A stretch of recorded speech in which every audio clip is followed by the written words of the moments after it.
หลายที่หลายๆทางนะฮะก็เรียกว่าเป็นชุมชนโบราณนะฮะเรียกว่า100 ปีอัพอะฮะนะครับดูได้จากไหนก็ดูได้จากกู่ก็คือเจดีย์ธาตุใส่กระดูกนะของบุคคลสำคัญต่างๆนะฮะก็จะเอามานำมาไว้ณตรงนี้ตั้งแต่ครั้งโบราณนะฮะก็ถือได้ว่าเป็นอะไรที่ เรียกว่าเหนือความคาดหมายฮะท่านสามารถมาเดินชมมันเป็นศิลปะล้านนาโบราณ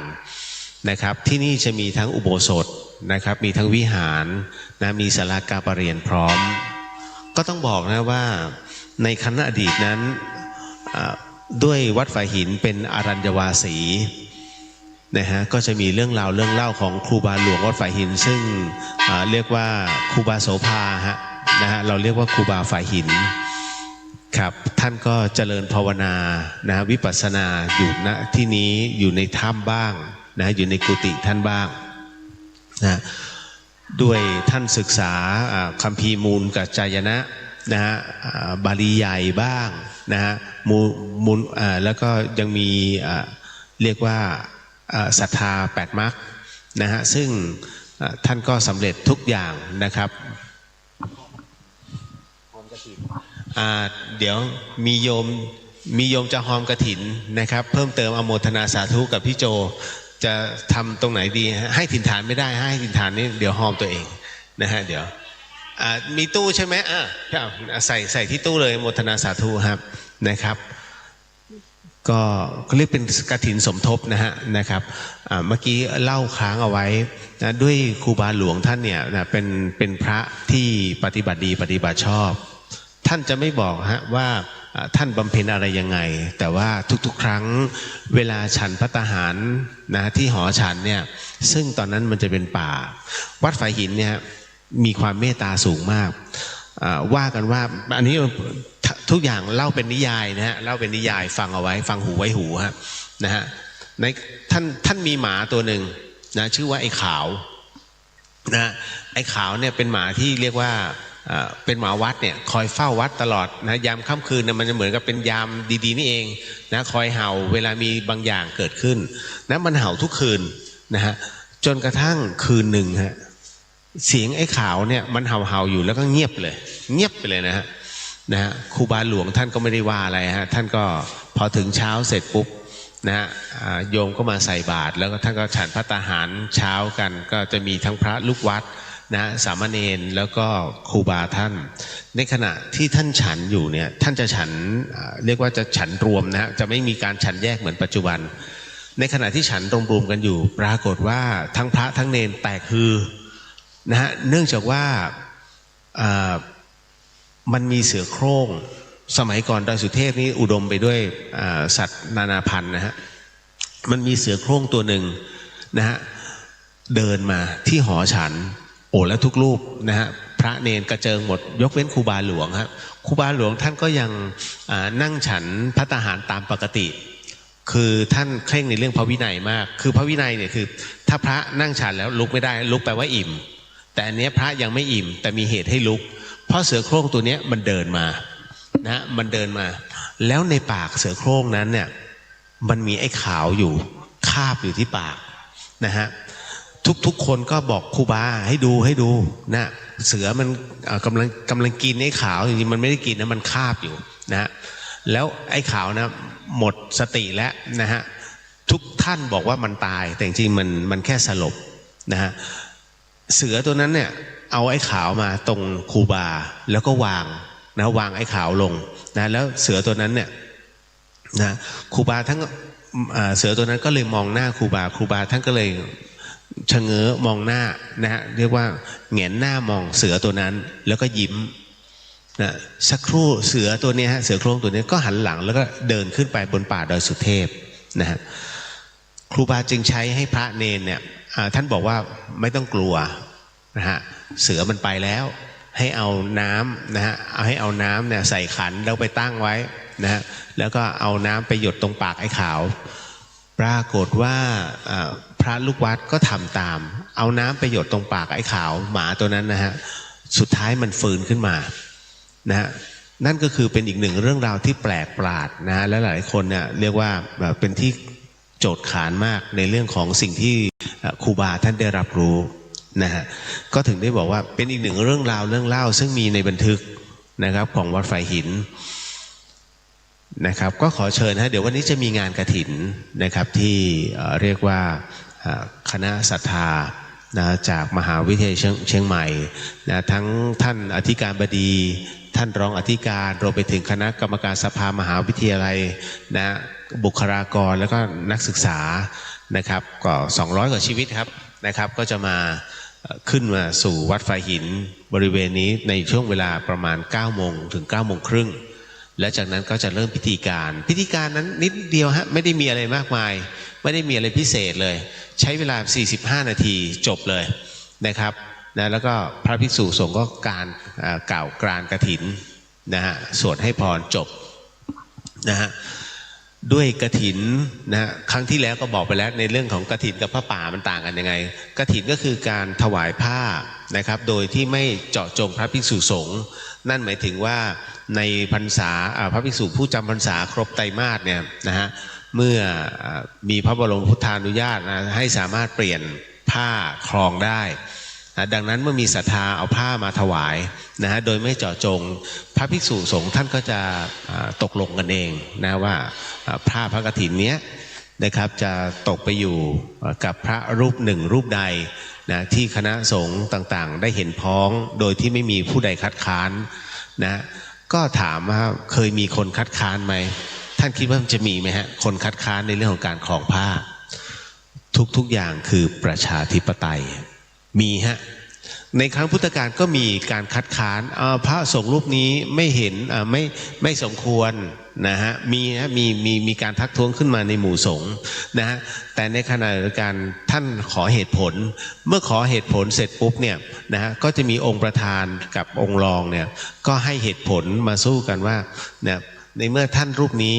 ทำคุณูปการมากมายทั้งทำประโยชน์มีการบำเพ็ญอะไรมากมายเนี่ยท่านคิดว่ายังไม่เหมาะสมอีกหรือนะฮะพระรูปนั้นซึ่งถือได้ว่าเป็นพระที่มีอคติกันนะก็มาคุ้นคิดนะในคำพูดตรงนั้นท้ายที่สุดก็เป็นอันว่าเห็นพ้องสาธุการนะฮะทั้งหมดทั้งมวลนั้นจึงมีเหตุจำเป็นว่าสุดท้ายแล้วพระสงฆ์รูปใดที่ไม่เห็นสมควรนั้นขอให้คัดค้านส่วนพระสงฆ์รูปใดที่เห็นด้วยนั้นนะหากเห็นสมควรแล้วก็ให้ศรัทธาสาธุการพร้อมกันนะพระภิกษุสงฆ์ทั้งหมดทั้งมวลก็เลยต้องสาธุนั่นคือที่มาที่ไปนะครับอันนี้ก็เลยต้องเล่าสู่กันฟังนะครับคุณผู้ฟังที่อาจจะสงสัยว่านะครับทำไมต้องมีงานแบบนี้อยู่เรื่อยๆจริงๆไม่ใช่มีเรื่อยๆนะกฐินนี่จะมีแค่เดือนเดียวหลังจากเรียกว่าออกพรรษาไปแล้วก็คือเริ่มตั้งแต่แรม1 ค่ำเดือน11นะฮะไปจนถึง15 ค่ำเดือน12ก็คือคุ้นๆไหมฮะ15 ค่ำเดือน12น้ำนองเต็มตลิ่งลอยกระทงฮะลอยกระทงจะเป็นวันสุดท้ายนะที่องค์พระสัมมาสัมพุทธเจ้านั้นท่านทรงมีพระบรมพุทธานุญาตให้รับกฐินเป็นวันสุดท้ายก็คือสิ้นสุดหากเลยช่วงเวลานั้นไปถือว่าเป็นพระป่าฮะนะถือว่าเป็นพระป่านะครับกรณีพระป่าเนี่ยจะถวายเมื่อไหร่ก็ได้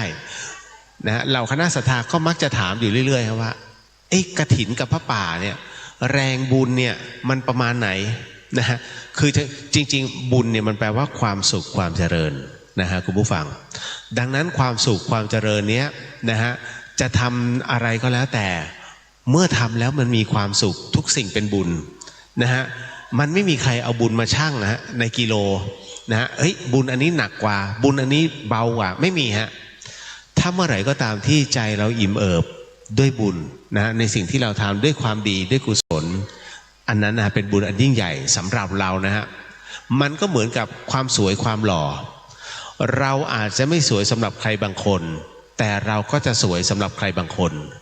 เราอาจจะไม่หล่อสำหรับใครบางคน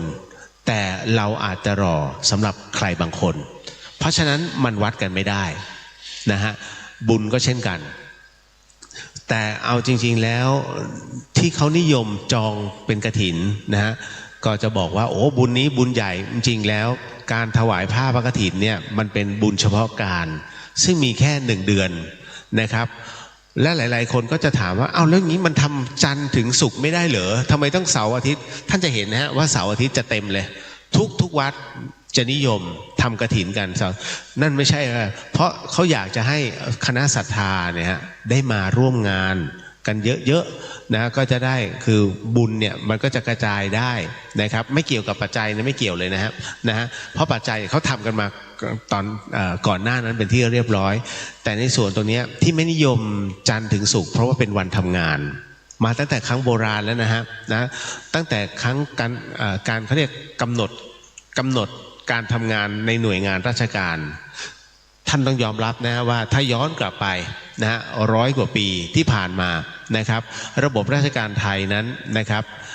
ต้องบอกว่ายังอยู่ในระบบสมบูรณาญาสิทธิราชย์ดังนั้นในส่วนของตรงนั้นนั่นเองเนี่ยฮะในการว่าราชการท่านก็จะกำหนดนะฮะว่าตรงนี้เป็นตรงนี้ในส่วนของห้างร้านค้าต่างๆเนี่ยน้อยมากส่วนใหญ่พี่น้องจะเป็นเกษตรกรนะไม่มีชั้นธุรกิจไม่มีคำว่าธุรกิจเกิดขึ้นนะฮะมีในเรื่องของการค้าเกิดขึ้นนะดังนั้นในส่วนของการผูกขาดตัวนี้จึงจะเป็นในช่วงของเสาร์และอาทิตย์นั่นเองนะครับดังนั้นเนี่ยจึงไม่แปลกใจว่าทำไมเสาร์อาทิตย์จึงเป็นวันที่หลายๆคนนะหลายๆวัดจะจัดให้มีในเรื่องของงานบุญงานกุศลนะยกเว้นวันพระนะวันพระอันนั้นจะยกเว้นนะในส่วนของงานบุญนะตรงนี้นะครับพระป่าท่านจะเลือกทำเมื่อไหร่ก็ได้พระป่าเป็นการเจาะจงนะฮะว่าทำเนี่ยเพื่ออะไรเพื่อการศึกษาก็วัดนี้นะฮะเพื่อให้กับท่านเจ้าอาวาสเพื่อให้กับพระภิกษุรูปนี้ท่านก็จัดพระป่านะเพราะพระรูปนี้โอเคปฏิบัตินะท่านนั้นเราถวายพระป่าให้พระรูปนี้จบอันนี้คือเจาะจงนะฮะแต่ว่าถ้าเป็นกฐินไม่เจาะจงนี่แหละฮะแต่พระป่านั้นถามว่าบุญเป็นยังไงทำเรื่อยๆฮะทำได้ตลอดเวลาดังนั้นอานิสงส์นะตัวนี้เราได้ตลอดนะฮะเพียงแค่อย่างวันนี้ฮะวันนี้ทางมหาวิทยาลัยเชียงใหม่เป็นเจ้าภาพเนาะเราอาจจะเป็นแค่ผู้สังเกตการถ้าเห็นขบวนเข้ามาแล้วก็โมทนาสาธุแค่นี้ท่านก็ได้บุญแล้วฮะนะเป็นการอนุโมทนาใหม่อนุโมทนาบุญนั่นเองนะครับเป็นบุญที่สำเร็จด้วยกุศลแห่งจิตเป็นที่เรียบร้อยแต่ผลกระทบณตรงนี้ต่างกันนะฮะตรงนี้ผมก็ขอใช้ในเรื่องของกฎสมดุลโลกสมดุลใจนะของหลวงพี่ภัสกรนะฮะคือสิ่งใดที่เราทำแล้วก่อให้เกิดผลกระทบโลกนะนั่นก็จะเป็นบุญเป็นกุศลแห่งการกระทำของเราอะไรก็ตามที่เราไม่ได้ทำนะฮะแต่ให้เห็นคนอื่นทำนะฮะแล้วเราขอโมทนานะฮะเพราะฉะนั้นอะไรที่ได้ในการโมทนาเราได้กุศลทางจิตแต่ตัวบุญกุศลในการกระทำเราไม่ได้ด้วยนะเพราะเราไม่ได้ลงมือแต่เราเห็นคนอื่นนะทำนะเพราะฉะนั้นบุญนะตรงนี้จึงมีความแตกต่างกันนะฮะเพราะได้ผลกระทบโลกไงคนทำบุญ100 บาทกับคนทำบุญ10 บาทต่างกันเงิน100 บาททำอะไรได้มากกว่าเงิน10 บาทอาจจะทำได้แต่มันน้อยกว่าดังนั้นผลกระทบโลกที่มันเกิดขึ้นเนี่ยจึงมีค่าไม่เท่ากันหากพูดถึงค่าในการทำบุญนั้นเนี่ยก็ต้องบอกว่าในพระไตรปิฎกในพระสุตตันตปิฎกนะฮะท่านได้เขียนเอาไว้เลยนะฮะในส่วนของการทำบุญนะฮะให้เลือกนาบุญในการทำนะฮะดังนั้นทำบุญกับคนทุศีลนะครับบุญจะได้เท่าไหร่ทำ1 ได้ 1ไงนะฮะท่านจะมีเป็นตารางฮะจนกระทั่งเลือกไปตั้งแต่ทำกับคนทุศีลคนมีศีลนะฮะ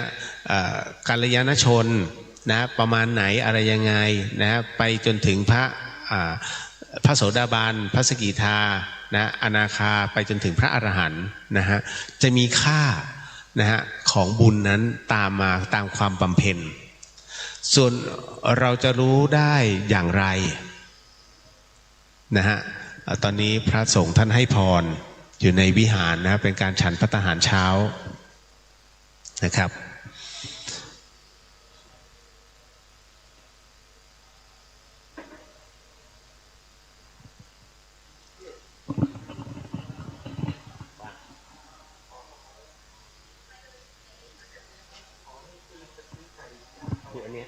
ไม่มีครับไม่มีครับพี่ไม่ได้พกมาครับเสียใจเลย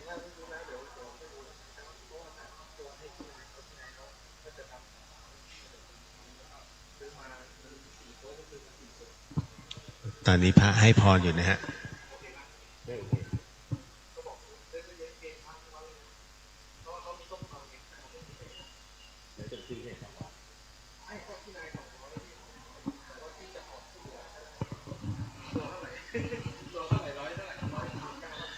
พระสงฆ์ให้พรเรียบร้อยแล้วโมทนาสาธุนะฮะเนี่ยแค่โมทนาสาธุเราก็ได้บุญแล้วครับไม่จำเป็นจะต้องลงมือทำเพราะเราไม่สะดวกนะครับนะฮะพรต่างๆนะฮะเป็นเรียกว่าพรอันยิ่งใหญ่พรคือความดีนะฮะเพราะฉะนั้นเนี่ยเวลาเจริญพุทธมนต์นะฮะอย่างมาซารุอิโมโตะนักวิทยาศาสตร์ชาวญี่ปุ่นเนี่ยได้วิจัยในเรื่องของน้ำมนต์ท่านก็บอกเลยน้ำเนี่ยมันมีคุณภาพที่แตกต่างกันแม้กระทั่งมาจากที่เดียวกันสมมุติว่าท่านไปตักน้ำจากลำธารมาเนี่ยนะครับแล้วท่านก็เอามาแยกเป็น2แก้วแก้วหนึ่งไปวางตรงที่เขาเล่นดนตรีร็อกส่วนอีกแก้วหนึ่งไปวางที่ดนตรีคลาสสิกหลังจากนั้นเสร็จปุ๊บนะฮะเขาก็เอาไปแช่ตู้เย็นนะฮะจนน้ำแข็งเป็นน้ำแข็งแข็งตัวแล้วก็ไปส่องกล้องจุลทรรศน์ปรากฏว่าผลึกต่างกันผลึกที่อยู่กับดนตรีร็อกซึ่งเป็นดนตรีอันแข็งกร้าวนั้นนะจะไม่รวมกันเป็นผลึกมันจะเป็นเกล็ดที่แตกกระจายน้ำแข็งที่อยู่กับดนตรีคลาสสิกนะฮะเมื่อส่องไปแล้วจะกลายเป็นผลึกที่รวมตัวกันแต่ก็รวมตัวกันไม่สวยนะฮะก็เลยมีการทดสอบใหม่เอาน้ำจากแหล่งเดียวกันนี่แหละฮะไปวางไว้กับชุมชนนะซึ่งบางที่ก็มีการทะเลาะกันโวยวายมึงมาพาโวยกับอีกส่วนหนึ่งนะฮะเอาไปตรงวัดที่มีการสวดมนต์นะฮะเป็นเสียงสวดมนต์ก็ทำเช่นเดียวกันก็เอาไปแช่ช่องแข็งแล้วจากนั้นเมื่อเป็นน้ำแข็งเสร็จปุ๊บเนี่ยเขาเอาไปส่องกล้องปรากฏว่าไอ้น้ำแข็งเนี่ยผลึกน้ำแข็งที่เอาไปอยู่ในเขตชุมชนมีการทะเลาะมึงมาพาโวยกันเนี่ยเป็นผลึกที่ไม่ใช่เป็นผลึกอะมันเป็นเขาเรียกเป็นผลึกที่มันแตกตัวออกไปไม่มีความสมบูรณ์แล้วก็เอาผลึกที่มีการสวดมนต์จากพระสงฆ์เนี่ยเอาไปส่องปรากฏว่าเป็นผลึกที่รวมตัวกันสวยงามมากมาซารุอิโมโตะจึงบอกว่าน้ำที่เกิดจากแรงของการสวดมนต์นะเป็นการรวมตัวของผลึกนะโดยธรรมชาติของมันโดยเฉพาะเรียกว่ามีความสมบูรณ์ที่สุดนะฮะดังนั้นถึงได้บอกว่าน้ำมันคือชีวิตน้ำแบบไหนคือชีวิตน้ำมนต์นะฮะดังนั้นน้ำที่เรากินเนี่ยท่านจะสังเกตนะครับน้ำเนี่ยที่เราซื้อกันมาทำไมไอ้บ้านนี้กินแล้วมันดูมีความสุขมีความแข็งแรงทำไมไอ้บ้านนี้ยิ่งกินยิ่งสุดอาการยิ่งสุดก็เพราะไอ้บ้านที่ยิ่งกินยิ่งสุดเนี่ย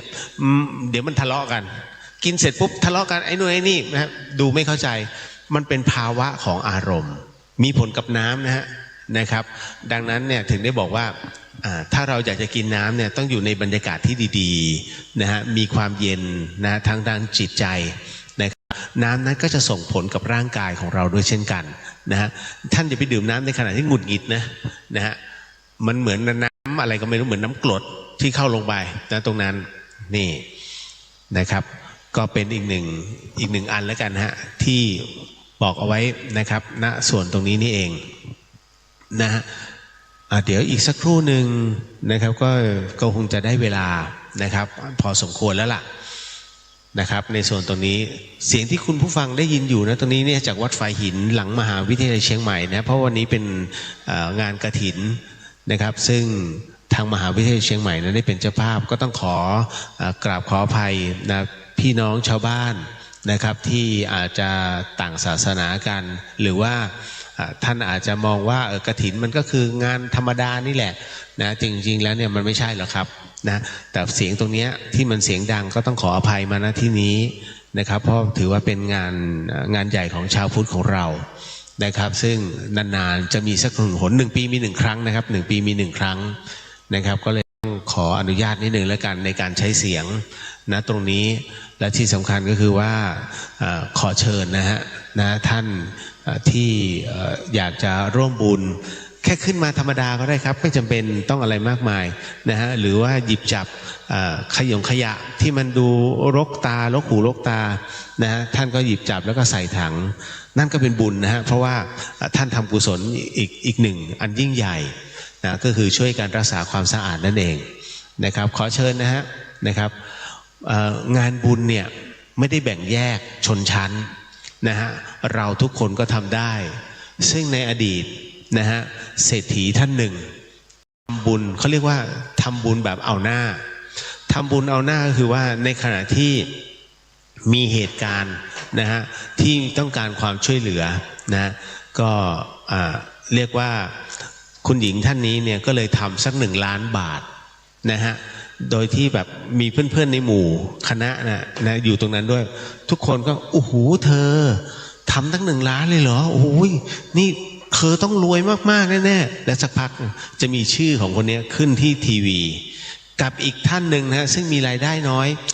ฉันอยากทำมั่งเลยแต่มันก็ไม่มีโอกาสนะเนาะอ่ะช่วย20 บาทนะฮะ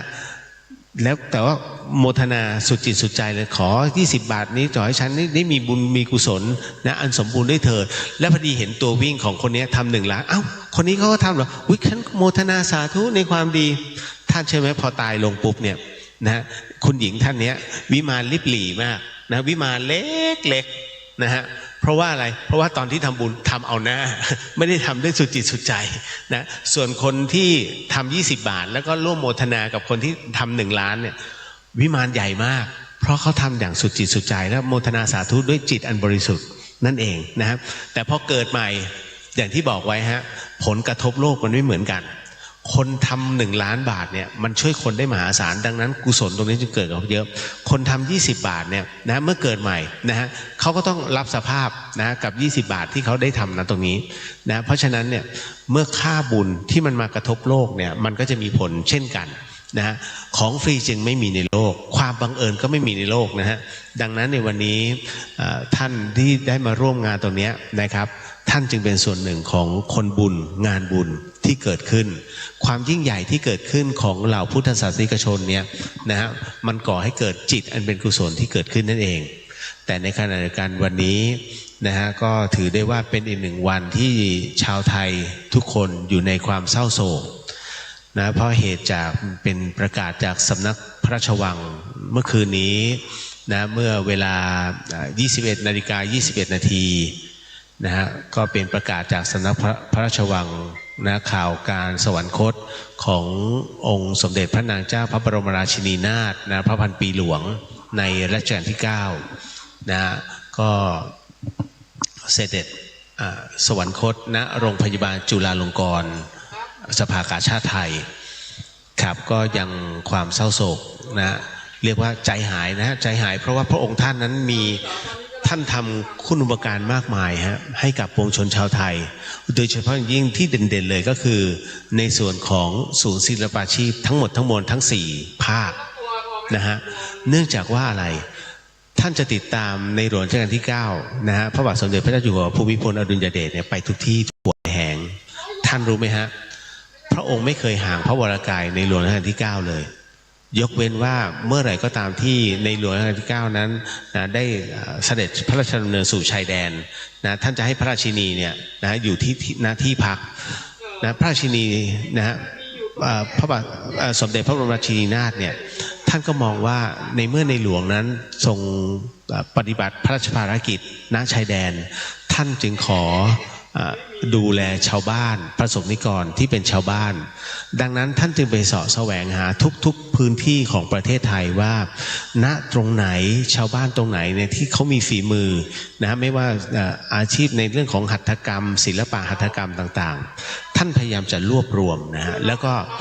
ท่านจะมีดีไซเนอร์ส่วนพระองค์เพื่อให้ออกแบบแล้วก็ส่งแบบนี้ให้ชาวบ้านทำแล้วท่านก็ทำเป็นการส่งเสริมอาชีพณตรงนี้ส่วนอย่างภาคใต้เนี่ยครับภาคใต้เนี่ยที่โดดเด่นเลยนะครับก็จะเป็นกระเป๋าด้วยย่าลิเผานะการทำย่าลิเผาเนี่ยเอาย่าลิเผานะมาสานต่อ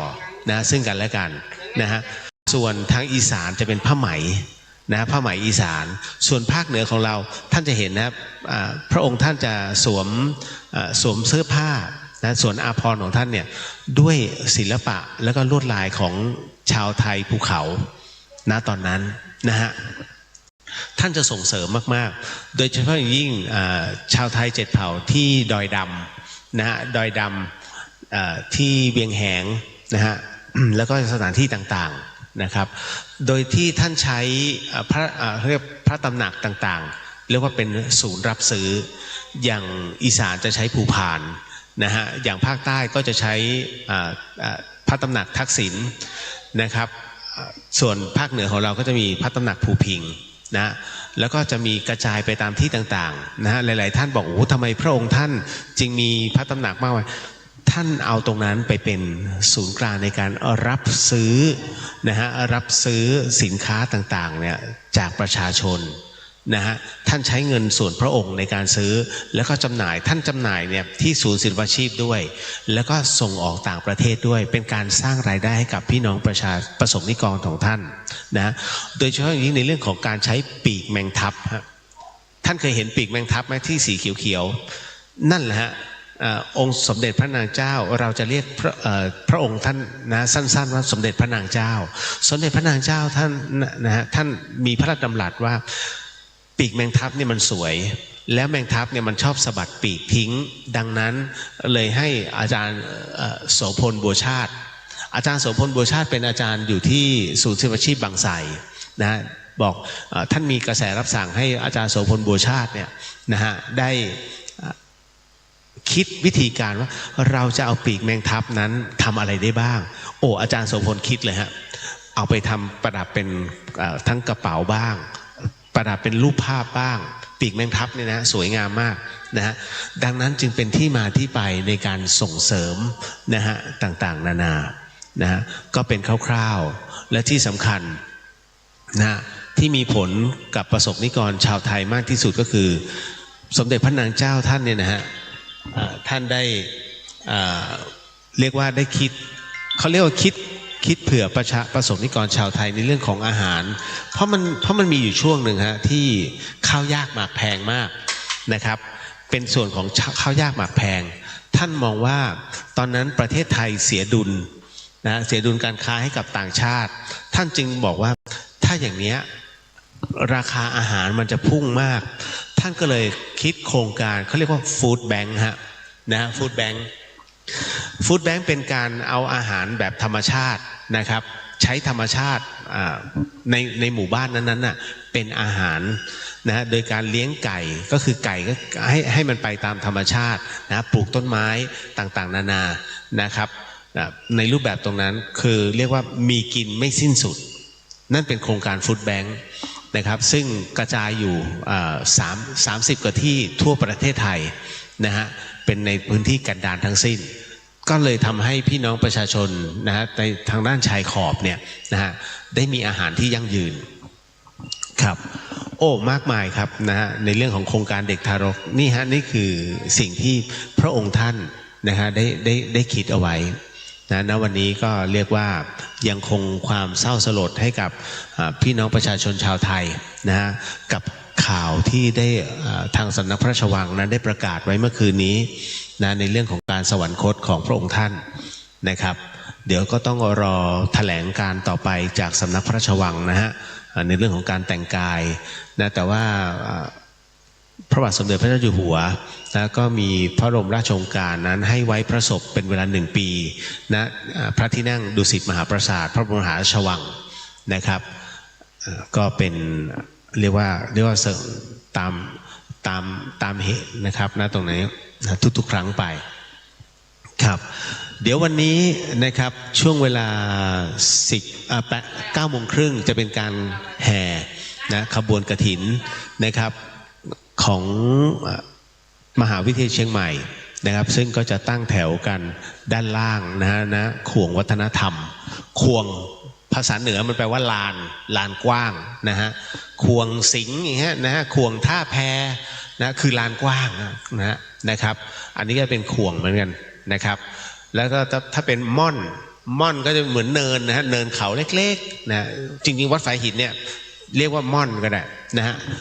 ตั้งอยู่บนม่อนนะฮะเป็นเนินเขา นะครับซึ่งอยู่หลังมหาวิทยาลัยเป็นวัดเดียวฮะนะที่อยู่ติดเลยต้องบอกว่าวัดฝ่ายหินเป็นสถานที่ที่ค่อนข้างจะสัปปายะนะครับก็จะมีพระภิกษุหลายๆที่นะเมื่อมานะตรงนี้แล้วเนี่ยจะมาขอท่านเจ้าอาวาสจำพรรษาแต่ท่านไม่อนุญาตครับ นะเพราะว่าด้วยพระสงฆ์มากเกินไปก็ยากจะปกครองนะฮะ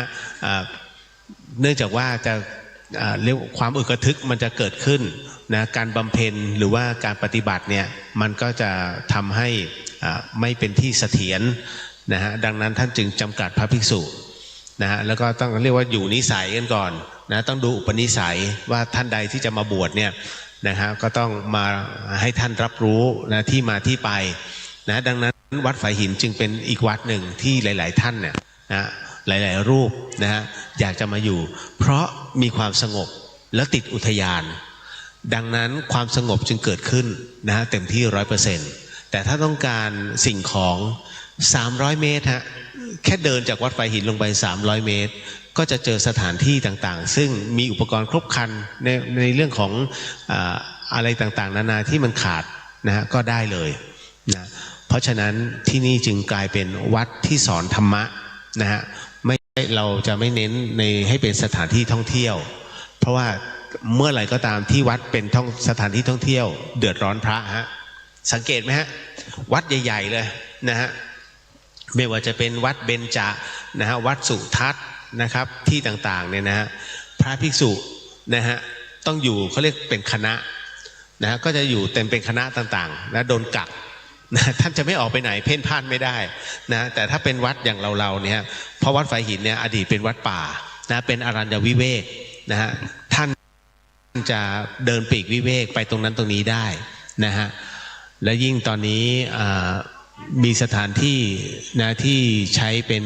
การปฏิบัติกรรมฐานเลยง่ายเลยนะครับนะฮะก็เลยสงบนะฮะก็ขอเชิญนะครับ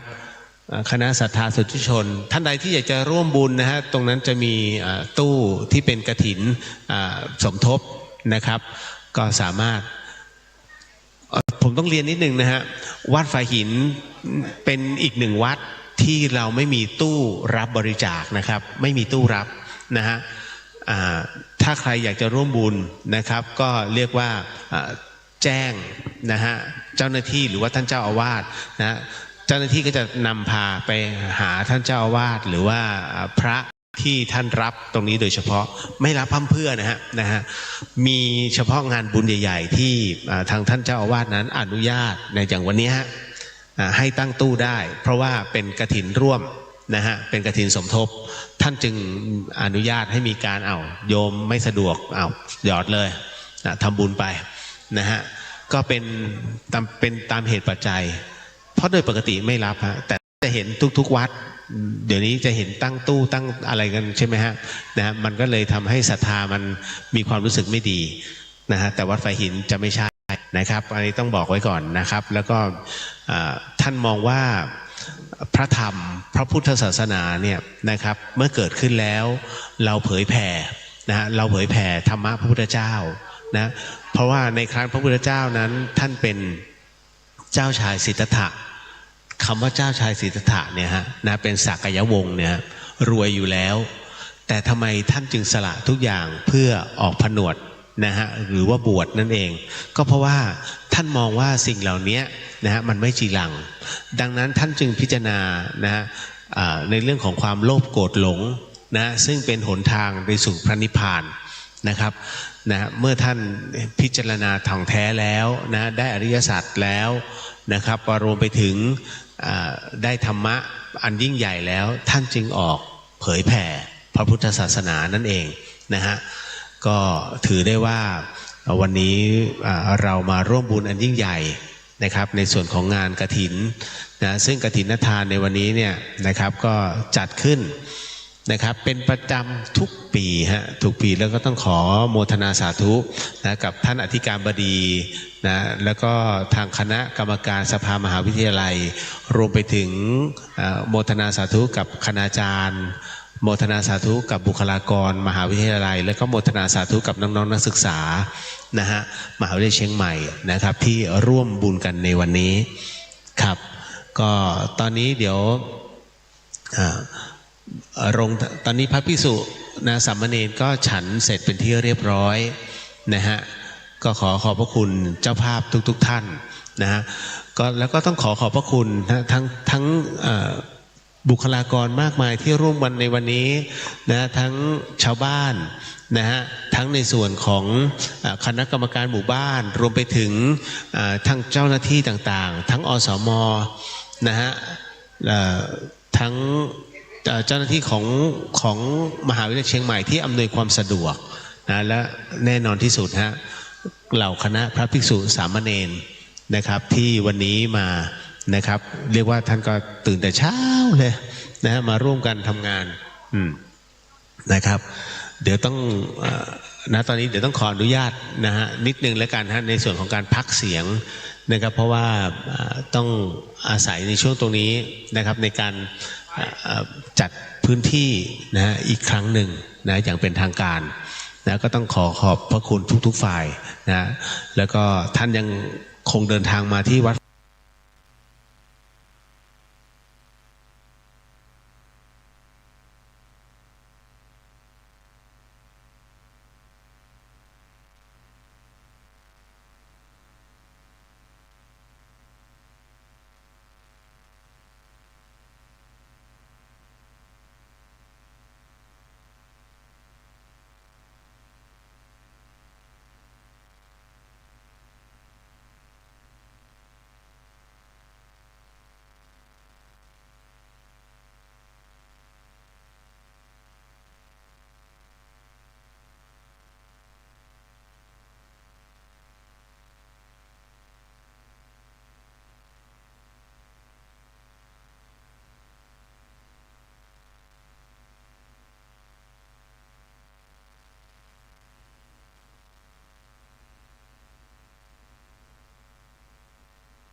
ค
ไปเอาได้ไหม ถ้ายืมโยเปิ้ลก็ที่ไหนลูกพี่โยนอนหลับนี่ได้นะ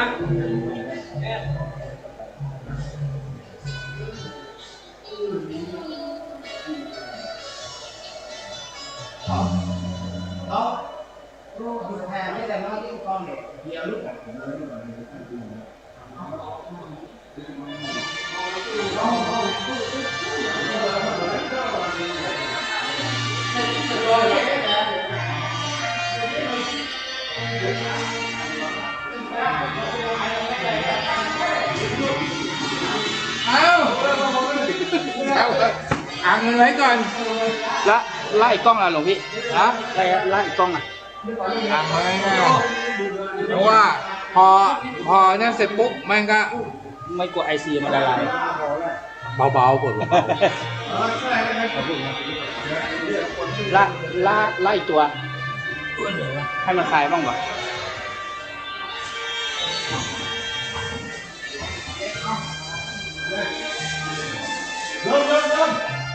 ก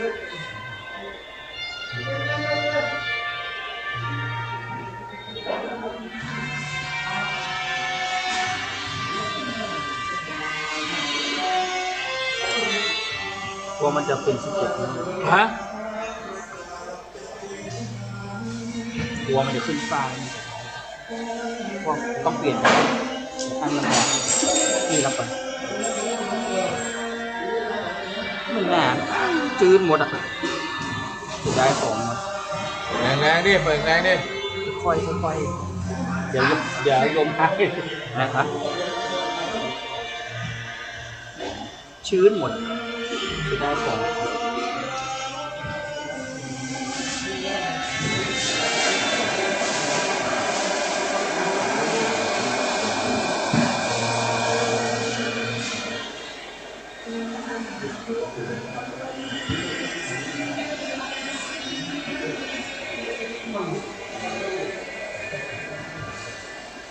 อย่างเราลืบจอมาเลย นะ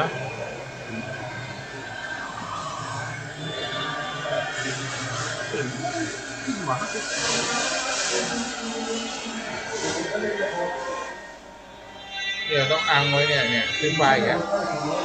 ก่อนไปก่อนให้มันคลายตัว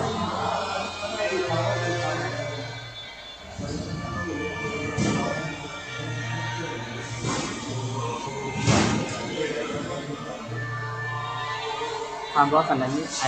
ไอซีคงไม่ละลาย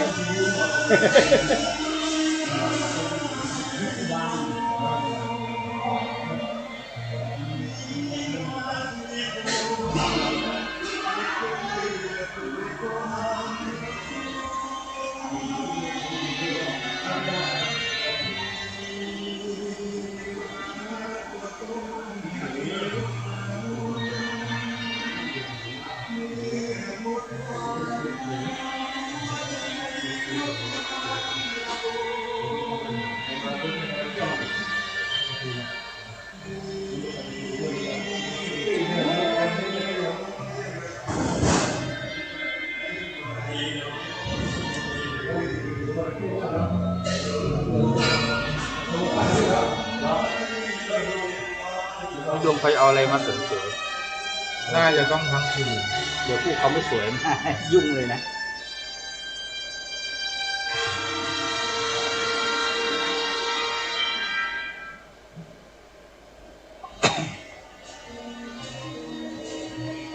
เขาเป็นอะไรหมดปล่อยเขาไป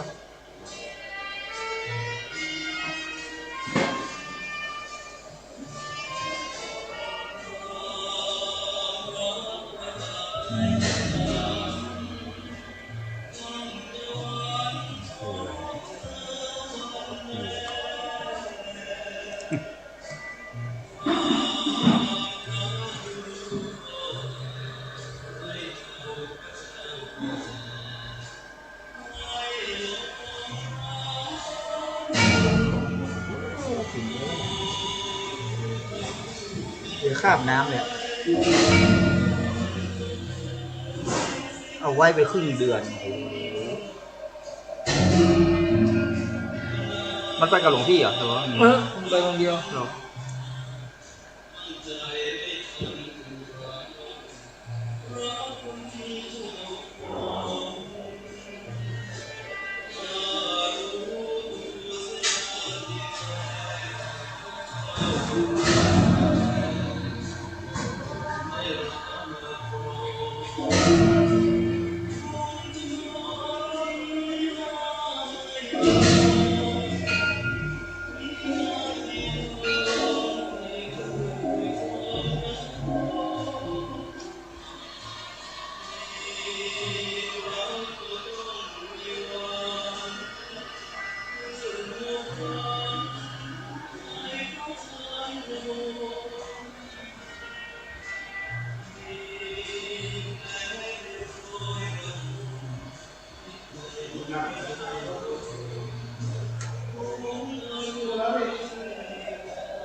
อะไร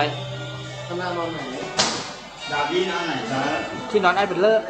จริงเหรอครับ ครับไม่ต้องห่วงฉัน ผมไม่ได้ห่วง รอบแล้วมาก็ไม่ต้องห่วงฉันนอนฉันคนเดียวได้ มีปลั๊กไฟไหมครับ มีอะไรอ่ะไปเก็บเน็ตมาก่อนบอกพาดฝนตกอ่ะเก็บเน็ตมาก่อนก็ได้พาดฝนตกกับลูก ปลั๊กไฟเด็กสีดำมัน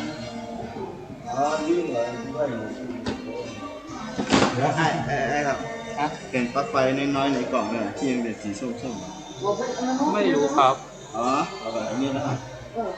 ไม่มาคุ้มเพลแล้วครับ ครับเอามาครับผมเลยครับพี่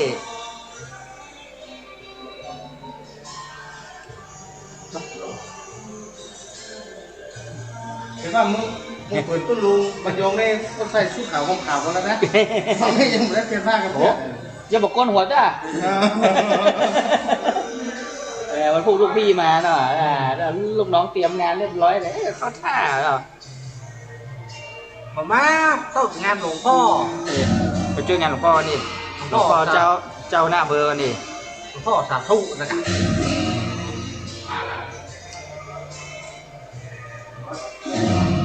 เรียบร้อย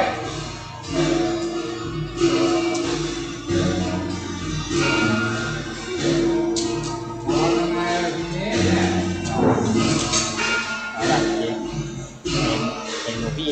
อ่ะนี่แหละเห็นไหมเนี่ยหลวงพี่ แต่ของพี่อ่ะนอนได้ทุกที่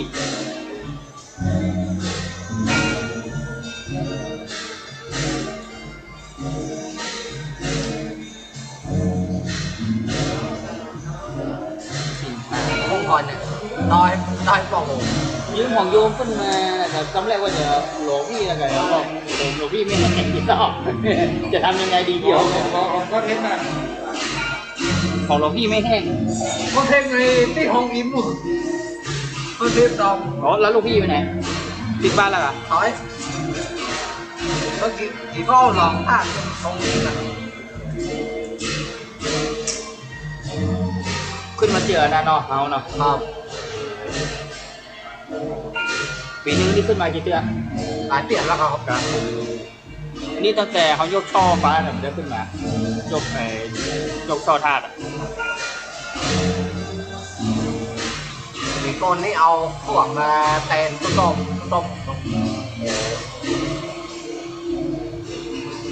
ก็ อ่อนต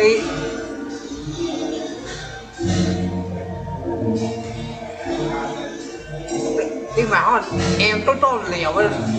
với on đừng đó งานไหนงานตีโยกเจอซอสน่ะemต้นเขาไม่ต้นliều on น่ะตีไฟมันแบบแป๊ะนะกันไฟแบบแป๊ะมันกันเลยกระชากต้องมีเครื่องโหลดต้องสาดยันหม้อของคนแล้วยังใช้ตู้โหลดหรือไงที่เขาติมมอนห้วยแก้วอ่ะของใครแต่เห็นต้องมายันหม้อนั่นนะหม้อโหลดได้ไหมล่ะหม้อสเต็กนะปะเป๊ะที่ก่อนที่มอนห้วยแก้วยังใช้ได้ที่เห็นมันดึงบอยมาก่อยก่อนลูกตีวัดที่แกนอนขึ้นมาเห็นกอมอ่ะ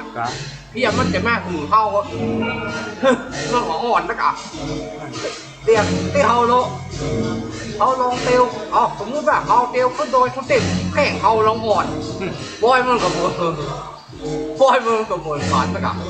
มันก็มีหม้อแปลงหรือตีถ้ากูประยงนี่เปิ้นเอาหม้อไว้ไปตีเลยครับมาโดนมาก่อนนะกะไม่ได้หลาบครับหลาบแป้งเนี้ยหม้อเป็นเซนๆเมื่อก่อนมันเปิ่งบอยหน้าวอดนะกับบอยมันโดนอ่ะมันเลยหนักตึงหม้อมายันหม้อปกติเลยถ้าอยากไปซอยเนี่ยนะต้องดึงที่เขาคืนยันหม้อมาแหกเกณฑ์หม้อบอยนะนั้นแป้แน่นอน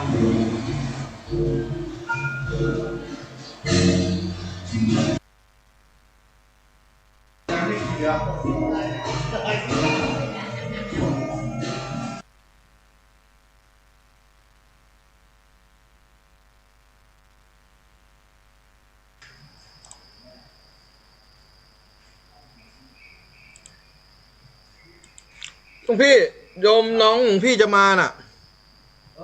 มันจะมาตอนเช้านี่แหละอย่าให้100แป๊บนึงอ๋อไม่เอาไปเดี๋ยวถ่ายใส่ถังโฟมไปแล้วเหลือก็ไว้เนี่ยเอาไปไว้ครัวเนิ่นนั่นน่ะครับครับ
สมบัติสวรรค์สมบัตินิพพานสมบัติ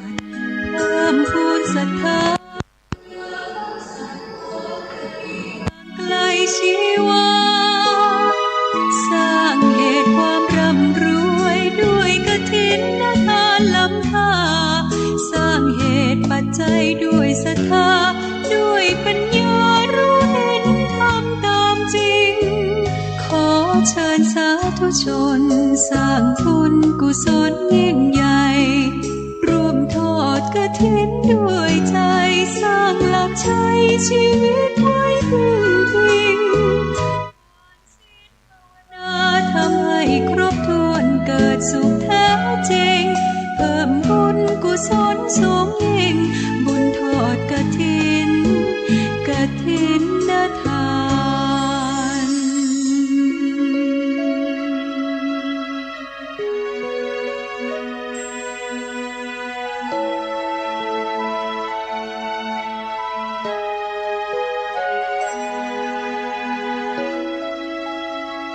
สร้างมนุษย์สมบัติสวรรค์สมบัตินิพพานสมบัติเพิ่มพูนศรัทธาปัญญาคัดยืนนานล้อมรวมศรัทธาเพิ่มพูนกุศลบุญทานต่อยอดประเพณียาวนานทอดกฐินทานตามกาลเวลาสร้างมนุษย์สมบัติสวรรค์สมบัตินิพพานสมบัติเพิ่มพูนศรัทธา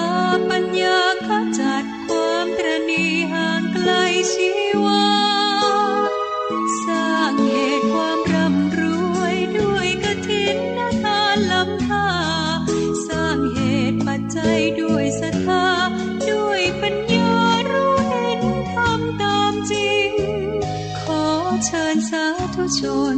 สร้างบุญกุศลยิ่งใหญ่ร่วมทอดกฐินด้วยใจสร้างหลักใช้ชีวิตไว้พึ่งพิงผ่านศีลภาวนาทำให้ครบถ้วนเกิดสุขแท้จริงเพิ่มบุญกุศลสูงยิ่งบุญทอดกฐินทาน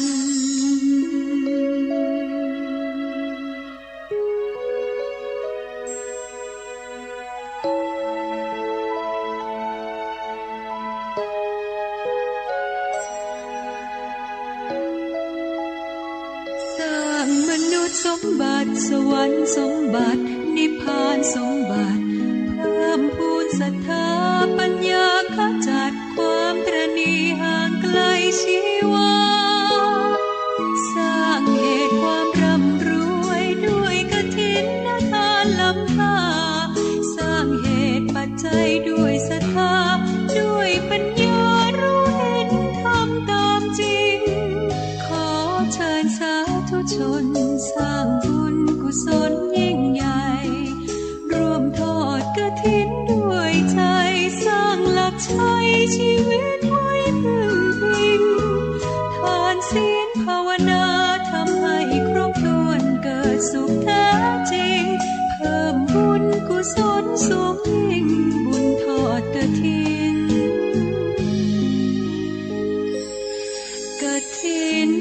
ทาน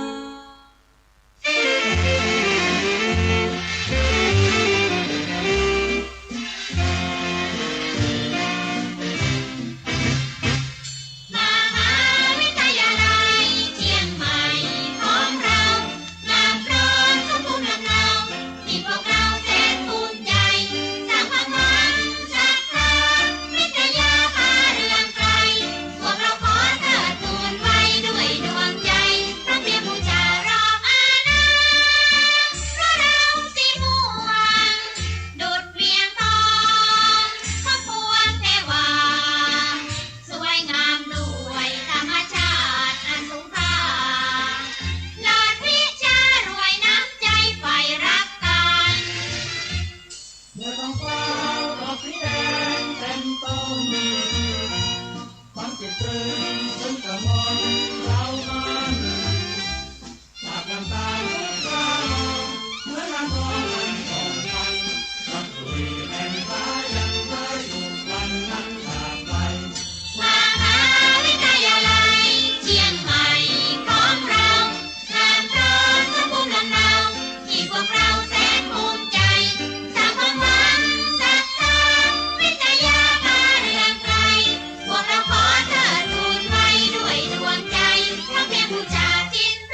สองสิ้นสุดเวลาเป็นการละทานล้ำค่าสืบทอดนานมาแต่ครั้งพุทธกาลขอเชิญชาวพุทธร่วมใจกันทำบุญทอดกฐินบำรุงพระสงฆ์ผู้ทรงศีลทำรงพุทธศาสตร์ยืนนานล้อมรวมศรัทธาเพิ่มพูนกุศลบุญทานต่อยอดประเพณียาวนานทอดกฐินทานตามกาลเวลาสร้างมนุษย์สมบัติสวรรค์สมบัตินิพพานสมบัติเพิ่มพูนศรัทธาปัญญาขจัดความตระหนี่ห่างไกลชีวาสร้างเหตุความร่ำรวยด้วยกฐินทานล้ำค่าสร้างเหตุปัจจัยด้วยศรัทธาด้วยปัญญารู้เห็นทำตามจริงขอเชิญสาธุชนสร้างบุญกุศลยิ่งใหญ่ร่วมทอดกฐินด้วยใจสร้างหลักชัยชีวิตไว้พึ่งพิงผ่านศีลภาวนาทำให้ครบถ้วนเกิดสุขแท้จริงเพิ่มบุญกุศลสูงยิ่งบุญทอดกฐินทาน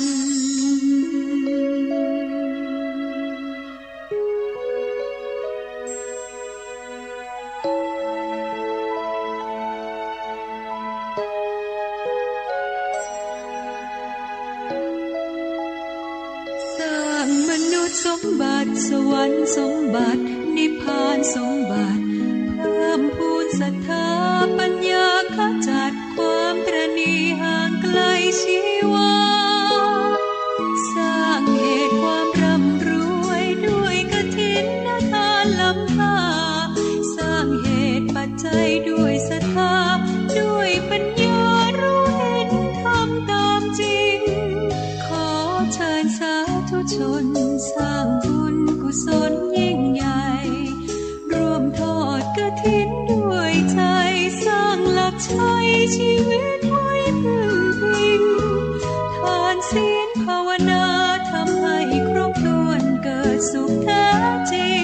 เพิ่มบุญกุศลสูงยิ่งบุญทอดกฐิน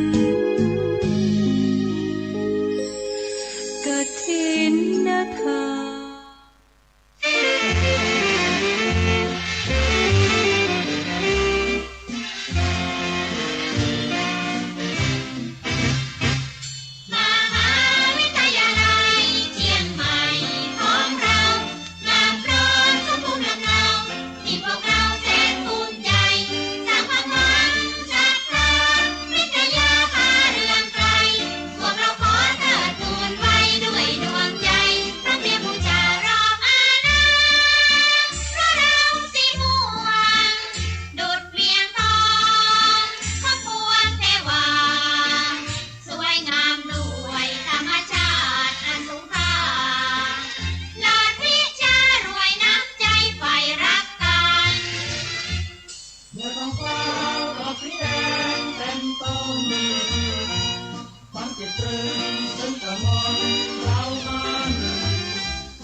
15 ค่ำเดือน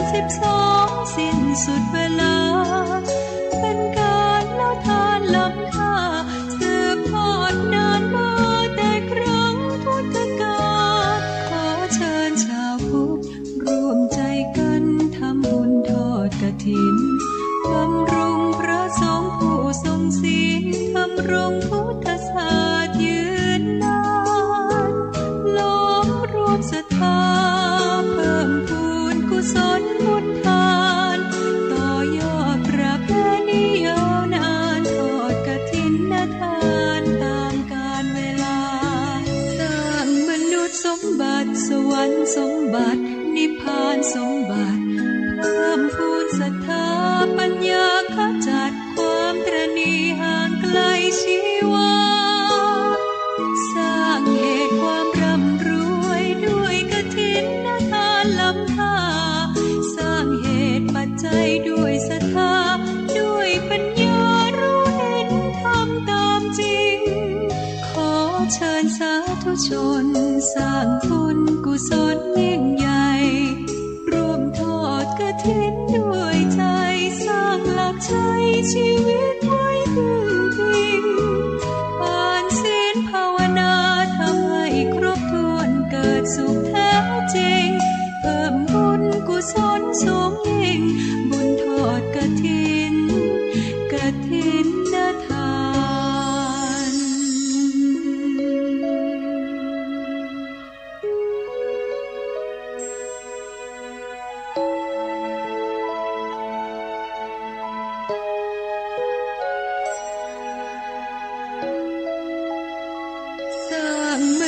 สมบัติสวรรค์สมบัตินิพพานสมบัติ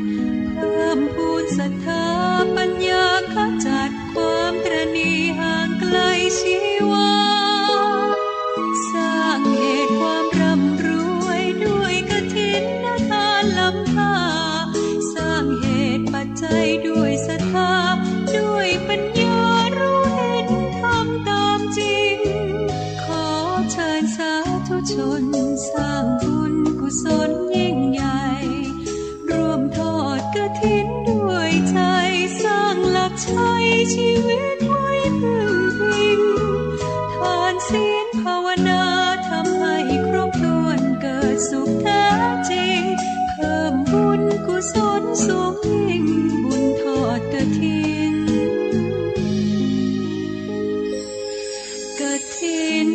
ทาน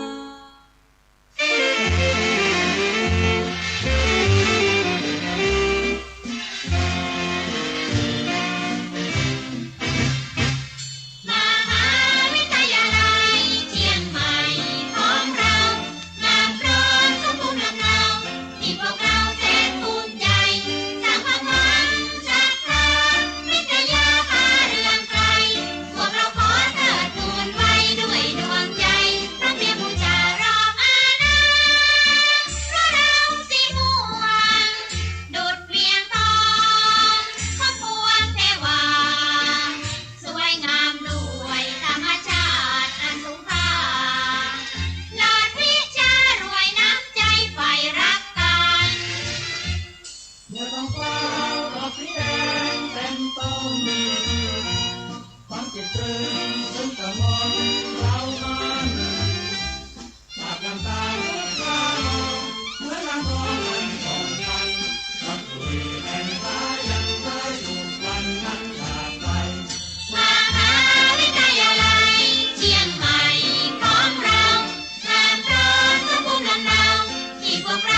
ม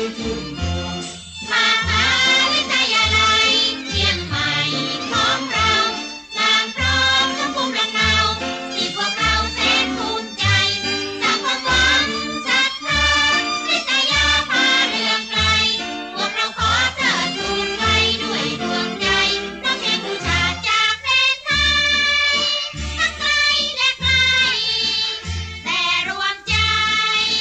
สมกันเป็นห่วงน้ำใจเรารักใครในสีม่วง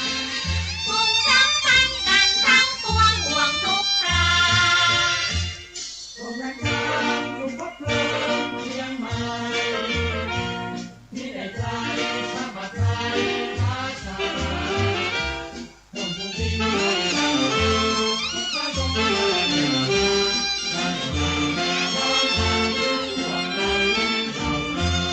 มหาวิทยาลัยเชียงใหม่ของเรางามพร้อมสมบูรณ์ลำเนาที่พวกเราแสนภูมิใจจากความหวังศรัทธาวิทยาพาเรื่องไกลพวกเราขอเทิดทูนไว้ด้วยดวงใจน้ำเทพบูชา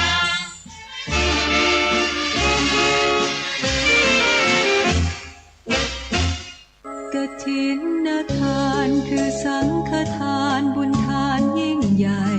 1 เดือนท่านกำหนดไว้นับตั้งแต่วันออกพรรษาถึงขึ้น15 ค่ำเดือน 12 สิ้นสุดเวลา เป็นการละทานล้ำค่าสืบทอดนานมาแต่ครั้งพุทธกาลขอเชิญชาวพุทธร่วมใจกันทำบุญทอดกฐินบำรุงพระสงฆ์ผู้ทรงศีลทำรงพุทธศาสตร์ยืนนานล้อมรวมศรัทธาเพิ่มพูนกุศลบุญทาน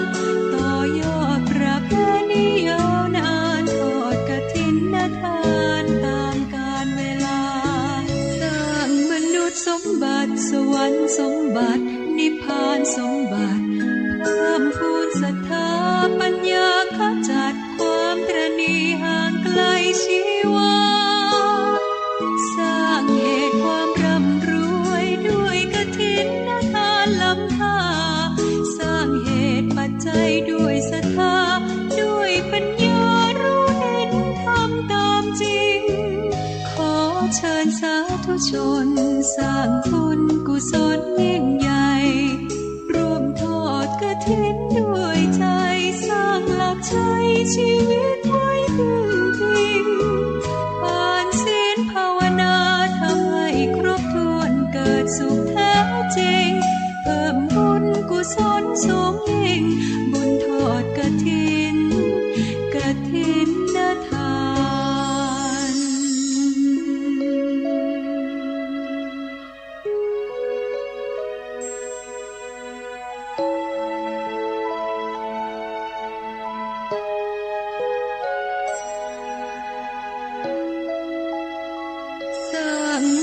สมบัติสวรรค์สมบัตินิพพานสมบัติ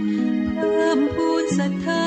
ปัญญาขจัดความตระหนี่ห่างไกลชีวาสร้างเหตุความร่ำรวยด้วยกฐินทานล้ำค่าสร้างเหตุปัจจัยด้วยศรัทธาด้วยปัญญารู้เห็นทำตามจริงขอเชิญสาธุชนสร้างบุญกุศลยิ่งใหญ่ร่วมทอดกฐินด้วยใจสร้างหลักชัยชีวิตไว้พึ่งพิงทานศีลภาวนาทำให้ครบถ้วนเกิดสุขแท้จริงเพิ่มบุญกุศลสูงยิ่งบุญทอดกฐินกฐินทาน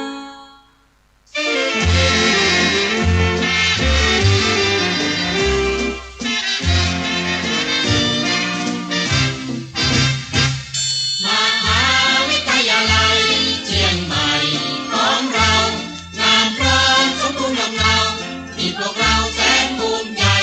สร้างความหวังศรัทธาวิท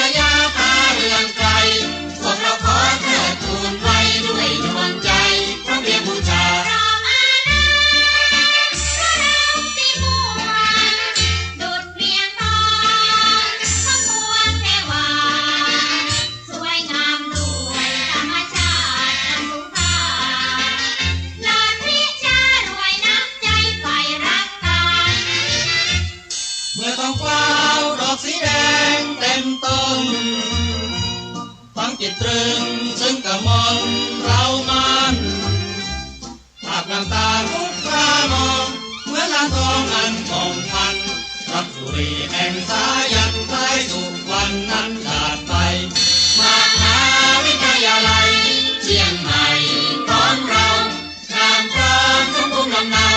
ที่พวกเราแสนภูมิใจสร้างความหวังศรัทธาวิทยาพาเรืองไทยพวกเราขอเทิดทูนไว้ด้วยดวงใจขอเพียงบูชาจิตราชาทั้งตัวอังแก้วเก็บวารีไว้แนวทางใหญ่น้ำห้วยแก้วไหลหลังยังเมืองใหม่ความรักไทยแลวิไลและใจเย็นผ่อนอารมณ์สุขสมยามเคียงคู่ทุกแหล่งชวนพิสดูชมเล่นรอบวารีนี้เปิดตาสายลมมาพาให้เย็นแสนสบายจึงหมายเป็นศูนย์หย่อนใจไว้ชื่นสวงมหาวิทยาลัยเชียงใหม่ของเรางามพร้อมสมบูรณ์ลำเนาที่พวกเราแสนภูมิใจสร้างความหวังศรัทธาวิทยาพาเรืองไกลพวกเราขอเทิดทูนไว้ด้วยดวงใจเพราะเพียงบูชาจากแดนไทยทั้งในและไกลแต่รวมใจสมกันเป็นห่วงน้ำใจเรารักใครสีม่วงทุ่มสัมพันธ์กันทั้งปวงห่วงทุกครา ลมและช้างถูกพบเพลิงเชียงใหม่ที่ได้ไกลพระบาทไทยราชาร่มพุ่งพิงนั้นดำรงทุกพระทรงสาเด็จมาพระเมตตาแผ่พร้อมมาถึงพวกเราทุกเหล่าเลยมหาวิทยาลัยเชียงใหม่ของเรางามพร้อมสมบูรณ์ลำเนาที่พวกเราแสนภูมิใจสร้างความหวังศรัทธาวิทยาพาเรืองไกลพวกเราขอเทิดทูนไว้ด้วยดวงใจขอเพียงบูชา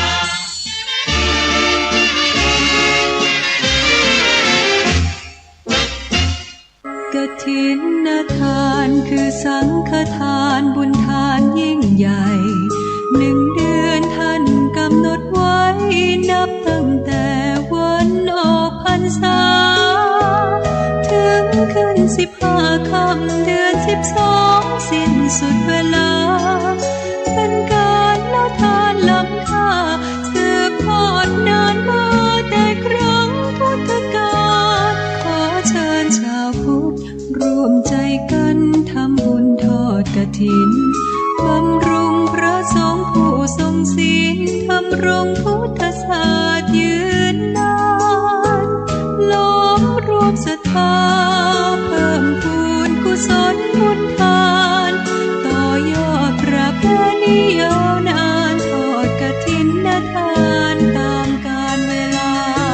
สร้างมนุษย์สมบัติสวรรค์สมบัตินิพพานสมบัติเพิ่มพูนศรัทธาปัญญาขจัดความตระหนี่ห่างไกลชีวาสร้างเหตุความร่ำรวยด้วยกฐินทานล้ำค่าสร้างเหตุปัจจัยด้วยศรัทธาด้วยปัญญารู้เห็นธรรมตามจริงขอเชิญสาธุชนสร้างบุญกุศลยิ่งใหญ่ร่วมทอดกฐินด้วยใจสร้างหลักชัยชีวิตไว้พึ่งพิงผ่านศีลภาวนาทำให้ครบถ้วนเกิดสุขแท้จริงเพิ่มบุญกุศลสูงยิ่งบุญทอดกฐินทาน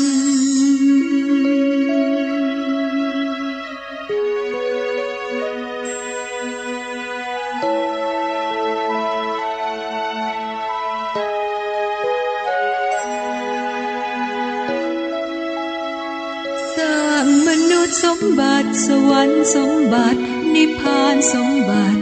เพิ่มพูน ดีห่างไกลชีวาสร้างเหตุความร่ำรวยด้วยกฐินทานล้ำค่าสร้างเหตุปัจจัยด้วยศรัทธาด้วยปัญญารู้เห็นทำตามจริงขอเชิญสาธุชนสร้างบุญกุศลยิ่งใหญ่ร่วมทอดกฐินด้วยใจสร้างหลักชัยชีวิตไว้พึ่งพิงทานศีลภาวนาทำให้ครบถ้วนเกิดสุขแท้จริงเพิ่มบุญกุศลสูงยิ่งบุญทอดกฐินกฐินทาน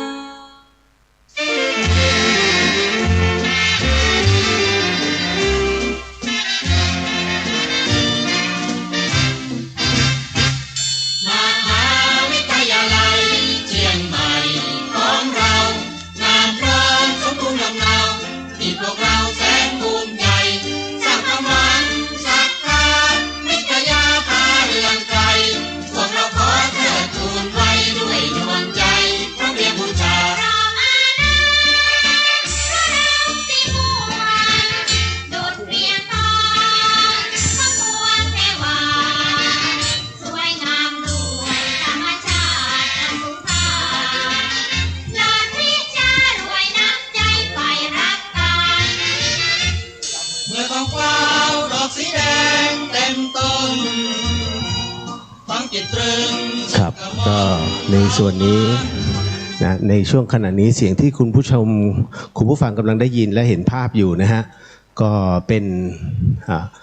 พิธีการทอดผ้าพระกฐินนะฮะณวัดฝ่ายหินหลังมหาวิทยาลัยเชียงใหม่โดยในวันนี้นะฮะก็ต้อง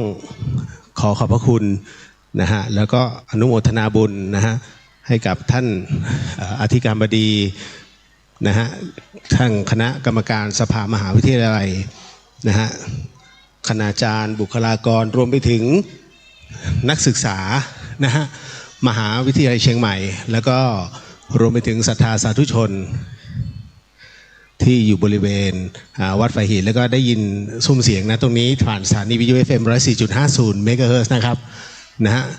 ในตอนนี้นะครับก็ยังมีเวลานะครับนะตั้งแต่ช่วงเช้านะฮะที่ประชาสัมพันธ์ผ่านมา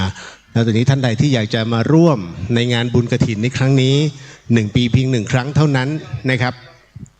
นะฮะเพราะว่าณตอนนี้เราก็เปิดให้หลายๆท่านได้ร่วมบุญกฐินเป็นกฐินสมทบไปนะฮะก็เป็นการร่วมบุญด้วยกันนะฮะเล็กๆน้อยๆนะครับเพื่อทำการปฏิสังขรณ์ซึ่งจริงๆแล้ววัดฝ่ายหินของเรานั้นนะฮะในอดีตนั้นเป็นวัดอรัญญวาสีหรือว่าวัดป่านะครับแต่หลังจากที่ในสมัยของรัชกาลที่6นะฮะก็มีการเปลี่ยนแปลงในเรื่องของการระดับการปกครองนะก็จึงให้วัดฝ่ายหินนั้นไปขึ้นกับวัดสวนดอกนะก็จะกลายเป็นเรียกว่าคามวาสีณตรงนี้เองนะแต่ว่าการปฏิบัติของพระภิกษุของวัดฝ่ายหินนั้นก็ยังปฏิบัติแบบในฝ่ายอรัญญวาสีตามแบบของอดีตท่านเจ้าอาวาสนะฮะด้วยเจ้าวาดรูปแรกของวัดฝ่ายหินก็คือครูบามาลวิชัยนะซึ่งตรงกับสมัยของพระบาทสมเด็จพระจอมเกล้าเจ้าอยู่หัวนะฮะแล้วก็ลำดับที่2นะครับก็คือพระภัยสารธาสังฆปาโมกข์หรือว่าครูบาหลวงวัดฝ่ายหินอดีตสังฆราชารูปแรกของล้านนานะฮะหรือว่าเรียกว่าเป็นเจ้าคณะจังหวัดรูปที่1นะฮะของจังหวัดเชียงใหม่นะตอนนี้นะครับซึ่งในวันนี้กฐินเดี๋ยวจะเริ่มต้นนะฮะในเรื่องของการตั้งขบวนตั้งแต่เวลา 9:30 น.นะครับที่ขวงวัฒนธรรมผมต้องบอกก่อนนะฮะว่ากฐินนะฮะเป็นการถวายผ้านะครับจริงสมัยก่อนนะฮะสมัยก่อนเนี่ยเขาจะถวายชิ้นเดียวนะฮะโดยเป็นจีวรสาธุครับนะเขาถวายชิ้นเดียวก็คือจีวรแต่ด้วยปัจจุบันนะฮะปัจจุบันสมัยเนี่ยนะครับก็มีการพัฒนาเกิดขึ้นนะโดยรูปแบบในการตัดเย็บจีวรนั้นเนี่ยมันเริ่มลดน้อยถอยลงถ้าจะทำก็คือทำเป็นไตร ไตรก็คือ3ชิ้นนะครับดังนั้นก็จึงนิยมเป็นการซื้อผ้าไตรนะฮะแต่ว่าในนั้นก็จะมีครบเลยนะฮะในกรณีตรงนี้นี่เองนะก็ท่านก็จึงอนุโลมนะเป็นการถวายแต่เป็นการถวายแบบไม่เจาะจงพระภิกษุสงฆ์นะฮะนะไม่เจาะจงดังนั้นการที่จะมอบอย่างผ้ากฐินทานในวันนี้นะครับถ้าจะมอบให้ใครเนี่ยคณะสงฆ์ของวัดฝายหินซึ่งมีพระสงฆ์ทั้งหมด16รูปด้วยกันสามเณรอีก8นะฮะจะเป็นการตกลงกันในหมู่คณะสงฆ์นะฮะว่ากฐินในวันนี้นะผ้าครองในวันนี้จะมอบให้กับพระภิกษุรูปใดนะซึ่งตามพระบรมพุทธานุญาตนะฮะอย่างที่กล่าวเอาไว้นะฮะว่าท่านอนุญาตให้พระภิกษุที่มีจีวรขาดวิ่นหรือว่าเปื้อนนะหรือว่าเก่าแล้วนะครับในแล้วก็จำพรรษาในอาวาสตลอดระยะไตรมาสตามพระวินัยนั้นได้มีโอกาสนะครับตกลงกันแล้วก็จะให้รูปใดคล้องนั่นเองนะครับดังนั้นในวันนี้นะก็อยู่ในช่วงฤดูกาลของการงานบุญยิ่งใหญ่ก็คืองานกฐินนะซึ่งจะเริ่มตั้งแต่แรม1ค่ำเดือน14ไปจนถึงขึ้น15ค่ำเดือน12นะฮะก็คือวันลอยกระทงนะฮะนั่นคือ1เดือนนับจากตรงนั้นขออนุญาตนะครับท่านเจ้าของรถ Honda ขอไข่หอหีบ5223เชียงใหม่นะ Honda ขอไข่หอหีบ5223เชียงใหม่ขอเมตตาขยับรถนิดนึงนะพอดีรถที่ส่งนะฮะภัตตาหารนะในช่วงเช้าให้กับพระกรรมฐานด้านบนลงไม่ได้นะครับนะฮะลงไม่ได้นะฮะคือหลายๆท่านก็สงสัยนะว่าวัดฝายหินเนี่ยนะฮะมีพระภิกษุทั้งหมดกี่รูป16รูปนะฮะซึ่งทั้งหมดทั้งมวลก็แบ่งเขาเรียกแบ่งเป็นฝ่ายนะฝ่ายพระปฏิบัตินะฮะท่านก็จะปฏิบัติล้วนๆแยกตนเลยครับท่านอาจจะไม่เคยเห็นบางรูปเลยแต่ว่าฮะนี่อยู่วัดฝายหินเหรออันนั้นคือในส่วนพระวิปัสสนาจารย์ท่านจะไม่วุ่นวายกับใครไม่เหมือนวัดอื่นนะฮะคือท่านจะแยกเลยนะส่วนอีกส่วนหนึ่งก็คือเป็นพระที่อยู่ในฝ่ายของพัฒนานะครับก็จะเป็นพระที่เรียกว่ามีปฏิสัมพันธ์นะครับมีในเรื่องของการให้ข้อคิดข้อธรรมนะให้กับศรัทธาชาวบ้านทั้งหมดทั้งมวลนะฮะก็โดยดำริของท่านเจ้าวาดท่านพระครูสมุวิศวะวรคิโจนะฮะวัดฝายหินเนี่ยตั้งแต่ต้นจนถึงปัจจุบันนี่พระอาจารย์วิศวัตนี่นะท่านพระครูสมุวิศวัตนี่ท่านเป็นพระเจ้าวาดรูปที่11นะรูปที่11นะฮะของวัดฝายหินนะครับซึ่งลำดับขั้นตอนต่างๆนะฮะต้องบอกว่ามันก็จะมีเรียงลำดับขึ้นมานะวัดฝายหินนั้นเนี่ยต้องบอกว่านะครับสมัยก่อนนะกินพื้นที่ไปอยู่ด้านหลังสวนสัตว์เลยนะเพราะว่าหลักฐานก็คือมันจะมีถ้ำเล็กๆนะถ้ำเล็กๆซึ่งครูบาหลวงนะหรือว่าครูบาฝายหินเนี่ยท่านจะหลบญาติโยมนะไปเจริญวิปัสสนากรรมฐานในถ้ำแห่งนั้นนะถ้ำก็เขาเรียกเป็นพอดีตัวคนเข้าไปแค่2 เมตรครึ่งนะกว้าง2 เมตรยาว2 เมตรครึ่งนะฮะแล้วก็เป็นมันอยู่ในชะง่อนผาซึ่งปัจจุบันยังมีอยู่นะฮะอยู่ในสวนสัตว์นะครับแต่ว่าก็หลังจากที่ทางวัดฝายหินมอบพื้นที่ให้กับทางสวนสัตว์นะฮะก็ถือได้ว่าเป็นอีกหนึ่งอันที่มอบให้กับหน่วยงานราชการนะครับดังนั้นในวันนี้พื้นที่ของวัดฝายหินจึงมีทั้งสิ้นเฉพาะบนวัดนะฮะเป็นจำนวน7 ไร่นะครับต้องบอกแล้วก็วางสัดส่วนในแลนด์สเคปนั้นอย่างเหมาะสมนะสำหรับในการปฏิบัตินะครับดังนั้นในส่วนของพระปฏิบัติเนี่ยเดี๋ยวอีกสักครู่หนึ่งเดี๋ยวท่านก็จะลงมาพร้อมๆกันท่านจะได้เห็นนะฮะว่ารูปใดนะมีรูปใดบ้างท่านอาจจะไม่เคยเห็นหน้าค่าตาท่านเลยนะเพราะว่าท่านไม่รับนิมนต์ใครมีปัญหาเรื่องข้อธรรมหรือว่าอยากวิปัสสนาอะไรอย่างเงี้ยนะฮะในเรื่องของสมาธินะฮะถ้ามีปัญหาปรึกษาท่านได้แต่ไม่สอนนะปรึกษานะครับดังนั้นในส่วนของการปฏิบัติธรรมวัดฝายหินถึงได้ว่านะครับหลายๆท่านก็จะเข้ามาอยู่เรื่อยๆนะฮะณตรงนี้อันนี้ต้องขอพระคุณนะครับหอมบุญได้ฮะหอมบุญได้นะครับด้านใน นะครับเดี๋ยวอีกสักครู่หนึ่งนะต้องขอประทานโทษพี่น้องชาวบ้านบ้านฝายหินนะครับเพราะว่าเราก็เทสแล้วก็ทดสอบเสียงมาตั้งแต่ช่วงระยะเวลาเช้ามืดเลยนะครับเพื่อที่จะให้เกิดความผิดพลาดน้อยที่สุดเพราะวันนี้บรรดาแขกผู้มีเกียรตินะครับทั้งหมดทั้งมวลนะรวมถึงคณะศรัทธาทั้งหมดทั้งมวลกว่า200กว่าชีวิตนะครับที่อยู่บริเวณรอบๆแล้วก็บริเวณมหาวิทยาลัยเชียงใหม่นะครับก็จะเดินทางขึ้นมาณตรงนี้นะครับเป็นประจำทุกปีนะฮะวัดฝายหินเป็นวัดเปิดนะฮะไม่คือเปิดตลอด24ชั่วโมงนะฮะแต่ก็ไม่ใช่ว่าตีสามจะเข้ามาอันนี้ก็แปลกๆหน่อยนะครับมันก็คงจะไม่ใช่สักขนาดนั้นนะพระคงจะไม่ให้ธรรมะตอนตีสามนะฮะนอกจากมาสวดทำวัดเช้าตีห้านะฮะตีสี่ครึ่งจนถึงตีห้านะฮะนอกนั้นก็ไม่น่าจะใช่ นะดูหลอนๆกิจกรรมของวัดฝายหินเนี่ยมีอยู่เรื่อยๆนะคณะศรัทธาเดี๋ยวเดือนธันวาคมวันที่22ธันวาคมใครอยากจะพบเจอเขาเรียกว่าเรือจ้างแห่งสังคมดาราไทยก็สามารถเจอได้นะฮะกพลทองพลับนะป๋องกพลทองพลับแห่งเดอะช็อคเนี่ยเขาจะพร้อมคณะอีก10คนก็จะมาที่วัดฝายหินนะครับมาบริจาคโรงศพนะครับณตรงนี้แล้วก็ให้กับมูลนิธิต่างๆก็เดี๋ยวในวันนั้นนะครับป๋องจะมาบริจาคประมาณช่วงบ่ายๆช่วงบ่ายสองนะฮะก็ทุก2 ปีป๋องจะมาบริจาคครั้งที่แล้วมาเนี่ย100 โลงนะครับอันนี้ก็ท่านใดที่อยากจะมาพบเจออยากจะมาร่วมถ่ายรูปกับทีมงานของกพลทองพลับก็มาได้นะครับนะเดอะช็อคยกพลมาหมดเลยนะฮะที่วัดฝายหินแห่งนี้เสียดายนะครับเมื่อปีที่แล้วนี่พี่ยิ่งยงยอดบัวงามก็มา คือศิลปินมากันเยอะที่นี่นะแต่ว่าไม่เป็นข่าวนะครับเพราะว่ามาพบเจอท่านเจ้าอาวาสเท่านั้นแล้ว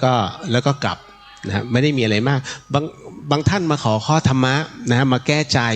นะมาแก้สมาธิก็ที่นี่แหละครับนะแล้วก็เราก็จะมีการปฏิบัติธรรมทุกๆวันอาทิตย์ที่ธรรมสถานมหาวิทยาลัยเชียงใหม่นะก็โดยพระอาจารย์โอปอนะหลวงพี่คำจันทร์หลวงพี่เขมนะท่านเปลี่ยนชื่อแล้วนะฮะดังแล้วเปลี่ยนชื่อครับนะแล้วก็มีทุกวันอาทิตย์นะครับที่ธรรมสถานนะฮะ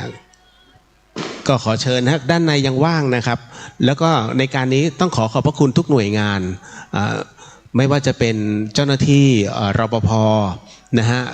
อปพลนะครับแล้วก็พวกอสนะอ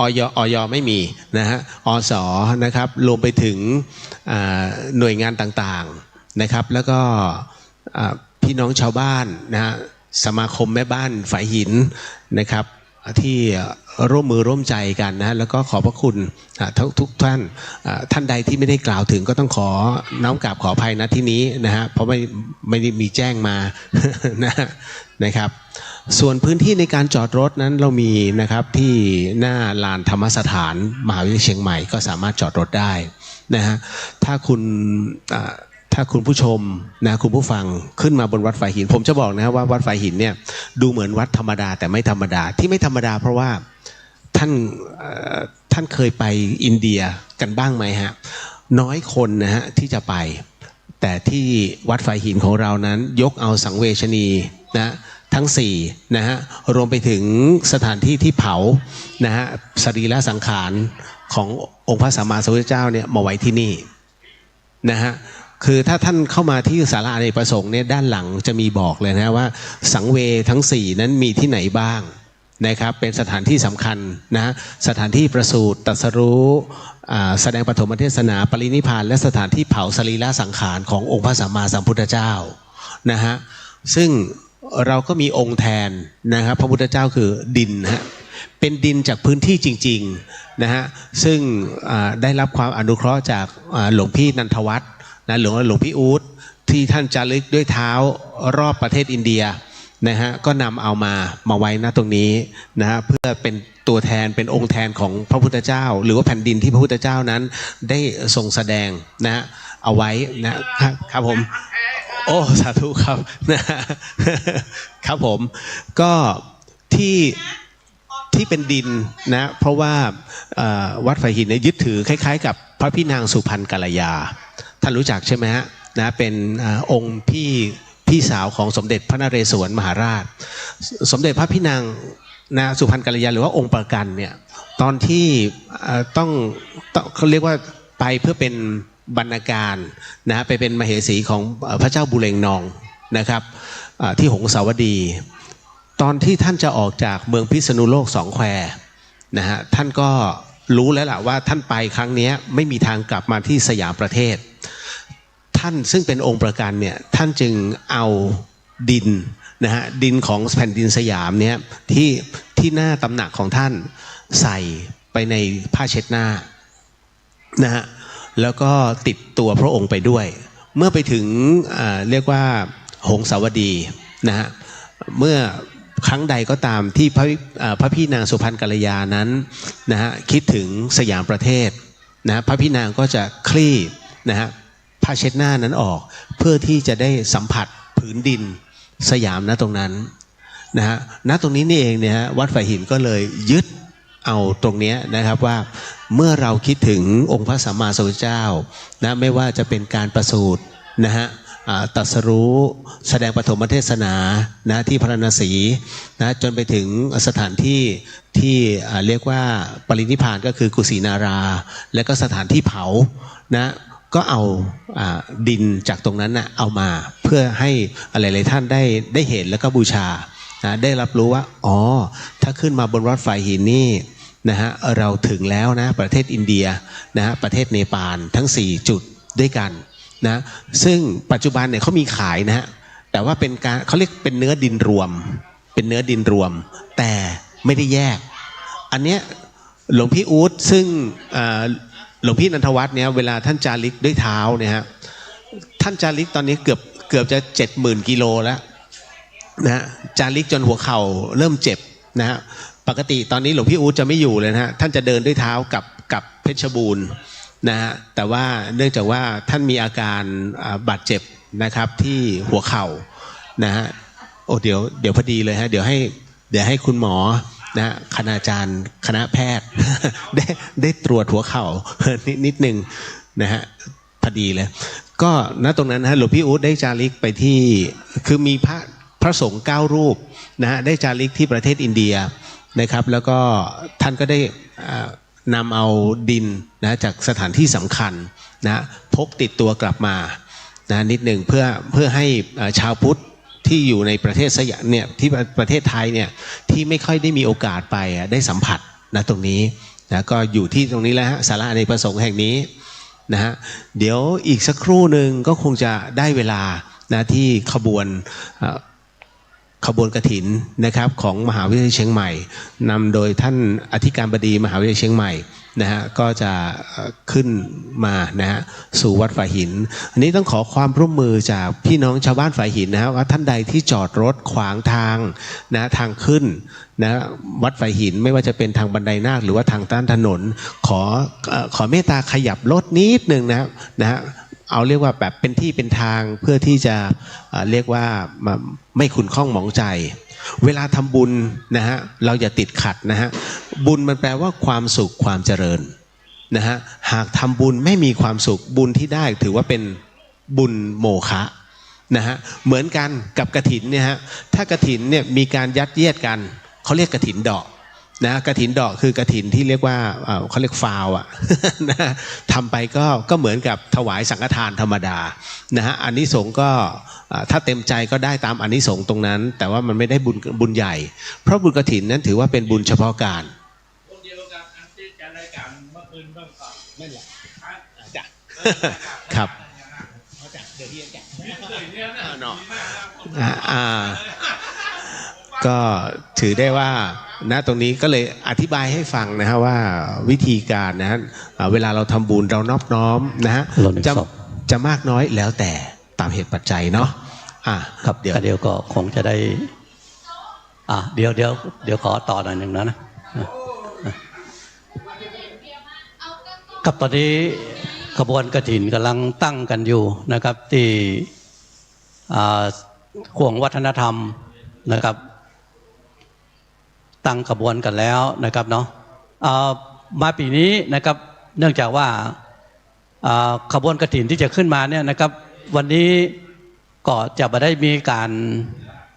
ารแสดงนะครับในส่วนต่างๆนะครับก็ที่แต่งตัวมาแล้วเนี่ยนะครับเดี๋ยวจ้างฟ้อนของมหาวิทยาลัยจ้างฟ้อนของชมรมพื้นบ้านล้านนานะครับที่แต่งตัวกันมาแล้วก็บอกคือพิกเตอร์นะครับก็คือว่าแต่งตัวกันมานั่นแหละนะครับแล้วเขาก็จะเตลร่วมขบวนขึ้นมานะครับแต่ว่าในส่วนของต่างวัดเนี่ยนะครับตะกี้ฮูมาน้อยนึงว่าจะมีฟ้อนต้อนรับนะครับฟ้อนต้อนรับ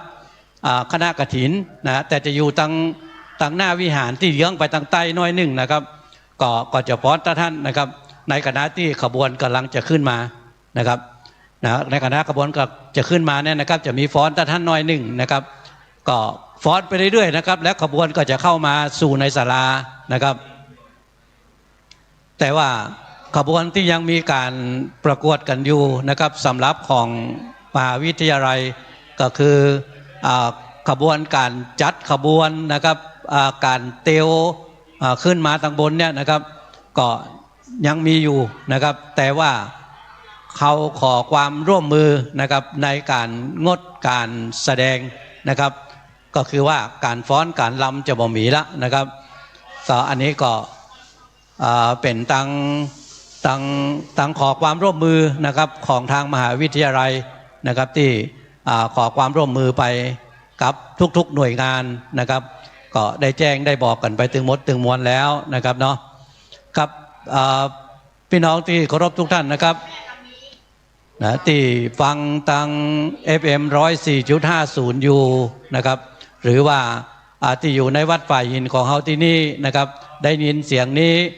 วันนี้เป็นวันที่ทางมหาวิทยาลัยเชียงใหม่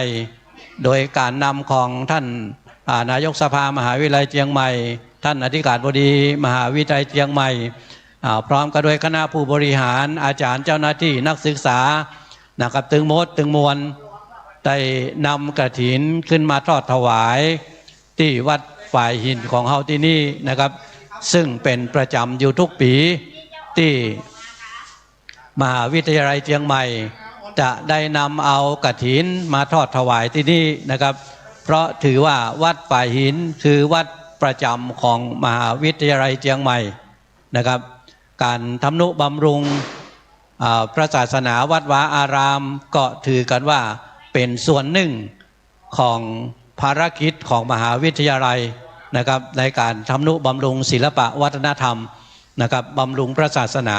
อันนี้เป็นภารกิจอันหนึ่งซึ่งมหาวิทยาลัยก็ได้ยึดเอาการทำนุบำรุงพระพุทธศาสนานะครับเป็นประจำอยู่ตลอดมานะครับก็สังเกตได้ว่าเมื่อวันออกพรรษาก็มีการตักบาตรเทโวนะครับเป็นการตักบาตรเทโวประจำของ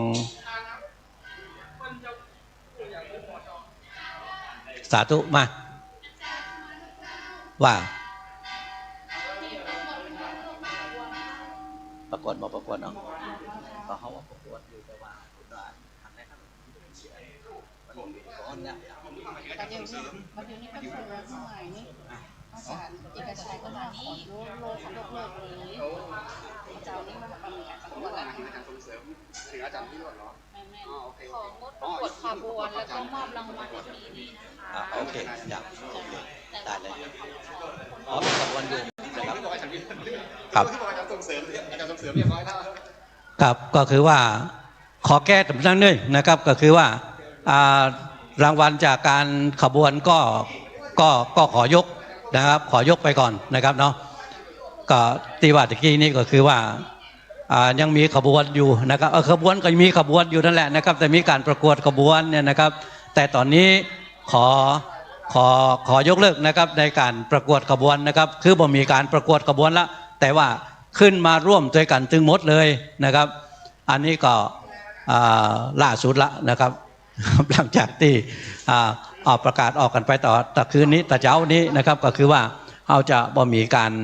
ละเล่นทั้งหลายแล้วบ่มีการฟ้อนการรำแล้วนะครับก็ ในส่วนวันนี้เพิ่มเติมเข้ามาแถมก็คือว่าเราจะบ่มีประกวดขบวนแล้วนะครับแต่ว่าขบวนที่เข้ามาถึงหมดแต่งตัวกันแล้วก็แต่งตัวกันขึ้นมานะครับบนวัดนี่แหละนะครับครับอันนี้เป็นส่วนอันหนึ่งของงานของเราในวันนี้นะครับครับในส่วนของมหาวิทยาลัยตึงมดตึงมวลเลยนะครับโดยการนำของท่านนายกสภามหาวิทยาลัยท่านอธิการบดีมหาวิทยาลัยเชียงใหม่พร้อมกับด้วยคณะผู้บริหารอาจารย์เจ้าหน้าที่นักศึกษากู้คนนะครับเขาถือกันว่านี่เป็นภารกิจอันหนึ่งของมหาวิทยาลัยในการทำนุบำรุงศิลปะวัฒนธรรมนะครับซึ่งเขาก็ถือกันว่าวัฒนธรรมอันหนึ่งของคนบ้านเฮานะครับเมื่อที่มันเกี่ยวเนื่องกับพระพุทธศาสนานะครับเมื่อออกพรรษาแล้วก็จะต้องทานกฐินนะครับการทำบุญด้วยการทานกฐินถวายผ้ากฐินนะครับก็ได้นำผ้ากฐินนะครับมาทอดถวายเป็นประจำอยู่ทุกปีนะครับถือกันว่าเป็นภารกิจหลักของมหาวิทยาลัยเลยนะครับนอกจากว่าเขาจะทำบุญโดยปกติทั่วไปของเขาแล้วนะครับเขาก็จะมีการถวายผ้ากฐินนะครับซึ่งเป็นกาลทานคำว่ากาลทานนั้นก็คือว่ามันจะทานได้อยู่เดือนเดียวนะครับคือตั้งแต่ออกพรรษานะครับวันแฮม1 ค่ำนะครับออกพรรษามาจนแผ่ววันเดือนนี่เพ็งนะครับอันนั้นก็1 เดือนนะครับนี่เพ็งอันเนี้ยนะครับมันก็จะมีการถวายผ้ากฐินกันอยู่ในช่วงเดียวเนี่ยนะครับเพื่ออย่างนะครับเพื่อให้ตัวเจ้าได้ผ้านุ่งนะครับตัวเจ้าที่มีผ้าเก่าจะได้เปลี่ยนนะครับจะได้เปลี่ยนผ้านะครับผ้านุ่งใหม่แล้วก็ตัวเจ้าก็จะได้พระอานิสงส์จากการที่ได้รับผ้ากฐินนะครับซึ่งจะมีพระอานิสงส์ที่เกิดขึ้นนะครับกับตนตัวของตัวเจ้าที่อยู่จำพรรษาครบไตรมาส3 เดือนณที่ใดที่หนึ่งอย่างปีนี้วัดฝ่ายหินของเฮานี้มีตัวเจ้าอยู่ทั้งหมด16 ตนนะครับตัวเจ้า16 ตนเนนแถม7-8 ตนนะครับเนาะนะครับ7-8 ตนที่จำพรรษาอยู่ที่วัดของเฮานี้นะครับเขาก็ถวายถึงมดถึงมวลนะครับ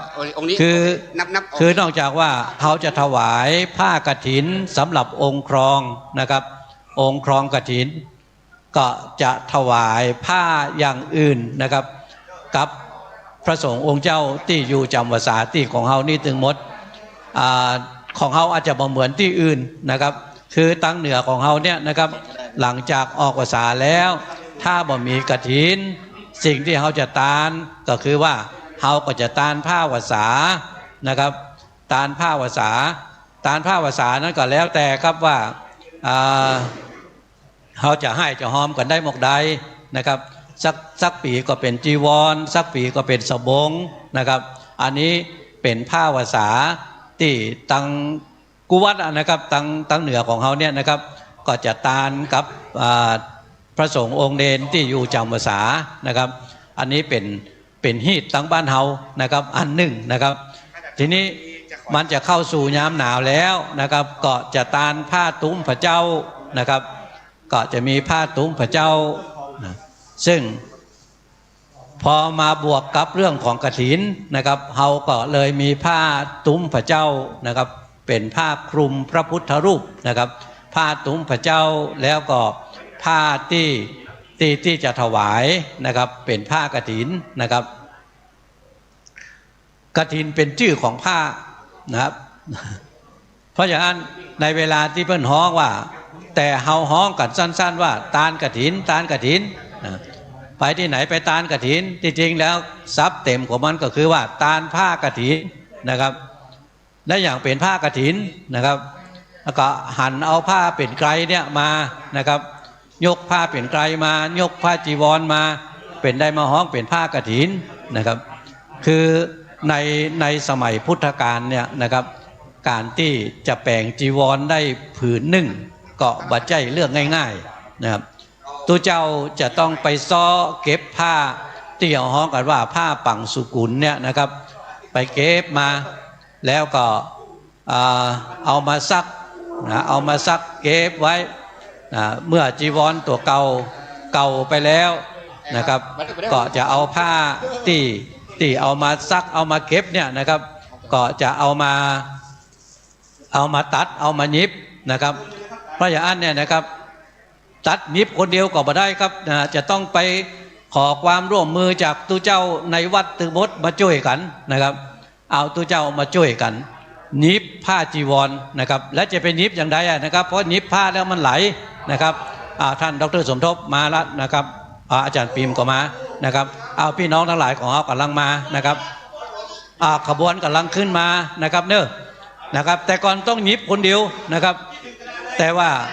อาจจะยิบจะได้นะครับก็เลยต้องมาแปลงกรอบของมันนะครับกร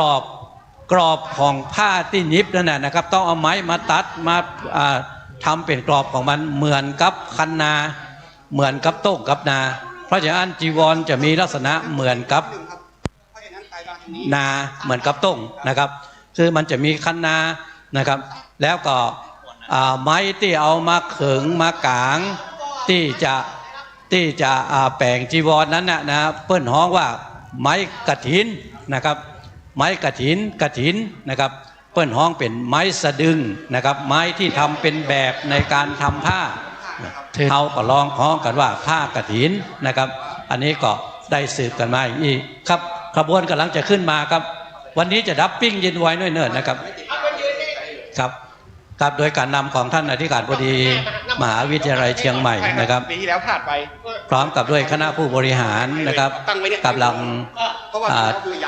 นำขบวนขึ้นมาสู่ที่วัดฝายหินของเราที่นี่นะครับครับเมื่อ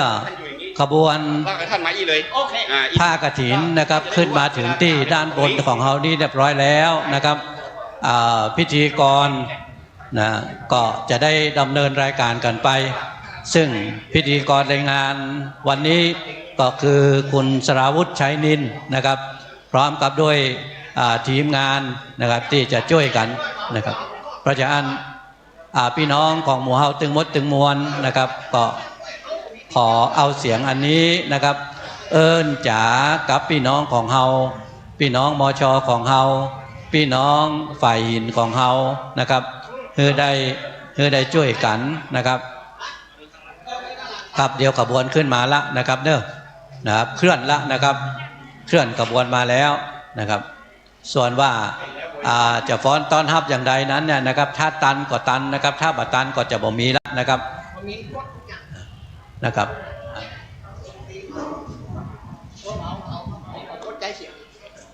ครับคือตอนนี้เป็นเสียงประชาสัมพันธ์เฉยๆนะครับการฟ้อนการลำจะบ่มีนะครับตึงมดตึงมวลเลยนะครับจะมีแต่ขบวนที่ขึ้นมาแต่อันนั้นนะครับเนาะที่ใช้เสียงอยู่ประเดี๋ยวนี้ก็คือว่าเสียงเพื่อที่จะประชาสัมพันธ์ในงานพยายามที่จะอู้น้อยที่สุดนะครับแต่การอู้น้อยที่สุดก็บ่ได้ธรรมะนะครับเพราะเนื่องจากว่าในขณะนี้นั้นเอาถ่ายทอดเสียงไปทาง FM 104.50 คลื่นพระพุทธศาสนาและวัฒนธรรมของวัดป่าหินเฮาโดย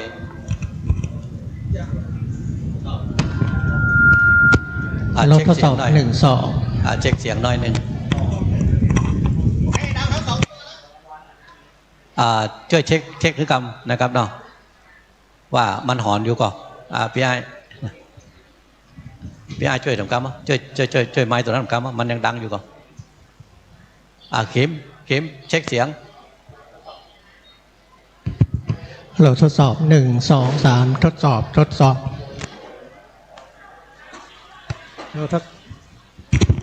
ราทดสอบ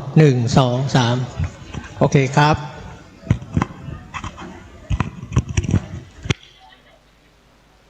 ครับวันนี้ในส่วนของฝ่ายศาสนพิธีนะครับพิธีการทางศาสนาของมหาวิทยาลัยเชียงใหม่นะครับ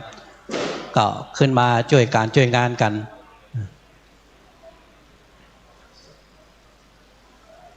กับขบวนได้เคลื่อนขึ้นมานะครับสู่ทางด้านบนนี้แล้วนะครับก็เมื่อขึ้นมาถึงนะครับบนศาลานี้แล้ว ในส่วนหนึ่งนะครับจะเข้ามานั่งอยู่ในศาลานะครับก็ในส่วนของน้องๆนักศึกษาก็จะเข้ามานั่งอยู่พับเพียบอยู่ทางหน้าเนี่ยนะครับเนาะนะก็จะเป็นในส่วนหนึ่งนะครับแล้วก็ถ้าเก้าอี้มันเต็มนะครับไม่ใช่ว่าเก้าอี้เต็มอย่างเดียวนะครับคือ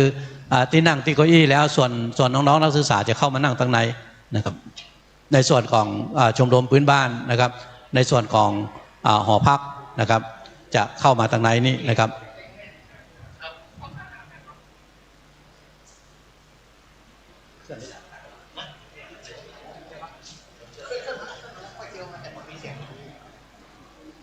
เป็นอย่างนั้นเสียงประชาสัมพันธ์นี่มันเป็นอย่างนั้น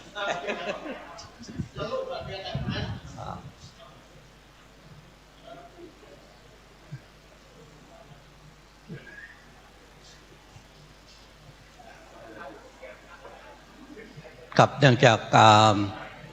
ข่าวนะครับที่ถูกแจ้งกันไปตั้งแต่เช้านะครับการเสด็จสู่สวรรคาลัยของพระพันปีหลวงนะครับดังนั้นในงานทำบุญของเราในวันนี้นะครับเขาก็จะงดในการแสดงทุกอย่างนะครับขบวนมีนะครับแต่เขาจะเตียวกันมาด้วยอาการที่สงบนะครับเพราะฉะนั้นขบวนที่ขึ้นมาถึงในประเดี๋ยวนี้โดยการนำของท่านอธิการบดีมหาวิทยาลัยเชียงใหม่นะครับได้ขึ้นมาถึงบนวัดแล้วนะครับครับขอในส่วนทั้งหลายนะครับเนาะนะครับกับได้ช่วยกันนะครับเนี่ยนะครับกับขบวนโดยการนำของท่านอธิการบดีและท่านรองอธิการบดีและในส่วนงานตึงโมดนะครับได้ขึ้นมาในที่บนศาลานะครับเนาะกับฝ่ายพิธีนะครับจะได้หับผ้าในส่วนตึงโมดนะครับครับเชิญชวนผู้บริหารตึงโมดเลยนะครับครับขึ้นมาด้านบนศาลาได้เลยนะครับครับเชิญชวนเลยนะครับในส่วนของหอพักกับในส่วนของหอพักกับชมรมนะครับเข้ามาทางไหนเพื่อนนะครับต้นเงิน2ต้นนี้ต้นเงิน2ต้นกำเดียวนะครับเนี่ยนะครับกำเดียวองค์ที่1เลยครับเชิญชวนทุกท่านเลยนะครับกลับเข้ามาทางบนเลยนะครับบริวารตึงมดจะอยู่ตัดปุ้นก่อนนะครับเดี๋ยวอันฝ่ายจะจัดการนะครับครับพี่น้องครับทุกคนเลยนะครับครับเชิญชวนครับเข้ามาทางในเลยนะครับครับต้นอย่างตึงมดตึงมวลนะครับที่เป็นเครื่องบริวารของกฐินครับนะครับเอาขึ้นมาทางบนเลยครับเราจะวางต้นกันอยู่ทางบนนี้นะครับจะมีเรียงลำดับกันอยู่นะครับเนี่ยกับขบวนตะวังยอดมาหน่อยด้านนะครับตะวังยอดหน่อยนะครับเชิญเนี่ยนะครับเนี่ยนะครับเชิญขึ้นมานั่งกันก่อนนะครับในส่วนตึงมดเลยนะครับพี่น้องของเรานะครับขบวนที่มาแผ่วแล้วนะครับเนาะเชิญขึ้นมาทางบนกันเพ่นะครับเข้าไปเลยครับก็จะเป็นอยู่ชุดหนึ่งนะครับที่เราได้เตรียมไว้สำหรับทายทานที่จะถวายนะครับพระสงฆ์นะครับก็วันนี้ที่เตรียมฟ้อนกันไว้ก็บอกเป็นอย่างนะครับเดี๋ยวนั่งร่วมด้วยกันที่นี่นะครับเนี่ยนะครับในส่วนของวัดเฮาตัวนะครับแล้วก็พี่น้องตึงมดนะครับที่มาร่วมด้วยกันในวันนี้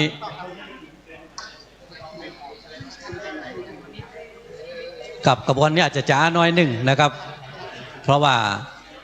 เป็นกระบวนใหญ่ครับกลับเข้ามาทางในเลยนะครับของคณะแพทย์นะครับเนื่องจากคณะแพทย์จะเป็นคณะที่ใหญ่ดังนั้นก็เลยเคลื่อนตัวช้าน้อยหนึ่งนะครับ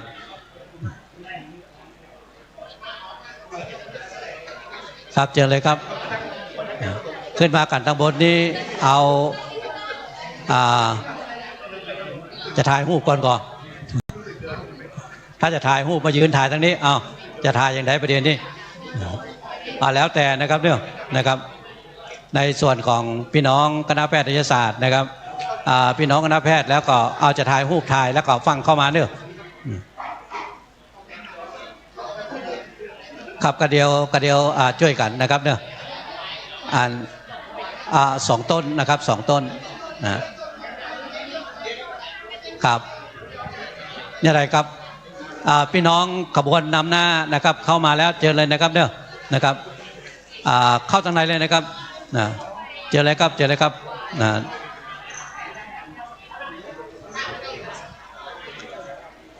ต้นบริวารไปทางขวาครับบริวารไปขวามือเนี่ยนะครับครับต้นบริวารไปขวามือเลยนะครับตั้งเรียงลำดับกันปุ้นเลยนะครับเจอนะครับพี่น้องอาจจะไม่ได้บอกได้ฮ้องกันตึงหมดนะครับ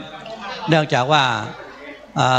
ในส่วนงานทั้งหลายนะครับที่ได้ร่วมกันในวันนี้ประเดี๋ยวนี้หันก็ตามป้ายนะครับก็ว่ากันไปตามป้ายนะประเดี๋ยวนี้นะครับอ่านป้ายปุ้นอย่างหมูเตียวไปปุ้นละครับเชิญในส่วนงานทุกส่วนงานเลยนะครับเอาหันตามต้นนะครับ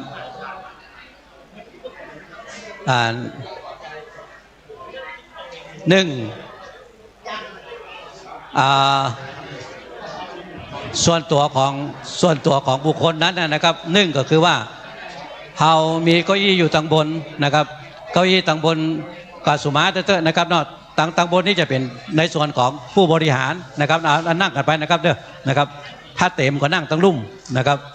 มีอย่างนะครับเพราะว่าตึงมดก็คือมหาวิทยาลัยเชียงใหม่เหมือนกันทั้งหมดนะครับเอามาเลยครับเอามาขึ้นมาเลยครับเอาขึ้นมาเลยนะครับถ้าว่าบัดถอดรองเท้าก็เจ้าหน้าที่จะช่วยพอนะครับเจ้าหน้าที่จะช่วยยกนะครับการศึกษาตลอดชีวิตนะครับเข้าไปเลยไล่ลองไปครับไปนะครับเอาไปตั้งตะปุ้นนะครับไล่ลองไปปุ้นขบวนที่7นี่ขบวนอย่างอันนี้หันกาดเขียนติดมาได้นะครับเจอเลยนะครับ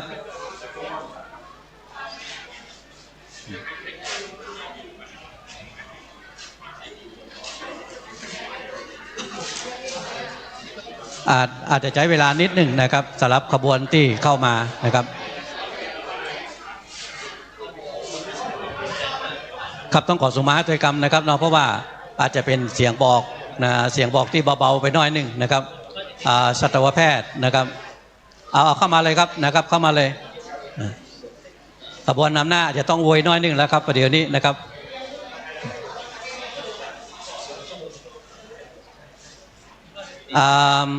อนุญาตอย่างหนึ่งก็คือว่าอนุญาตเฉพาะคนกำต้นนะครับคนกำต้นไม่ต้องถอดเกิบนะครับมาเลยนะครับถ้าเอาต้นไปวางนะครับแล้วก็เจิญตามเก้าอี้เลยนะครับฟังปิกเตือฟังไปไหนเตือนะครับสัตวแพทย์แล้วก็คณะอื่นๆนะครับ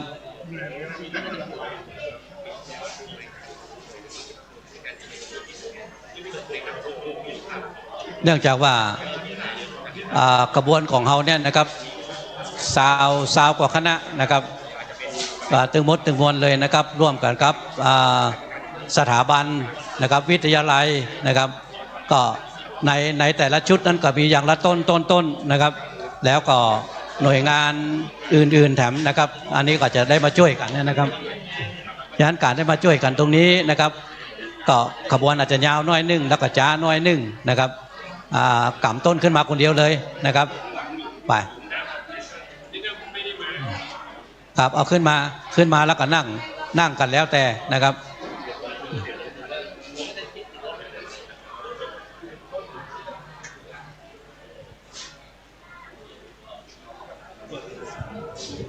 กับ2 ปีมาแล้วนะครับที่เฮา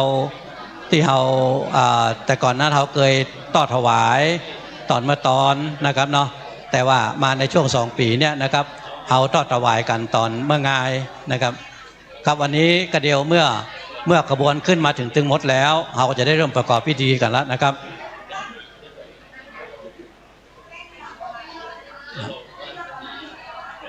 ครับมาถึงแล้วแจ้งยอดเสร็จเรียบร้อยแล้วก็เข้ามาทางในนะครับเอาต้นเข้ามาทางในได้เลยนะครับกระบวนที่มาตกก่อนนี่ก็ดีอย่างหนึ่งก็คือว่าเก้าอี้มีอยู่นี่ละนะครับนั่งเก้าอี้แล้วก็ ใครจะนั่งพับเพียบได้มานั่งพับเพียบตั้งหน้านะครับเอามาส่งให้เลยนะครับนะโอ้ครับครับ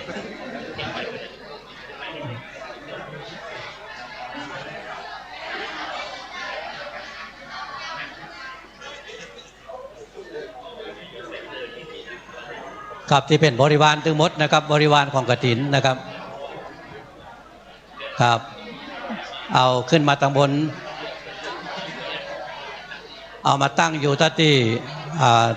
ทางเจ้าหน้าที่เขาจะช่วยพออยู่นะครับเนาะ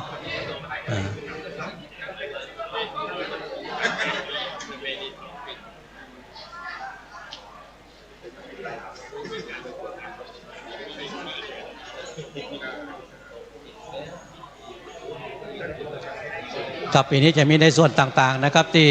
ส่วนงานตึงมดในมหาวิทยาลัยเชียงใหม่ของเรานะครับก็ถือกันเป็นการร่วมแห่งร่วมใจของเรานะครับการทำบุญใหญ่เป็นการทำบุญทอดผ้ากฐินนะครับสำหรับหมู่เฮาผู้คนเลยนะครับครับเอาต้นเข้ามาเถอะนะครับเนอะ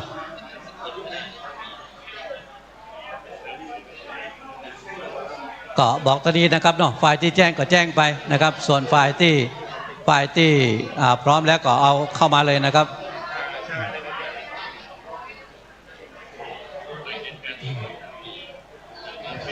เสื้อกัตันหันมาตันหันนะครับเภสัชนะครับเภสัชศาสตร์นะครับ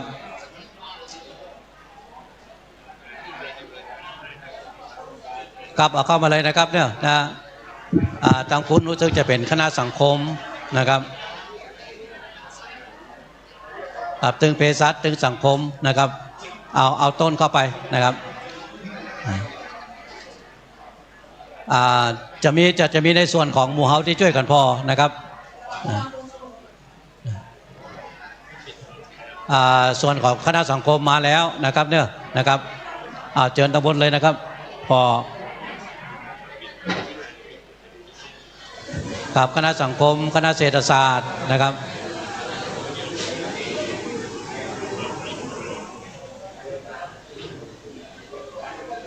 ครับเอาขึ้นมาเข้ามาตั้งในกันเลยนะครับเนี่ยครับจะมีอาจารย์เขาฝ่ายพิธีการนะครับได้ช่วยกันกำช่วยกันยกอยู่นะครับถ้าอาจารย์นี่ก็ยกคนเดียวเศรษฐศาสตร์กำคนเดียวก็ได้มา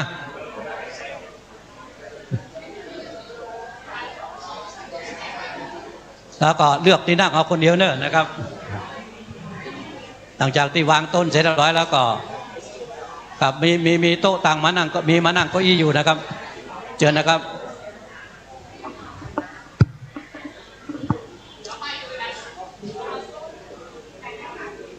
ครับจะท่าจนขบวนสุดท้ายนะครับเดี๋ยวจะได้เริ่มกันนะครับ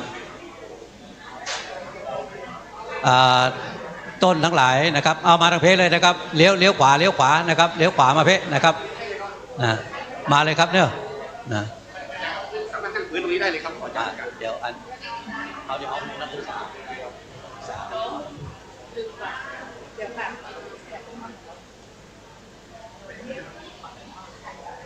ครับในส่วนต้นที่มาถึงแล้วนะครับเจอเลยนะครับเข้ามาได้เลยครับเอาเลี้ยวขวาเข้ามานะครับ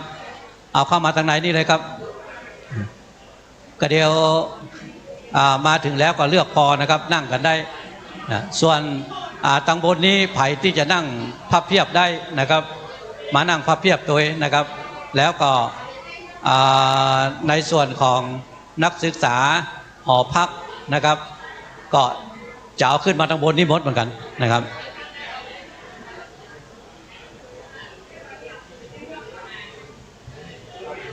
ครับจะมีต้นมาแล้วนะครับเนี่ยนะครับ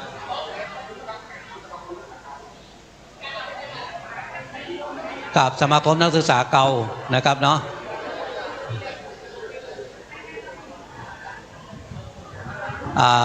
สถาปัตย์นะครับเนาะเอาเข้ามาเลยครับสุมาเตอร์นะครับเสื้อบาได้บอกชื่อถึงหมดนะครับผมว่ามันน่าจะเสี่ยงเตื้อนะเพราะว่าได้แล้ว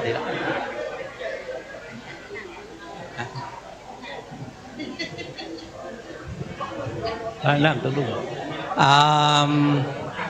ของกันอย่างนะฮะเข้ามานะเกษตรนะครับคณะเกษตรนะครับเอาเข้ามาทางในเลยนะครับออกไปเอาที่จริงคนกำป้ายน่าจะก่ายมาทางหน้านี่นะเจอเลยนะครับพี่น้องเกษตรนะครับเอาเข้ามาทางในเลยครับมาทางในเลยครับเพราะว่าป้ายจะนำทางหน้ามานี่น้อยหนึ่งก็เดี๋ยวก่อนกำป้ายก่ายทางหน้ามานี่นะครับพี่น้องเกษตรนะครับเนี่ยส่วนว่าก่ายมาทางหน้านี่แล้วจะลวดออกทางพุทธนะครับครับกับพี่น้องเกษตรนะครับได้ป้ายมาละกับสตางค์ตัวกันเขาจะเอากับบริวารมานั่นคนกำป้ายไปทางพุทธเตรียมมาแล้วลวดก่ายไปทางนี้ครับนะเลือกที่นั่งเลยครับส่วนต้นนี้ก็เดี๋ยวจะขึ้นมาทางบนนี้นะครับครับขึ้นทางบนกันเลยนะครับครับขบวนเขายังเป็นยังเหมือนเก่าอยู่นะครับขบวนตึงโมติมากลับมาพุ้นคณะอย่างประเดี๋ยวเนี่ยศึกษานะครับมาเข้ามานะครับคณะศึกษาป้ายนำหน้ามาตัวนะครับเพราะว่าตอนนี้เขาจะได้ถ่ายรูปตอนนี้ก่อนคณะศึกษามานะครับ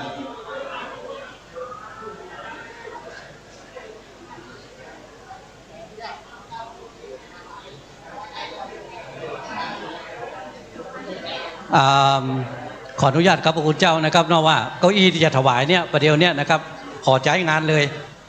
อาจารย์เนอะ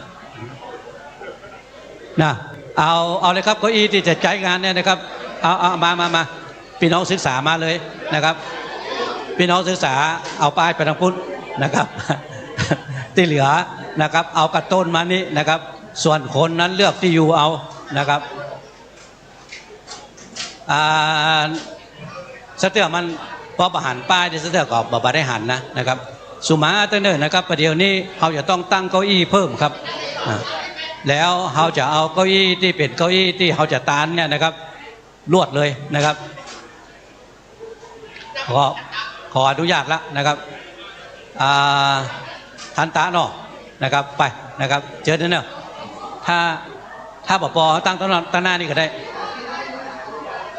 ถ้าตั้งคุณปอตั้งตั้งนี่ก็ได้นะก็สุมาเถอะครับเนี่ยเพราะว่าเขาต้องเสริมไปน้อยนึงนะครับนะมาเป็นอย่างนะครับนั่งด้วยกันไปอย่างเงี้ย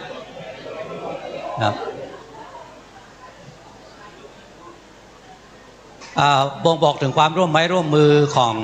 พี่น้องมช.เฮาตึงมดนะครับก็กูปีแล้วเขาจะขึ้นนั่งในวิหารตัวนะครับเอาต้นเข้ามาเลยนะครับเนี่ยนะครับวิทยาศาสตร์และอันนี้อย่างประเดี๋ยวเนี่ยขอบกล้วยป้ายนะเหรออันนี้มนุษย์นะครับจำได้กันหน้าคนนะครับทางคณะบดีมินิกับคณะบดีคณะมนุษย์นะครับแล้วก็พี่น้องวิทยาศาสตร์มาตั้งปูนเจอเลยครับพี่น้องของเรานะครับเนี่ยถ้าตั้งบนมันเต็มก็ถ้าจะนั่งกับตั้งหน้านี้นะครับพอเอาเถอะนะในส่วนอันหนึ่งทางคณะบดีอยู่เลยครับคณะบดีคณะมนุษย์นั่งอยู่นี่นะครับสุมาเตอร์ก็เดียวถ้าอย่าเอาตั้งตัวนี้พ่อก็ได้นะเอาเก้าอี้นี่เก้าอี้ไว้นี่พ่อก็ได้เจ้าแม่ครับเอาเก้าอี้อยู่นี่พ่อก็ได้นะอยู่นี่พ่อก็ได้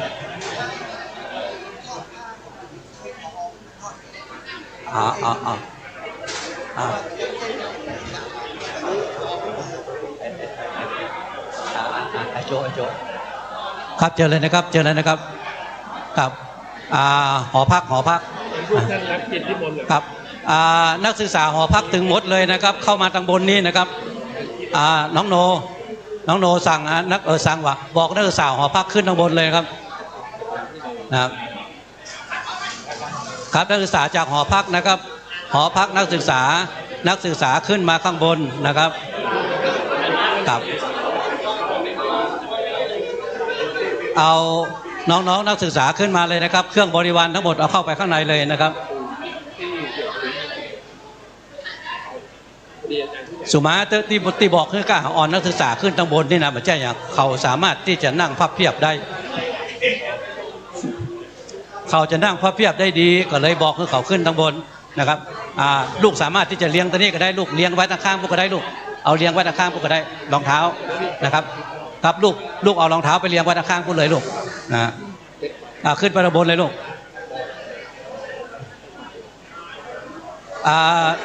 ลูกหอพักขึ้นมาทางบนเลี้ยงรองเท้าไว้ทางโน้นแล้วก็ขึ้นมาเลยลูกครับจ๋าหน่อยหนึ่งนะครับเนี่ยนะครับ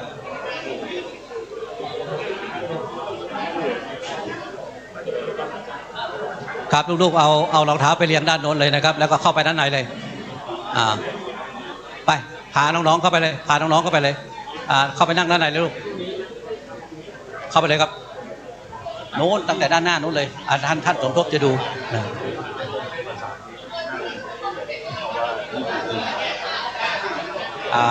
ไม่ต้องถอดก็ได้สวมมาเลยสวมมาเลยก็ได้10 ลูกสวมมาเลยก็ได้ไม่ต้องถอดขึ้นมาเลยเอามานั่งครับเชิญเลยนะครับตอนนี้ลูกๆนักศึกษานะครับจากหอพักนะครับจากในส่วนของตั้งหลังพุ้นแถมนะครับจะเอาเข้ามานั่งตั้งในนะครับ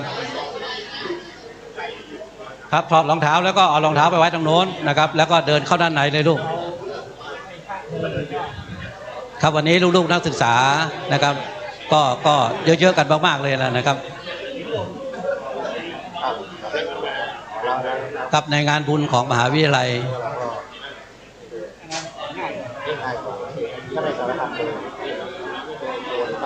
อาจารย์ก็ได้กับถอดรองเท้าวางตรงนั้นแหละนะครับแล้วก็ขึ้นไปเลยลูกเข้าไปเลยนะ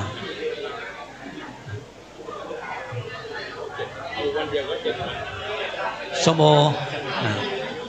ไปเลยอาจารย์สมโภไปนั่งอยู่ข้างหน้านู้นเลยนะครับไปเลยครับไปเลยนั่งอยู่ข้างบนนั่นแหละไปด้านหน้าเลยอาจารย์สมโภไปด้านหน้านำลูกๆไปนำลูกๆไปมาลูกๆมาเลยครับ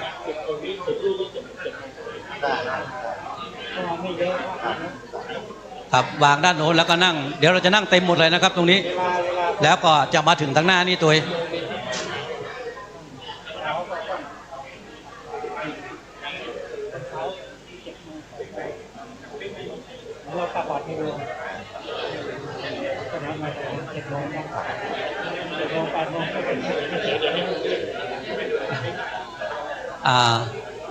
โน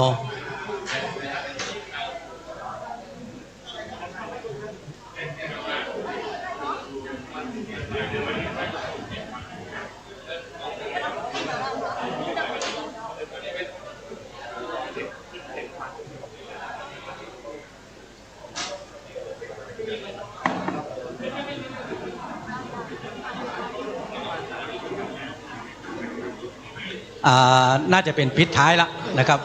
ปิดท้ายด้วยขบวนของใครเอ่ยยูนิเซฟนะครับเจอเลยนะครับมานั่งกับทางบนนะครับก็ยี่จะเพิ่มเติมเข้าไปวันนี้นะครับวันนี้ได้ช่วยกันหมดวันนี้นะเต็มไหมนะครับถ้าเต็มได้จะนั่งตัวนี้แถม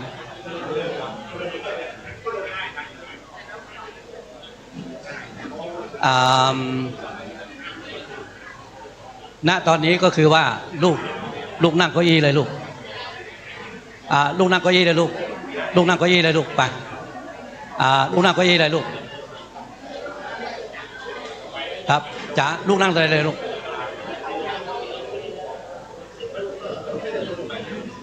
ครับลูกนั่งเก้าอี้เลยลูก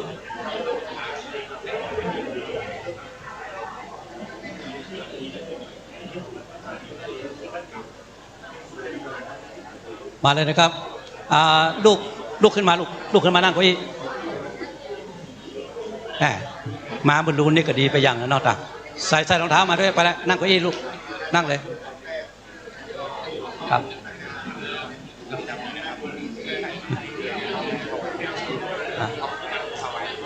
มันจะ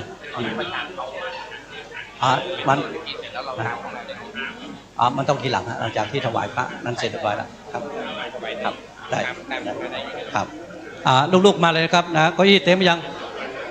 เก้าอี้เต็มแล้วนั่งที่นี่ต่อนะครับครับนั่งได้เลยลูกครับวันนี้เต็มที่ครับวันนี้นั่งกันเต็มที่เลยครับตรงนี้ก็ได้นะครับนั่งได้หมดเลยนะครับประเด็นที่จะคืออ้อมไปทางหลังละนะครับครับลูกๆมากันเลยนะครับครับตอนนี้ขบวนน่าจะหมดแล้วนะครับน่าจะหมดแล้วนะครับน่าจะเรียบร้อยหมดละครับตอนนี้ครับความพร้อมในพิธีนะครับที่เราจะถวายผ้ากฐินในวันนี้นะครับความพร้อมทั้งหมดนั้นนะครับพร้อมกันแล้วครับลำดับจากนี้ไปศาสนพิธีกรนะครับคุณสราวุธนะครับคุณสราวุธชัยนินจะได้ดำเนินการต่อไปนะครับครับเชิญครับครับขอบพระคุณท่านรองศาสตราจารย์ดร.วิโรจน์อินทนนท์เป็นอย่างสูงครับการนมัสการท่านพระครูสมุวิสุวัตรวรกิจโจเจ้าวาดวัดฝ่ายหินนมัสการพระคุณเจ้าที่เคารพทุกรูปครับเรียนท่านอธิการบดีมหาวิทยาลัยเชียงใหม่พร้อมด้วยคณะผู้บริหารหัวหน้าส่วนงานคณาจารย์นักศึกษาและคณะศรัทธาวัดฝ่ายหินที่เคารพทุกท่านครับขอนำทุกท่านเข้าสู่พิธีทอดกฐินมหาวิทยาลัยเชียงใหม่ประจำปีพุทธศักราช 2568 ในเวลานี้ซึ่งวันนี้ครับเป็นความสามัคคีธรรมร่วมใจของพวกเราชาวมหาวิทยาลัยเชียงใหม่ที่ตั้งใจนำผ้ากฐินจะได้น้อมนำมาถวายท่ามกลางสงฆ์ภูมิด้วยของบริวารทั้งปวงนะครับ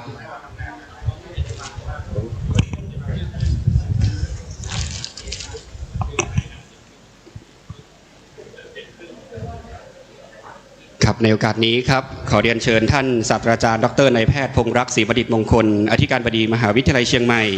พร้อมด้วยท่านรองอธิการบดีอีก3ท่านรวม4ท่านถวายผ้าคองผ้าห่มพระประธานเบื้องหน้าพระพุทธปฏิมาในศาลาแห่งนี้ครับขอเรียนเชิญครับ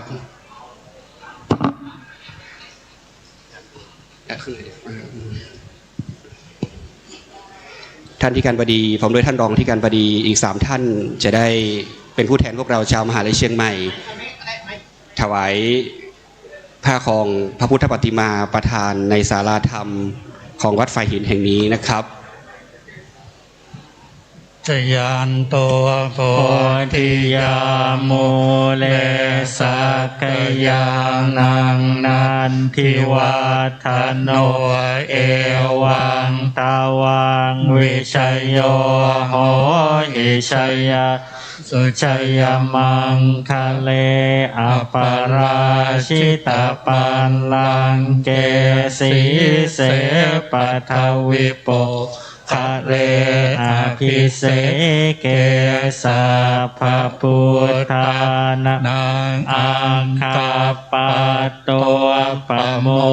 ทติสุนาคาตังสุมังคะลังสุปภาตังสุโหติตังสุขโนสุโมโหโตจะสุยิทังพรหมจา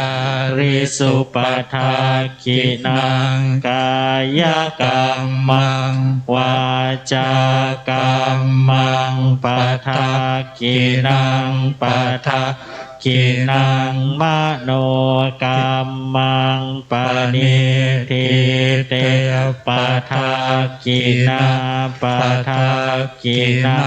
นิกตวานัลลพันตาเท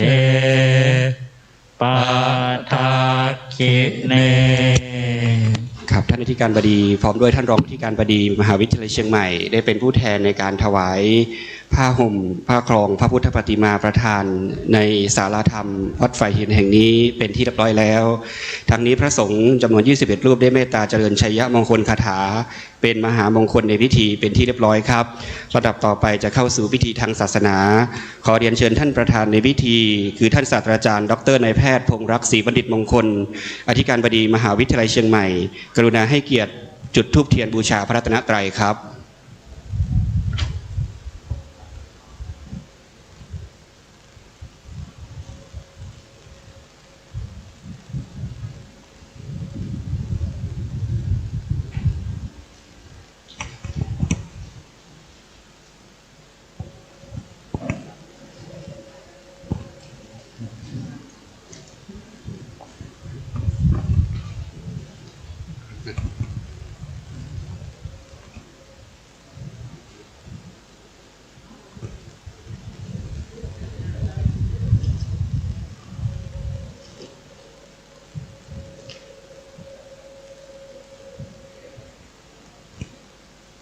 บัดนี้ท่านอธิการบดีประธานในพิธีได้จุดธูปเทียนบูชาพระรัตนตรัยเป็นที่เรียบร้อยแล้วลำดับต่อไปท่านจะได้ถวายขันแก้วทั้ง3บูชาคุณพระรัตนตรัยเบื้องหน้าพระพุทธปฏิมาครับ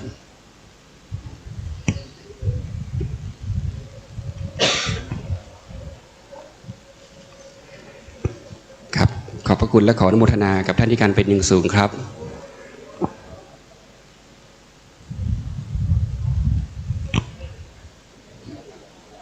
จากนั้นท่านจะได้กราบนมัสการท่านพระครูสมุวิสุวัตรวรกิจโจประธานสงฆ์เจ้าวาดวัดฝ่ายหินครับและจะได้ถวายตลปัดพัดรองโอกาสทอดกฐินมหาวิทยาลัยเชียงใหม่ประจำปี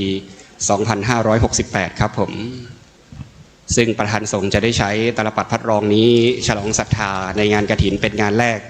แล้วก็ใช้ต่อเนื่องไปอย่างน้อย1 ปีนะครับ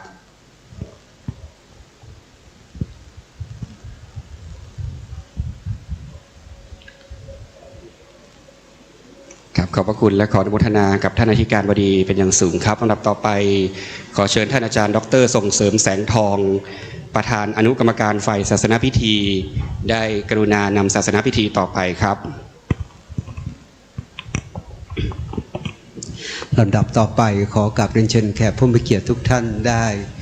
ไหว้พระนะครับผมกล่าวนำถวายพระรัตนตรัยนะครับ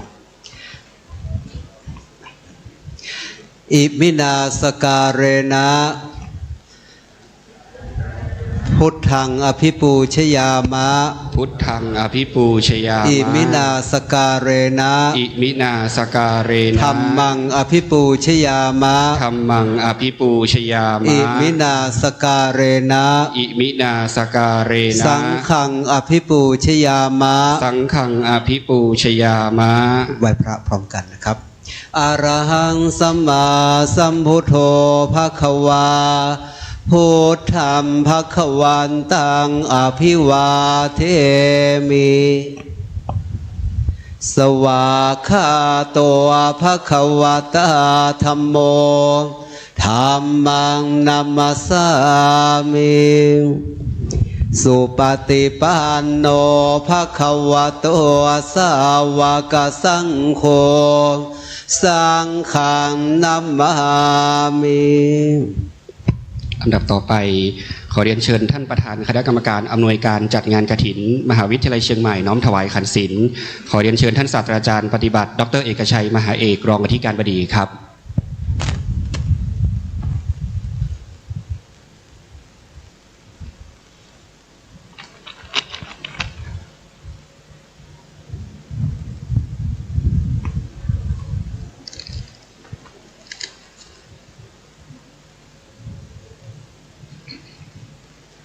ลำดับต่อไปอาราธนาศีลพร้อมกันนะครับ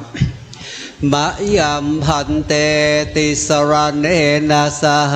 ปัญจศีลานิยาจามาทุติยัมปิมะยัมพันเตติสรเนนะสหปัญจศีลานิยาจามาตาติยัมปิมะยัมพันเตติสรเนนะสหปัญจศีลานิยาจามานะโมตัสสะภะคะวะโตอะระหะโตสัมมาสัมพุทธัสสะนะโมตัสสะภะคะวะโตอะระหะโตสัมมาสัมพุทธัสสะนะโมตัสสะภะคะวะโตอะระหะโตสัมมาสัมพุทธัสสะนะโมตัสสะภะคะวะโตอะระหะโตสัมมาสัมพุทธัสสะนะโมตัสสะภะคะวะโตอะระหะโตสัมมาสัมพุทธัสสะนะโมตัสสะภะคะวะโตอะระหะโตสัมมาสัมพุทธัสสะพุทธังสรณังคัจฉามิพุทธังสรณังคัจฉามิ ธัมมังสรณังคัจฉามิธัมมังสรณังคัจฉามิสังฆังสรณังคัจฉามิสังฆังสรณังคัจฉามิทุติยัมปิพุทธังสรณังคัจฉามิทุติยัมปิพุทธังสรณังคัจฉามิทุติยัมปิธัมมังสรณังคัจฉามิทุติยัมปิธัมมังสรณังคัจฉามิทุติยัมปิสังฆังสรณังคัจฉามิทุติยัมปิสังฆังสรณังคัจฉามิตติยัมปิพุทธังสรณังคัจฉามิตติยัมปิพุทธังสรณังคัจฉามิตติยัมปิธัมมังสรณังคัจฉามิตติยัมปิธัมมังสรณังคัจฉามิตติยัมปิสังฆังสรณังคัจฉามิตติยัมปิสังฆังสรณังคัจฉามิปานาติปาตาเวระมณีสิกขาปะทังสมาธิยามิปานาติปาตาเวระมณีสิกขาปะทังสมาธิยามิอทินนาทานาเวระมณีสิกขาปะทังสมาธิยามิอทินนาทานาเวระมณีสิกขาปะทังสมาธิยามิกาเมสุมิจฉาจาราเวระมณีสิกขาปะทังสมาธิยามิกาเมสุมิจฉาจาราเวระมณีสิกขาปะทังสมาธิยามิ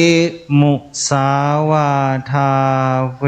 ระมณีสิกขาปะทังสมาธิยามิมุสาวาทาเวระมณีสิกขาปะทังสมาธิยามิสุราเมรยมัชฌะปมาทัฏฐานาเวระมณีสิกขาปะทังสมาธิยามิสุราเมรยมัชฌะปมาทัฏฐานาเวระมณีสิกขาปะทังสมาธิยามิอิมานิปัญจสิกขาปทานิสีเลนะสุขติงยันติสีเลนะโภคสัมปทาสีเลนะนิพุติงยันติตัสมาสีลังวิโสทะเยสาธุ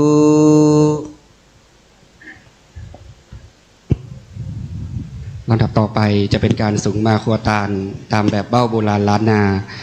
ในโอกาสนี้ท่านที่การบดีประธานในพิธีจะได้กรุณายอขันสูงมาครัวตาลคุณต่อพงษ์เสมอใจหัวหน้าฝ่ายส่งเสริมศิลปะวัฒนธรรมสำนักส่งเสริมศิลปะวัฒนธรรมและล้านนาสร้างสรรค์จะได้กล่าวคำสุมาครัวตาลครับสาธุโอกาสาคาแต่สัพพเยืองเครื่องครัวตาลตั้งหลายอันมีผ้ากฐินและบริวารตั้งหลายมากมายมวลหมู่ที่ผู้ค้าตั้งหลายได้ปากันตกแต่งพร้อมน้อมนำมายังบุพาลาจาดวงดอกข้าวตอกดอกไม้ลำเตียนงามพร้อมตั้งนามสมปล่อยอันมีรสอร่อยสุขันธาเพื่อจักมาขอสู่มายังเครื่องตนาแห่งเจ้ามาขอโลโตโตสาขอเป็นอุตตมะตนาตั้งในจาตินี้และจาติอันจักมาภายนาตลอดลอดเต้าถึงอมตะมหาเนรปานเจ้านั้นจุงจักมีเตียงแต่ดีลีดังมกถาภาษาบาลีว่ากายะทวาเล วจีทวเลมโนทวเลสันจิจโตสังอสันจิจโตสังอติตะโตสังปัจจุปันนโตสังอนาคตโตสังปามาทะโตสังอปามาทะโตสังสัพพะสัพพังโตสังขมันตุโนครับลำดับต่อไปนายคณัชภูมิยานูครับประธานชมรมพุทธศิลป์มหาวิทยาลัยเชียงใหม่จะได้รับขันสุขมาควตารจากท่านที่การบดีไปประพรมผ้ากฐินพร้อมทั้งของบริวารและเครื่องทายทานทั้งปวงที่จะได้น้อมถวายแด่สงฆ์ในวันนี้ครับ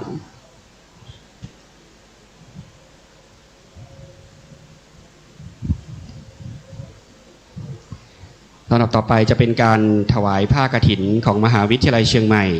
ประจำปี 2568 ครับ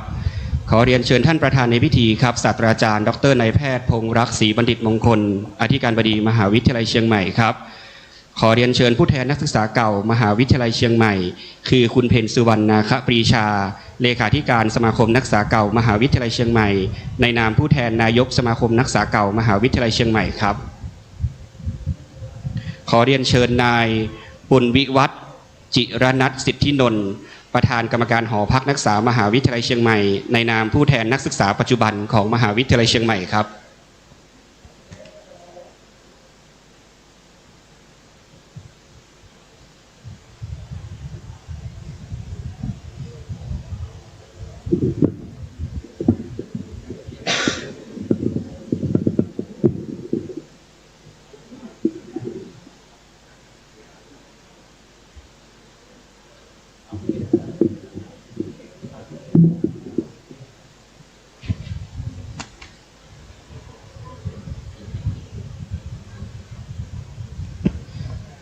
บัดนี้พร้อมแล้วที่จะได้ประกอบพิธีถวายผ้ากฐินนะครับท่านอธิการบดีมหาวิทยาลัยเชียงใหม่ประธานในพิธีจะได้กรุณากล่าวคำถวายผ้ากฐินจากนั้นขอเชิญท่านผู้มีเกียรติทุกท่านกล่าวตามท่านที่การนะครับเบื้องต้นขอเชิญทุกท่านกล่าวคำนอบน้อมแด่พระผู้มีพระภาคเจ้านะโมสามจบโดยพร้อมกันก่อนครับนะโมตัสสะภะคะวะโตอะระหะโตสัมมาสัมพุทธัสสะนะโมตัสสะภะคะวะโตอะระหะโตสัมมาสัมพุทธัสสะนะโมตัสสะภะคะวะโตอะระหะโตสัมมาสัมพุทธัสสะ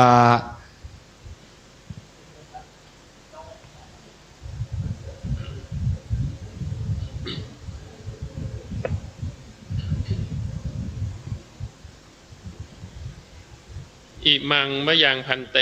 อิมังมะยังพันเตสปาริวารังสปาริวารังกฐินจีวรทุสังกฐินจีวรทุสังสังคัสสะสังคัสสะโอโนชยามะโอโนชยามะสาธุโนพันเตสาธุโนพันเตสังโฆอิมังสปาริวารังอิมังสปาริวารังกฐินทุสังกฐินทุสังปฏิคันหาตุปฏิคันหาตุปฏิฆะเหตวาจะปฏิฆะเหตวาจะอิมินาทุเสนะอิมินาทุเสนะกฐินังกฐินังอัฏฐรตุอัฏฐรตุอัมหากังอัมหากังทีฆรตังทีฆรตังหิตายะหิตายะสุขายะสุขายะนิพพานาจยะนิพพานายะจะข้าแด่พระสงฆ์ผู้เจริญข้าแต่พระสงฆ์ผู้เจริญข้าพระเจ้าทั้งหลายข้าพระเจ้าทั้งหลายขอน้อมถวายขอน้อมถวายผ้ากฐินจีวรผ้ากฐินจีวรกับทั้งบริวารนี้กับทั้งบริวารนี้แด่พระสงฆ์แด่พระสงฆ์ขอพระสงฆ์ขอพระสงฆ์โปรดจงรับโปรดจงรับผ้ากฐินผ้ากฐินพร้อมทั้งบริวารทั้งหลายเหล่านี้พร้อมด้วยบริวารทั้งหลายเหล่านี้ของข้าพระเจ้าทั้งหลายของข้าพระเจ้าทั้งหลายและเมื่อรับแล้วขอจงการใช้กฐินด้วยผ้านี้ขอจงการใช้กฐินด้วยผ้านี้เพื่อประโยชน์และความสุขแก่ข้าพระเจ้าทั้งหลายสิ้นกาลนานเทินสิ้นกาลนานเทินสาธุครับจากนั้นท่านอธิการบดีจะได้นำผ้ากฐินวางบนแผ่นผ่านแว่นฟ้าแล้วก็จะได้ประเคนแด่ผู้แทนคณะสงฆ์ครับ จากนั้นขอเชิญท่านประเคนเทียนปาติโมกข์ครับผมเทียนปาติโมกข์ค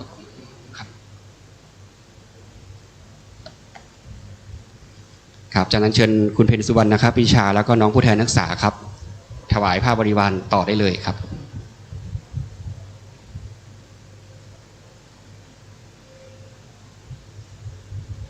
ครับกราบขอบพระคุณและขออนุโมทนากับท่านอธิการพร้อมด้วยทั้งสองท่านเป็นอย่างสูงครับผมลำดับต่อไปพระสงฆ์จะได้ทำอัปโรกนกรรมอุปโลกผ้ากฐินนะครับ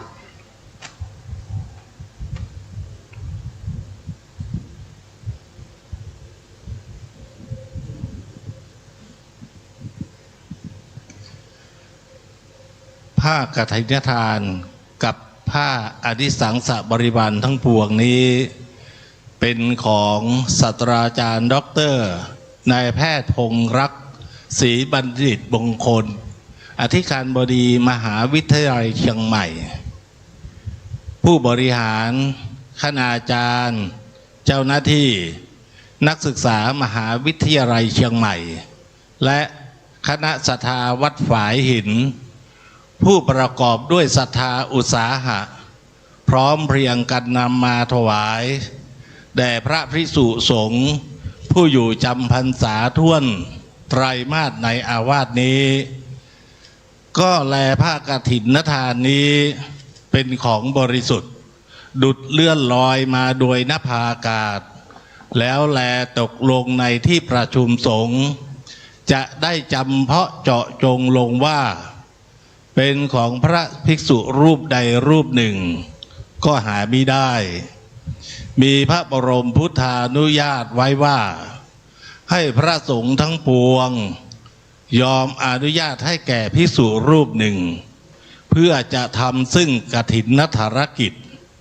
ตามพระบรมพุทธานุญาตและมีคำพระอัฏฐกถาจารย์พระพุทธาธิบายสังวรนาไว้ว่าภิกษุรูปใดประกอบด้วยศีลสุตาธิคุณมีสติปัญญาสามารถรู้ธรรม8ประการมีบุพกรเป็นต้นภิกษุรูปนั้นจึงสมควรเพื่อจะกระทำกฐินธารกิจตามพระบรมพุทธานุญาตได้บัดนี้พระสงฆ์ทั้งปวงจะเห็นสมควรแก่ภิกษุรูปใดจงพร้อมกันยอมอนุญาตให้แก่ภิกษุรูปนั้นเทิน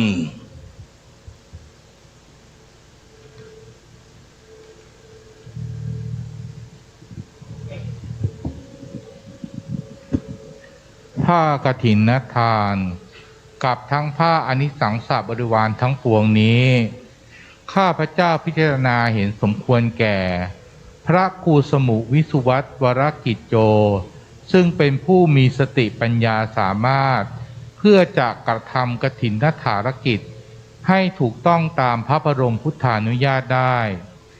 ถ้าพระภิกษุรูปใดเห็นไม่สมควรจงทักท้วงขึ้นในท่ามกลางระหว่างสงฆ์ถ้าเห็นสมควรแล้วไซร้จงให้สัทธสัญญาสาธุการขึ้นให้พร้อมกันเถิดสาธุ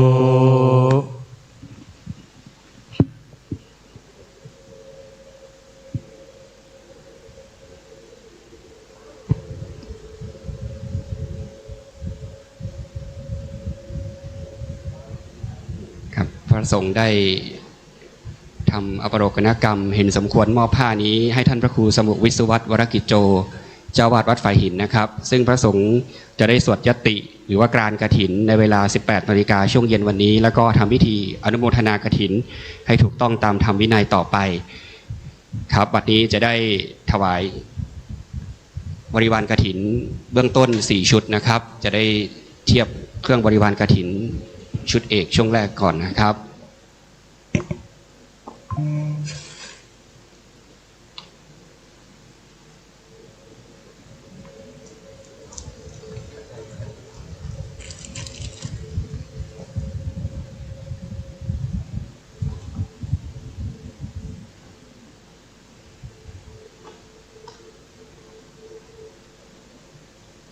บริวารกฐินชุดเอกชุดที่1ขอเรียนเชิญท่านรองอธิการบดี4ท่านดังรายนามต่อไปนี้ครับเรียนเชิญศาสตราจารย์ปฏิบัติดร.ชรินทร์เตชะพันธ์รองศาสตราจารย์เภสัชกรหญิงอุศนีคำประกอบศาสตราจารย์ปฏิบัติดร.เอกชัยมหาเอกและผู้ช่วยศาสตราจารย์ทันตแพทย์พิริยะเชิดสถิรกุลขอเรียนเชิญทั้ง4ท่านน้อมถวายครับ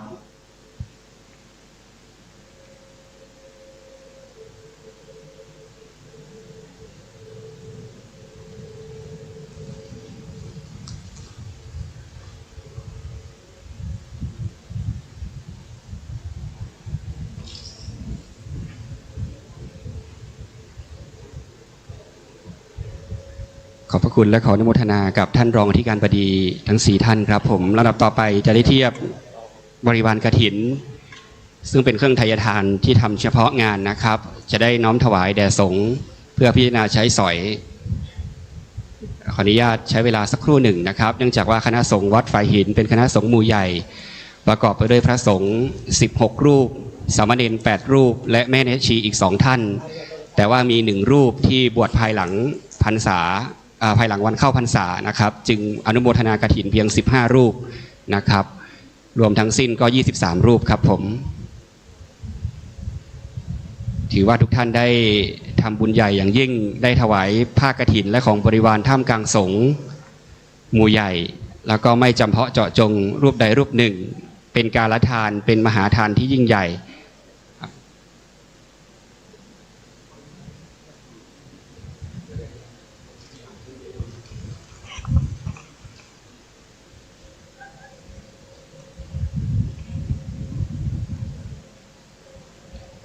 ครับบัดนี้ได้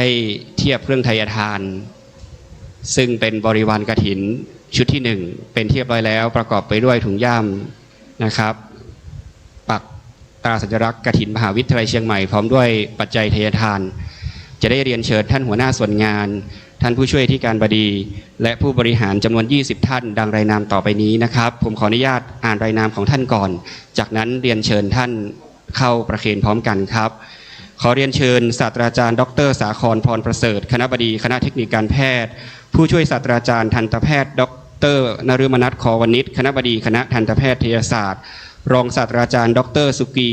เกษรเกษราคณบดีคณะวิจิตรศิลป์ศาสตราจารย์ปฏิบัติดร.เภสัชกรสุพัฒน์จิรานุสรณ์กูลคณบดีคณะเภสัชศาสตร์ผู้ช่วยศาสตราจารย์ดร.สุภารัตน์วังศรีคูลคณบดีคณะพยาบาลศาสตร์ผู้ช่วยศาสตราจารย์ดร.ดารุณีนาพรมคณบดีคณะเกษตรศาสตร์ผู้ช่วยศาสตราจารย์ดร.แผ่นดินอุญจนามคณบดีคณะ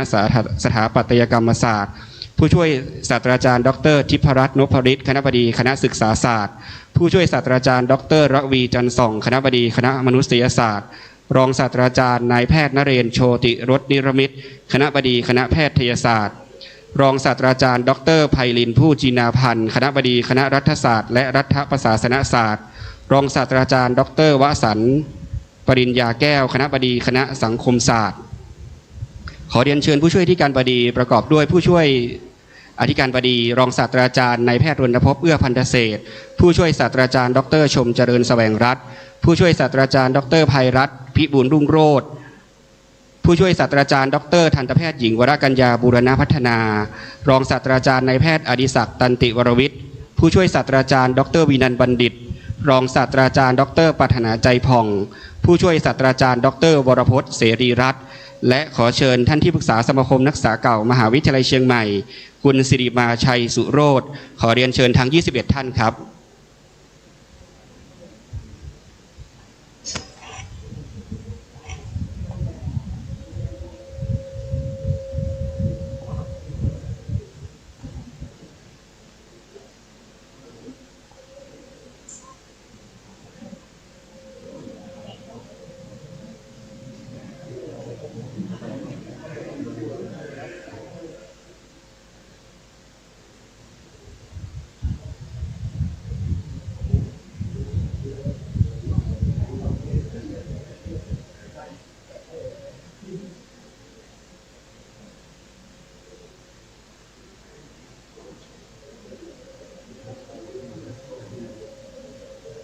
ครับบัดนี้พร้อมแล้วขอเชิญทุกท่านน้อมถวายครับผม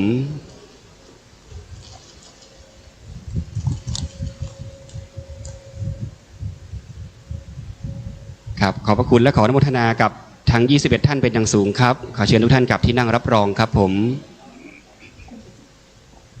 ขออนุโมทนาอย่างยิ่งนะครับเป็นงานบุญใหญ่บารมีไพศาลในงานกฐินมหาลัยเชียงใหม่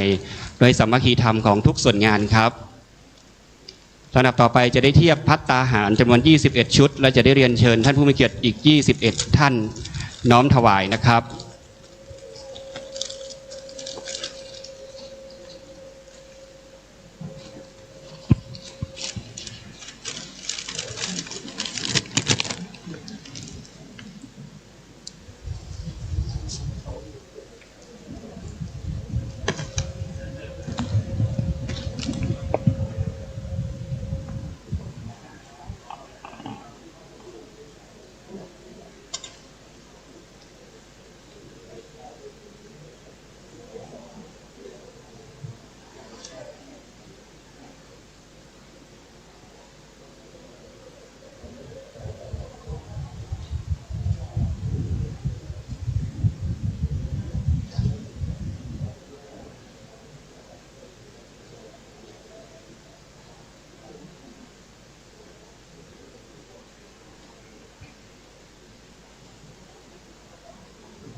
ครับขอเวลาสักครู่หนึ่งนะครับ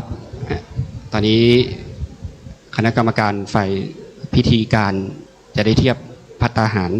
วันนี้พร้อมแล้วครับผมขออนุญาตเรียนเชิญท่านผู้มีเกียรติ21ท่านดังรายนามต่อไปนี้น้อมถวายภัตตาหารผมขออนุญาตอ่านรายนามของท่านก่อนจากนั้นเรียนเชิญท่านเข้าประเคนพร้อมกันนะครับขอเรียนเชิญผู้ช่วยศาสตราจารย์ดร.ศรีสุวรรณณฤนาทวงศ์สกุลรองคณบดีคณะอุตสาหกรรมเกษตรครับรองศาสตราจารย์ดร.สมชายศรีหยาบรองคณบดีวิทยาลัยนานาชาตินวัตกรรมดิจิตอลผู้ช่วยศาสตราจารย์ดร.สัตวแพทย์หญิงสิริพรขุมทรัพย์รองคณบดีคณะสัตวแพทยศาสตร์ผู้ช่วยศาสตราจารย์ดร.พิทูลธนบดีกิจรองคณบดีคณะเศรษฐศาสตร์ผู้ช่วยศาสตราจารย์ดร.วิจิตรประพงศ์รองคณบดีฝ่ายแผนและบริหารคณะสังคมศาสตร์อาจารย์ดร.วรวุฒิศรีสุขคำผู้ช่วยคณบดีคณะวิทยาศาสตร์รองศาสตราจารย์ดร.อดิศักดิ์ธีรานุพัฒนา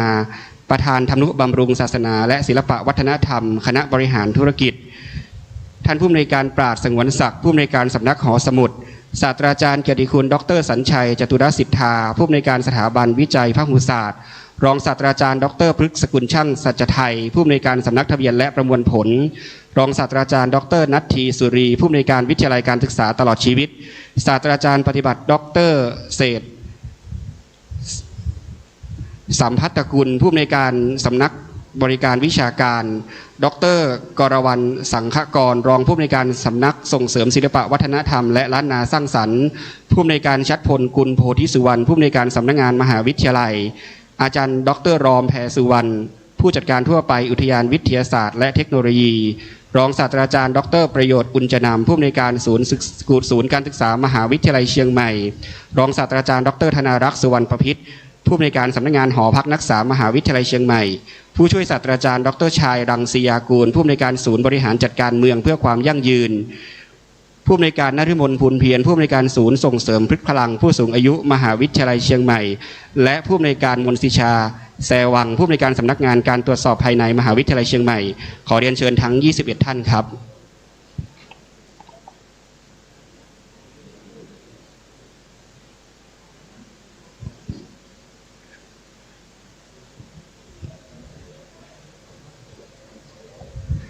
ครับขอเรียนเชิญทั้ง21ท่านนะครับ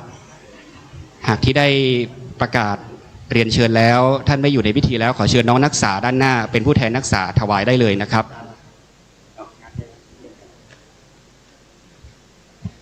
แล้วก็จะมีแม่ชีอีก2ท่านขอกรรมการฝ่ายศาสนพิธีจัดน้องนักศึกษาเป็นผู้แทนมหาวิทยาลัยเชียงใหม่ได้เลยครับน้องนักศึกษาจากหอพักนักศึกษาด้านหน้าถวายแม่ชีครับครับบัดนี้พร้อมแล้วครับขอเรียนเชิญทั้ง21ท่านน้อมถวายภัตตาหารครับ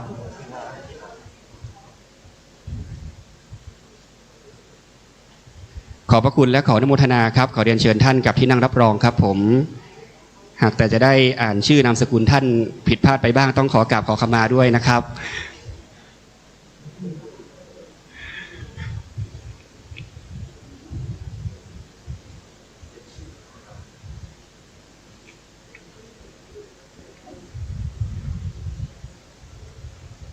ครับลำดับต่อไปครับขอกราบรัตนาผู้แทนคณะสงฆ์4 รูปรับประเคนเครื่องบริวารกฐินคือต้นเงินและเก้าอี้นะครับที่ได้จัดเตรียมไว้เป็นพิเศษสำหรับเป็นบริวารกฐินในวันนี้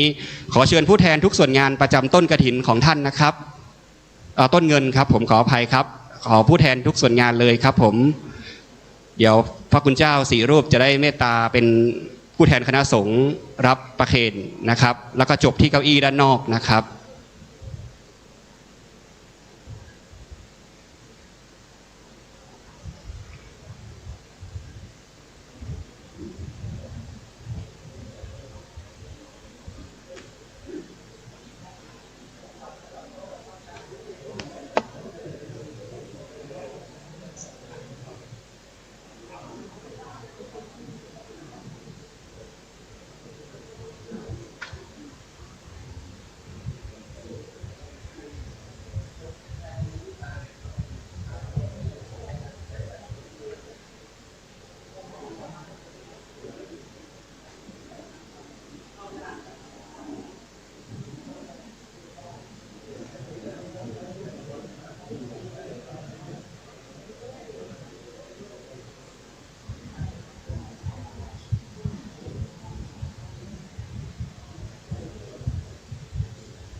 ครับขออนุญาตใช้เวลานิดหนึ่งนะครับขออนุโมทนาบุญกับทุกท่านครับที่ให้ความร่วมมือในวันนี้นะครับเนื่องจากว่าวันนี้เป็นงานบุญใหญ่ครับมหาวิทยาลัยเชียงใหม่ด้วยความร่วมมือของทุกส่วนงานรวมถึงน้องๆนักศึกษาด้วยและที่สำคัญขาดไม่ได้เลยก็คือคณะศรัทธาวัดฝ่ายหินที่ได้มาร่วมกันนะครับ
ครับระหว่างนี้ขออนุญาตประกาศ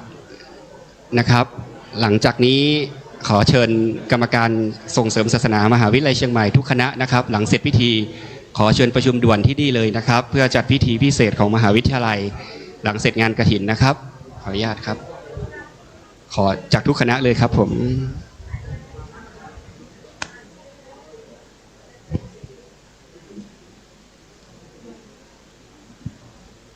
ครับบัดนี้ผู้แทนคณะสงฆ์4 รูป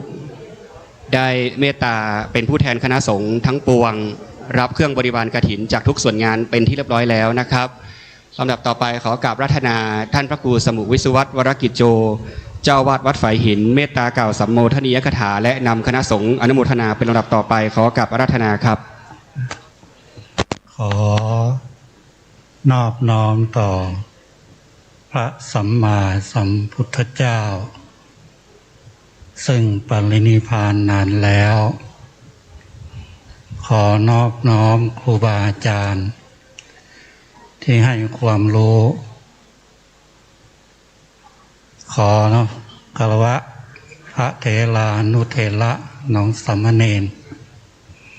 ขอเจริญพรท่านอธิการมหาวิทยาลัยเชียงใหม่พร้อมกับคณะผู้บริหาร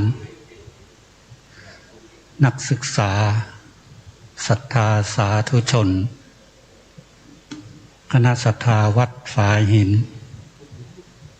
ทุกท่านวันนี้เป็นบุญที่ยิ่งใหญ่1 ปีมีครั้งเดียวแล้วก็มีระยะเวลา1 เดือนที่เราจะทำบุญได้ถ้าจะทำอีกก็รออีก1 ปีเพราะฉะนั้นกฐินเป็นบุญที่ยิ่งใหญ่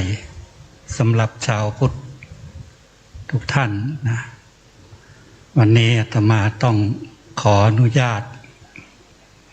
นะพูดไม่มากร่างกายไม่ค่อยแข็งแรงแม้แต่จะให้ศีลกว่าจะไม่พ้นไม่รอดก็เลยให้พระลองขึ้นมาให้นะก็ขออนุโมทนานะบุญที่เราได้ทำในวันนี้จงเป็นกุศลเป็นพลวะอุดหนุนนำส่งให้กับพวกเราทั้งหลายให้มีความสุขความเจริญคิดสิ่งใดประสงค์สิ่งใดประกอบด้วยคุณงามความดีก็ขอให้สิ่งนั้นจงพลันสำเร็จจงพลันสำเร็จทุกท่านเทอญนะก่อนที่เราจะรับพรให้เราทำสมาธิเพื่อจะส่งสมเด็จพระราชินีพระนางเจ้าสิริกิติ์พระพันปีหลวงสู่สวรรคาลัยสักครู่หนึ่งเนาะขอเจริญพร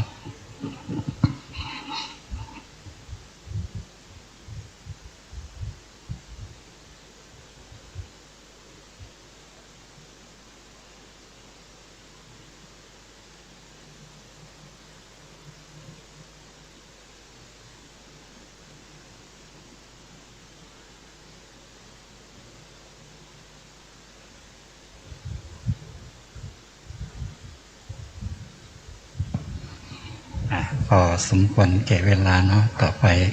ตั้งอกตั้งใจรับพรกรวดน้ำ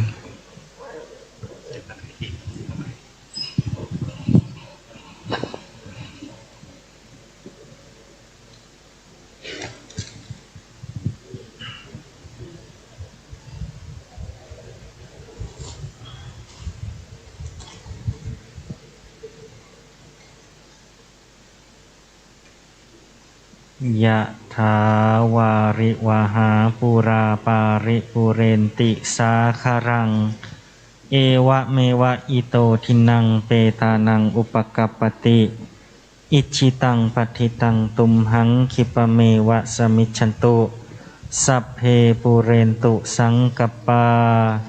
จันโทปนะระโสยะถามณิโชติระโสยะถาสัพพิติโยวิวัชชันตุสัพพะโรโควินัสสตุมา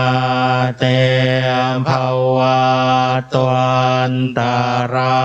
ยโยสุขีทีขายุโกภวสัพพิติโยวิวัชชันตุสัมภโรโค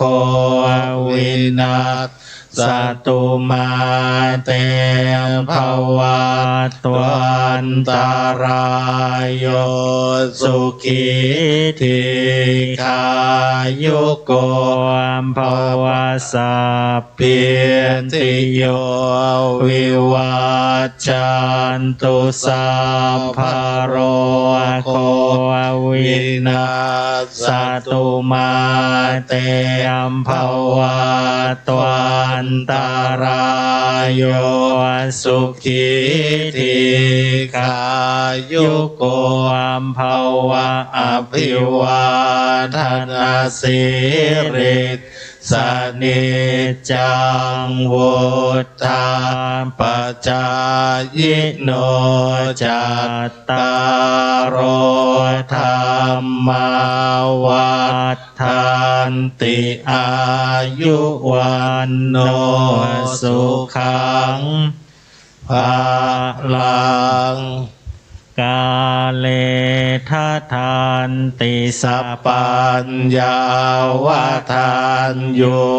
วิสัมมาชรากาเลนะทินนางอริเยสุอุชุภูเตสุตาทิสุวิปัสสันนมานาตาสวิปุลาโหติทักขินาเยตัทธาอนุโมทันติวายาวาจังการนติวานาเตนะทักขินาโอนาเตปิปุญญาสภาคิโนตัสมาทะเทอาปติวานาจิตโตยาทาเทนังมหาภลังปุญญานิปาราโลกัสเมงปฏิทาโห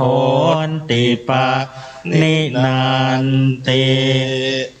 ภวันตุสัพพมังคารังราคันตุสัพพเทวตา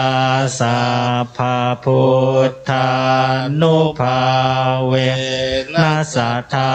โสทิภวันตุเตภวันตุสัพพมังคารังราคันตุสัพพเทวตาสัพพธรรมานุภาเวนัสสัทธาโสทิภวันตุเตภวันตุสัพพมังคารังราคันตุสัพพเทวตาสัพพสังฆานุภาเวนัสสัทธาโสทิภาวันตุเตสาธุครับท่านผู้มีเกียรติที่เคารพครับขออนุญาตเชิญทุกท่านได้ร่วมอนุโมทนากับยอดกฐินณปัจจุบันนี้ณขณะนี้นะครับที่ไม่รวมต้นเงินนะครับเดี๋ยวกองคลังจะได้ดำเนินการนับรวมแล้วก็ประกาศเป็นยอดรวมอีกทีหนึ่งณขณะนี้ครับ 460,270 บาท 86 สตางค์ครับสาธุจะได้ถวายปัจจัยทั้งหมดนี้เป็นบริวารกฐินบำรุงพระรามต่อไปซึ่งวัดฝ่ายหินถือว่าเป็นวัดในอุปถัมภ์ของมหาวิทยาลัยเชียงใหม่นับแต่เริ่มสถาปนามหาวิทยาลัยเชียงใหม่ครับท่านผู้มีเกียรติที่เคารพทุกท่านครับตามที่สำนักพระราชวังได้ประกาศการสวรรคตของสมเด็จพระนางเจ้าสิริกิติ์พระบรมราชินีนาถพระบรมราชชนนีพันปีหลวงผู้เป็นที่รักยิ่งของปวงชนชาวไทยมหาวิทยาลัยเชียงใหม่ครับได้สำนึกในพระมหากรุณาธิคุณขออนุญาตประกาศบำเพ็ญกุศลถวายเป็นพระราชกุศลเบื้องต้นดังต่อไปนี้นะครับนับตั้งแต่วันอาทิตย์ที่26 ตุลาคม 2568 หรือว่าวันพรุ่งนี้เป็นต้นไปเป็นเวลาต่อเนื่อง7 วันเวลา 7:30 นาทีนะครับขอเรียนเชิญท่านผู้บริหารหัวหน้าส่วนงานคณาจารย์และบุคลากรนักศึกษาทุกท่านที่มีจิตศรัทธาร่วมบำเพ็ญกุศลถวายพระองค์ท่านในการตักบาตรพระภิกษุสงฆ์วันละ10 รูปนะครับที่ศาลาธรรมครับในเวลา 7:30 นาทีเป็นต้นไปโดยมหาวิทยาลัยเชียงใหม่จะได้กราบราธนาพระสงฆ์จาก7 วัด7 วันวันละ10 รูปถวายเป็นพระราชกุศลในเบื้องต้นแด่พระองค์ท่านนะครับหากการบำเพ็ญกุศลอื่นๆหลังจาก7 วันนี้มหาวิทยาลัยจะได้มีประกาศแจ้งให้แก่ทุกส่วนงานเพื่อปฏิบัติในการสำนึกในพระมหากรุณาธิคุณแล้วก็บำเพ็ญกุศลอุทิศเป็นพระราชกุศลแด่พระองค์ท่านเป็นลำดับต่อไปครับในโอกาสนี้ครับในนามของมหาวิทยาลัยเชียงใหม่ขอเรียนเชิญทุกท่านในพิธีได้ยืนสงบนิ่งเพื่อไว้อาลัยถวายความอาลัยแด่สมเด็จพระบรมราชชนนีพันปีหลวงผู้ทรงพระคุณอันประเสริฐผู้เป็นแม่ของแผ่นดินครับ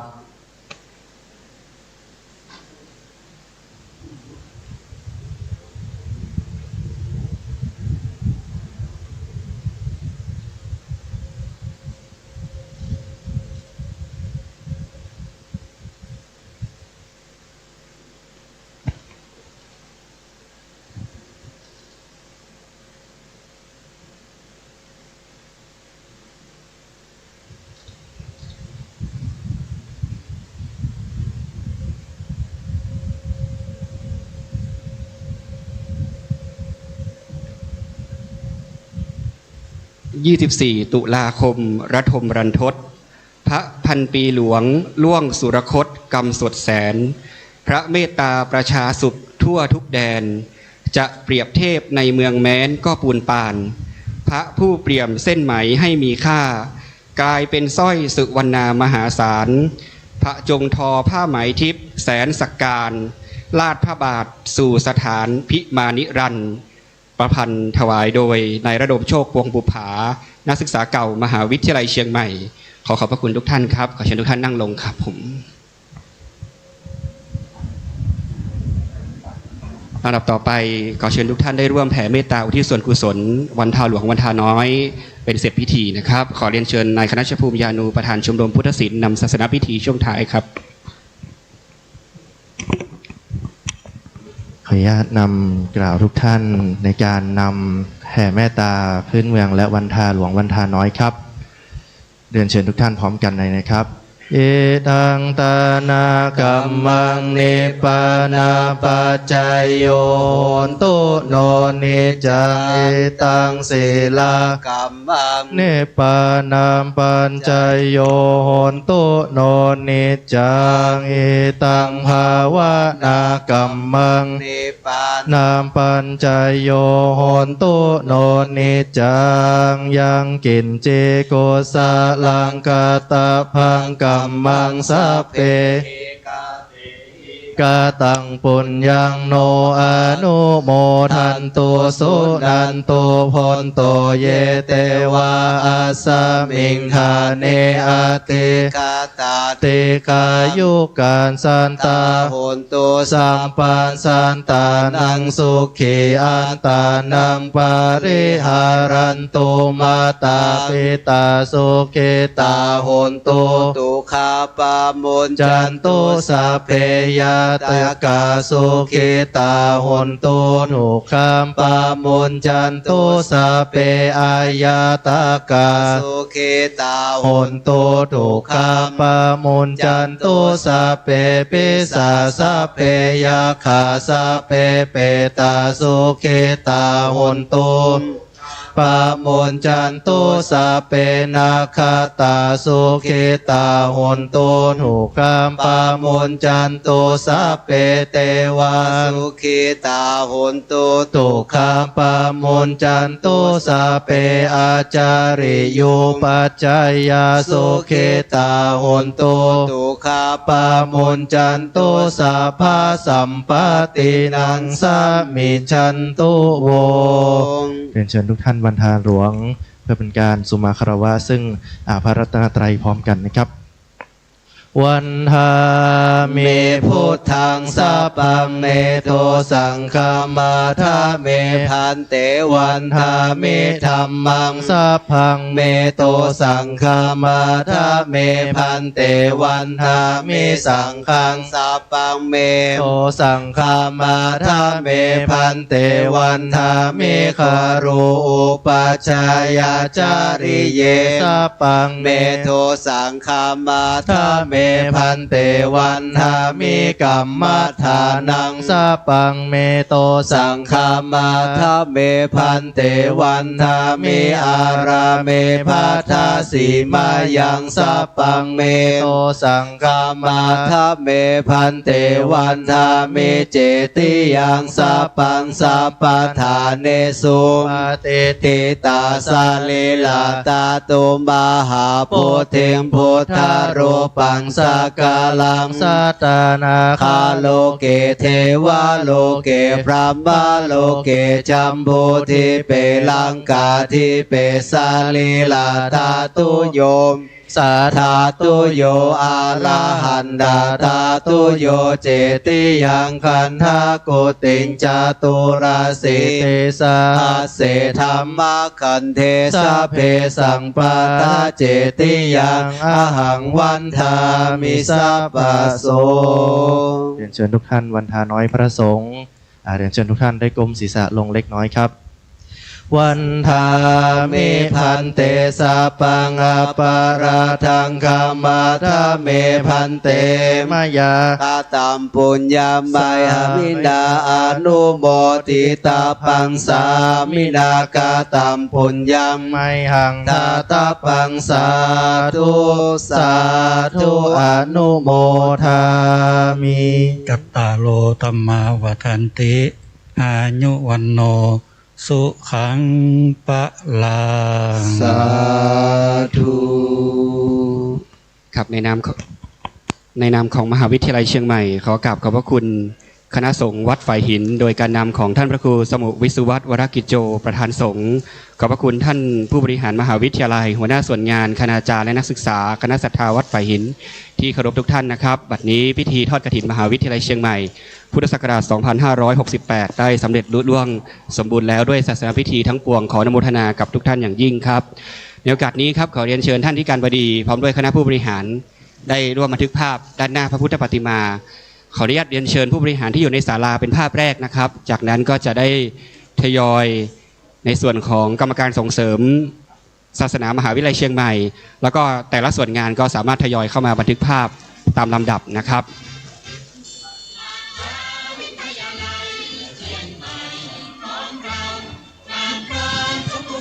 ขออนุญาตประชาสัมพันธ์อีกครั้งหนึ่งนะครับหลังจากบันทึกภาพเสร็จแล้วขอเรียนเชิญกรรมการส่งเสริม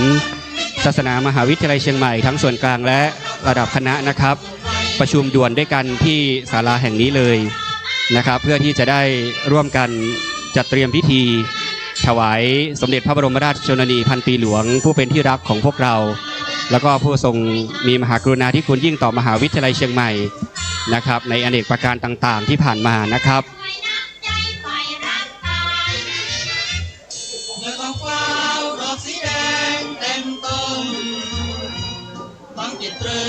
ซึ่งกระมอมเรามันภาพต่างๆทุกครามองเหมือนนางทองอันมองพันกับบุรีแห่งสายันไทยสุขวันนั้นขาดไปมหาวิทยาลัยเชียงใหม่ของเรารามพร้อมสมบูรณ์ลำเนาที่พวกเราแสนภูมิใจสร้างความหวังศรัทธาครับเดี๋ยวชุดที่2นะครับกรรมการส่งเสริมศาสนามหาวิทยาลัยเชียงใหม่ขอเตรียมตัวเป็นชุดที่2นะครับ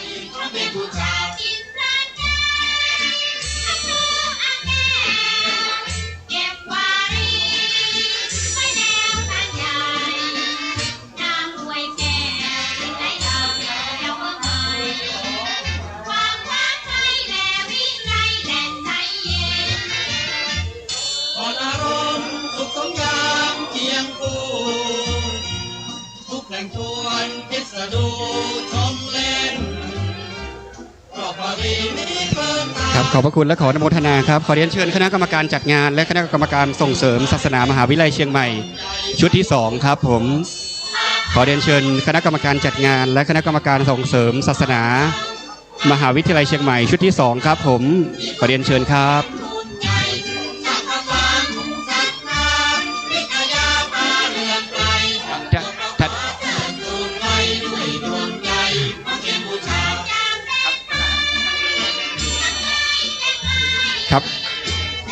ครับขอเรียนเชิญท่านคณะกรรมการส่งเสริมศาสนามหาวิทยาลัยเชียงใหม่ครับและคณะกรรมการจัดงานกฐินครับ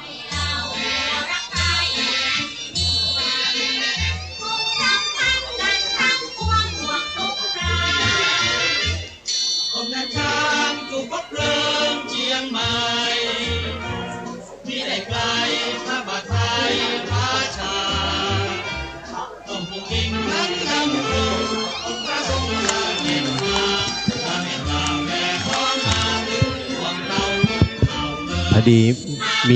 มีโรงทานก๋วยเตี๋ยวยังมีอยู่นะฮะถ้าน้องๆนักศึกษาท่านใดยังหิวนะตรงหน้าอุโบสถใช่ไหมฮะหน้าอุโบสถนะครับขอเชิญนะฮะอร่อยมากนะฮะเจ้าเดียวในประเทศไทยนะครับไปรับประทานได้ครับนะฮะตอนนี้ก็ขอเชิญผู้บริหารนะครับมหาวิทยาลัยเชียงใหม่นะฮะถ่ายภาพร่วมกันกับท่านพระครูสมุวิศวัตรวรกิจโจนะฮะท่านเจ้าอาวาส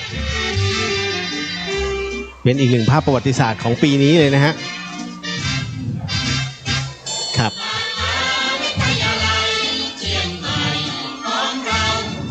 ครับขอเรียนเชิญท่านผู้บริหารครับผมท่านครับท่านเดี๋ยวครับผมเดี๋ยวอาจารย์จะขอเชิญผู้บริหารรับของที่ระลึกนะฮะเป็นพระที่หลวงปู่ศิลาสิริจันโทได้อธิษฐานจิตเอาไว้เดี๋ยวอาจารย์จะแจกให้นะฮะนะครับครับขอเชิญกรรมการส่งเสริมศาสนามหาวิทยาลัยเชียงใหม่ประชุมด่วนครับขอเรียนเชิญในศาลานี้เลยนะครับอนุโมทนากับทุกท่านครับผมครับมารับได้เลยนะฮะเป็นพระนอกสังกัดแต่ว่าหลวงปู่ศิลาสิริจันโทท่านอธิษฐานไว้ให้โดยเฉพาะนะฮะช้าหมดแล้วอดนะครับครับผมนะฮะก็วัดฝายหินได้รับความเมตตาจากหลวงปู่ท่านนะครับเป็นชุดสุดท้ายก่อนที่ท่านจะอาพาธนะตอนนั้นแล้วไม่อธิษฐานจิตนะแล้วมาอธิษฐานอีกรอบหนึ่งก็คือในช่วงที่สงครามนะฮะไทยกับกัมพูชานะอันนั้นท่านอธิษฐานให้เฉพาะทหารหารนะครับ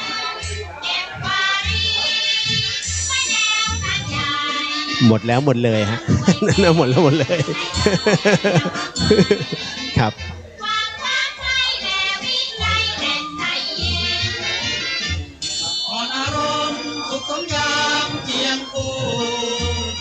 ทุกอย่างไปตามหน้าบุญนะฮะครับก็สำหรับในการถ่ายทอดสดออกอากาศผ่านสถานีวิทยุและช่อง YouTube ของวัดฝายหินนะฮะก็ต้องขอโมทนาสาธุบุญกับทุกท่านนะและต้องขอบพระคุณท่านอธิการคณะกรรมการสภามหาวิทยาลัยเชียงใหม่รวมไปถึง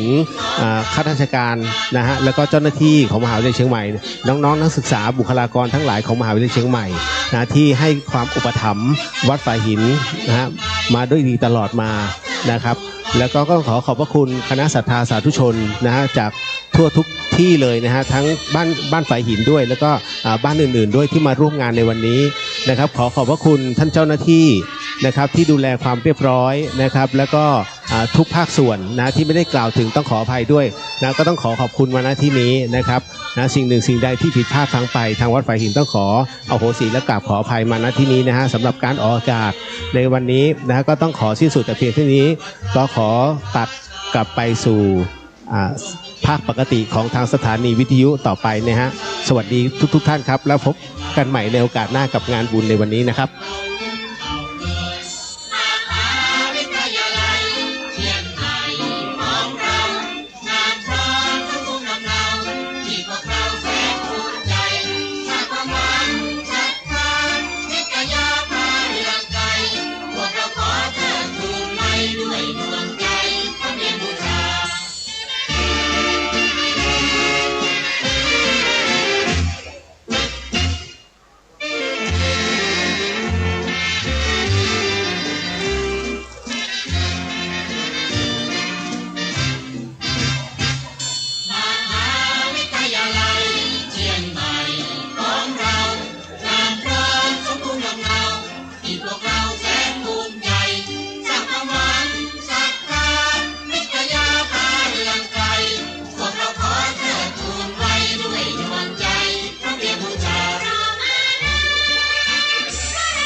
จิตตรึงซึ่งกำมลเรามัน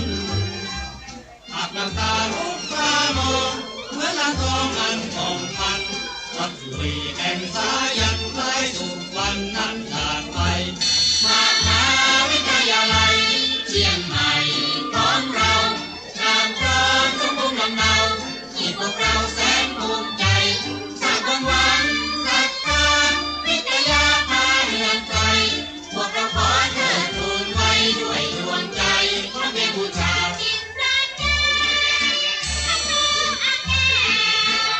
เก็บไว้ไว้แนวทางใหญ่น้ำห้วยแก่ไหลหลังยังเบิ่งใหม่ความท้าทายและวินัยและใจเย็นผ่อนอารมณ์สุขของยามเคียงคู่ทุกแหล่งชวนพิสดูชมเล่นรอบปารีนี้เกินตาสายลมมาพาให้เย็นแสนสบายจึงไม้เป็นศูนย์หย่อนใจไว้ชื่นชวงมหาวิทยาลัยเชียงใหม่ของเรางานพร้อมสมบูรณ์ลำเนาที่พวกเราแสนภูมิใจสร้างความหวังศรัทธาวิทยาพาเรืองไกลพวกเราขอเทิดทูนไว้ด้วยดวงใจพระเกียรติบูชา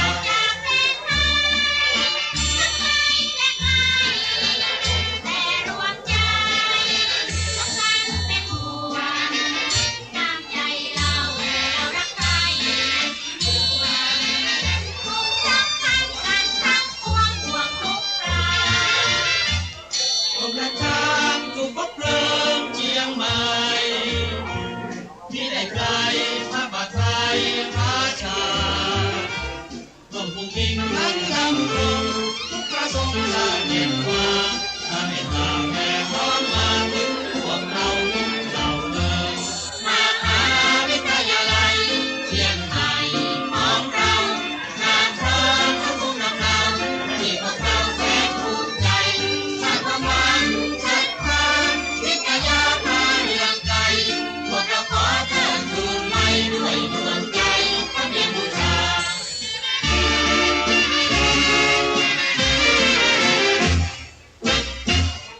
กฐินทานคือสังฆทานบุญทานยิ่งใหญ่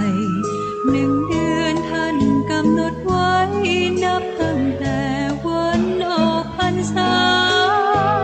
ถึงขึ้น15 ค่ำเดือน 12สิ้นสุดเวลา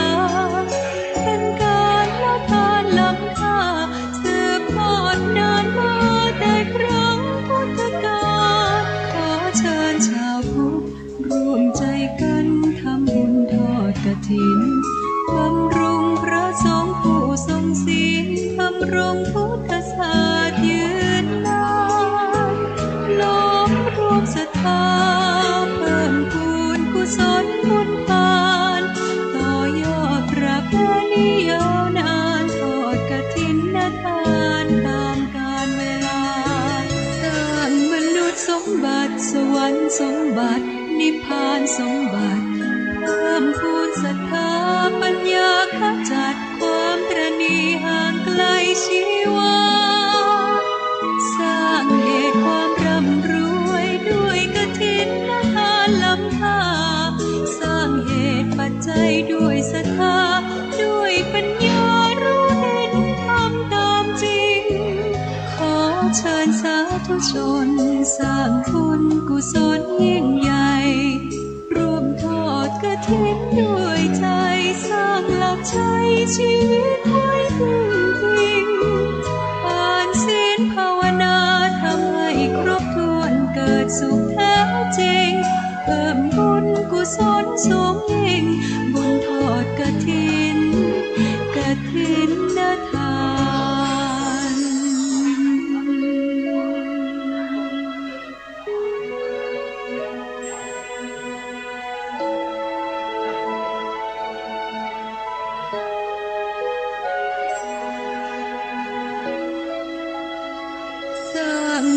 น สมบัติสวรรค์สมบัตินิพพานสมบัติ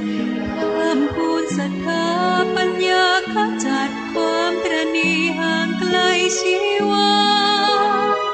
สร้างเหตุความร่ำรวยด้วยกฐินทานล้ำค่าสร้างเหตุปัจจัยด้วยศรัทธาด้วยปัญญารู้เห็นทำตามจริง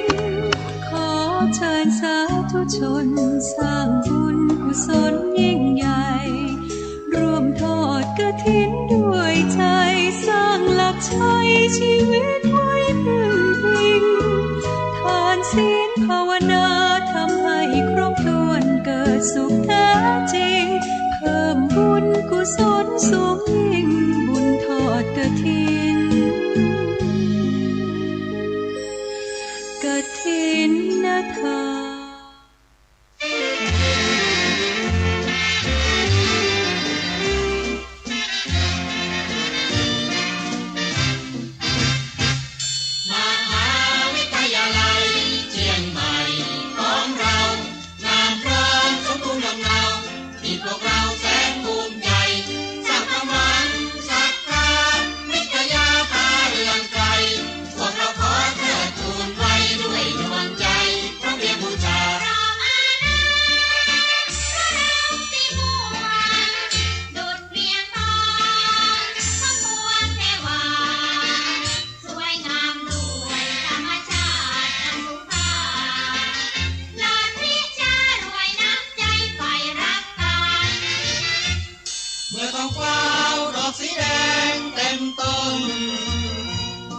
จิตตรึงซึ่งกมลเรามันภาพน้ำตาลุกครามองเหมือนลานทองอันผ่องพันรับสุรีแห่งสายันใต้สุวรรณนั้นขาดไปมหาวิทยาลัยเชียงใหม่ของเรานามพร้อมสมบูรณ์ลำเนาที่พวกเราแสนภูมิใจสร้างความหวังศรัทธาวิทยาพาเรืองไทยพวกเราขอเทิดทูนไว้ด้วยดวงใจเพราะเป็นบูชา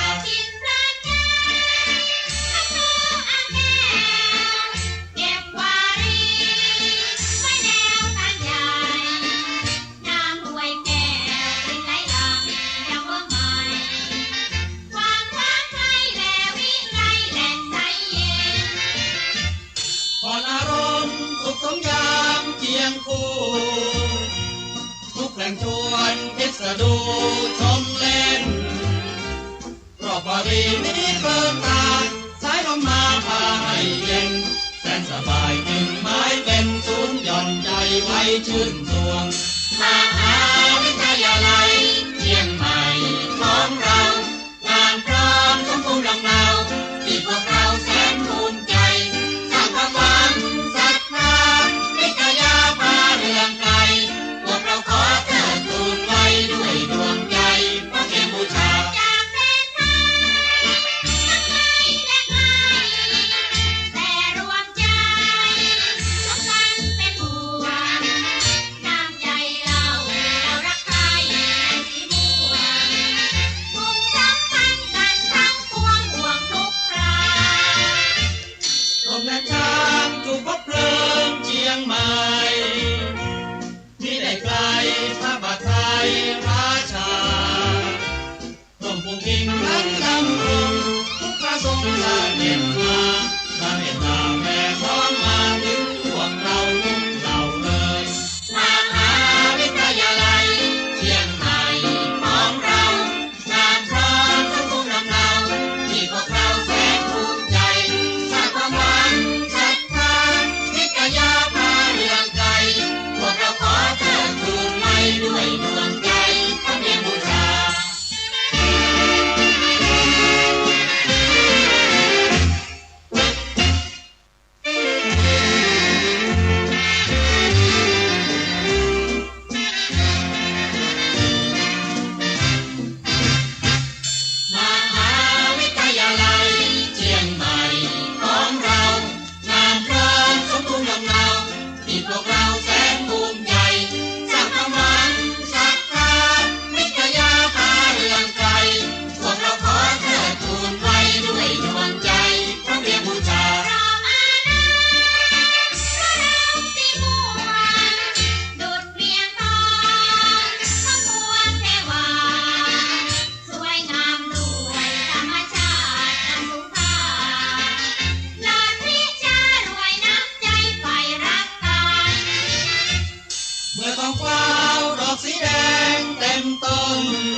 จิตตรึงซึ่งกมลเรามันภาพน้ำตาทุกครามองเหมือนลานทองอันผ่องพันรับสุรีแห่งสายันใต้สุขวันนั้นขาดไปมหาวิทยาลัยเชียงใหม่ของเรางามพร้อมสมบูรณ์ลำเนาที่พวกเราแสนภูมิใจสร้างความหวังศรัทธาวิทยาพาเรืองไทยพวกเราขอเทิดทูนไว้ด้วยดวงใจพระเพียงบูชา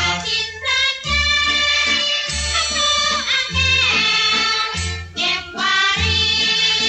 ไว้แนวทางใหญ่น้ำห้วยแก้วรินไหลหลังยังว่างใหม่ความรักไทยแลวิไลแหล่งใสเย็น ผ่อนอารมณ์สุขสมยามเคียงคู่ทุกแหล่งชวนพิสดูชมเล่นรอบวารีนี้เปิดตาสายลมมาพาให้เย็นแสนสบายจึงไม้เป็นศูนย์หย่อนใจไว้ชื่นสวงมหาวิทยาลัยเชียงใหม่ของเรางามพร้อมสมบูรณ์ลำเนาที่พวกเราแสนภูมิใจสร้างความหวังศรัทธาวิทยาพาเรืองไกลพวกเราขอเทิดทูนไว้ด้วยดวงใจพระเพียงบูชา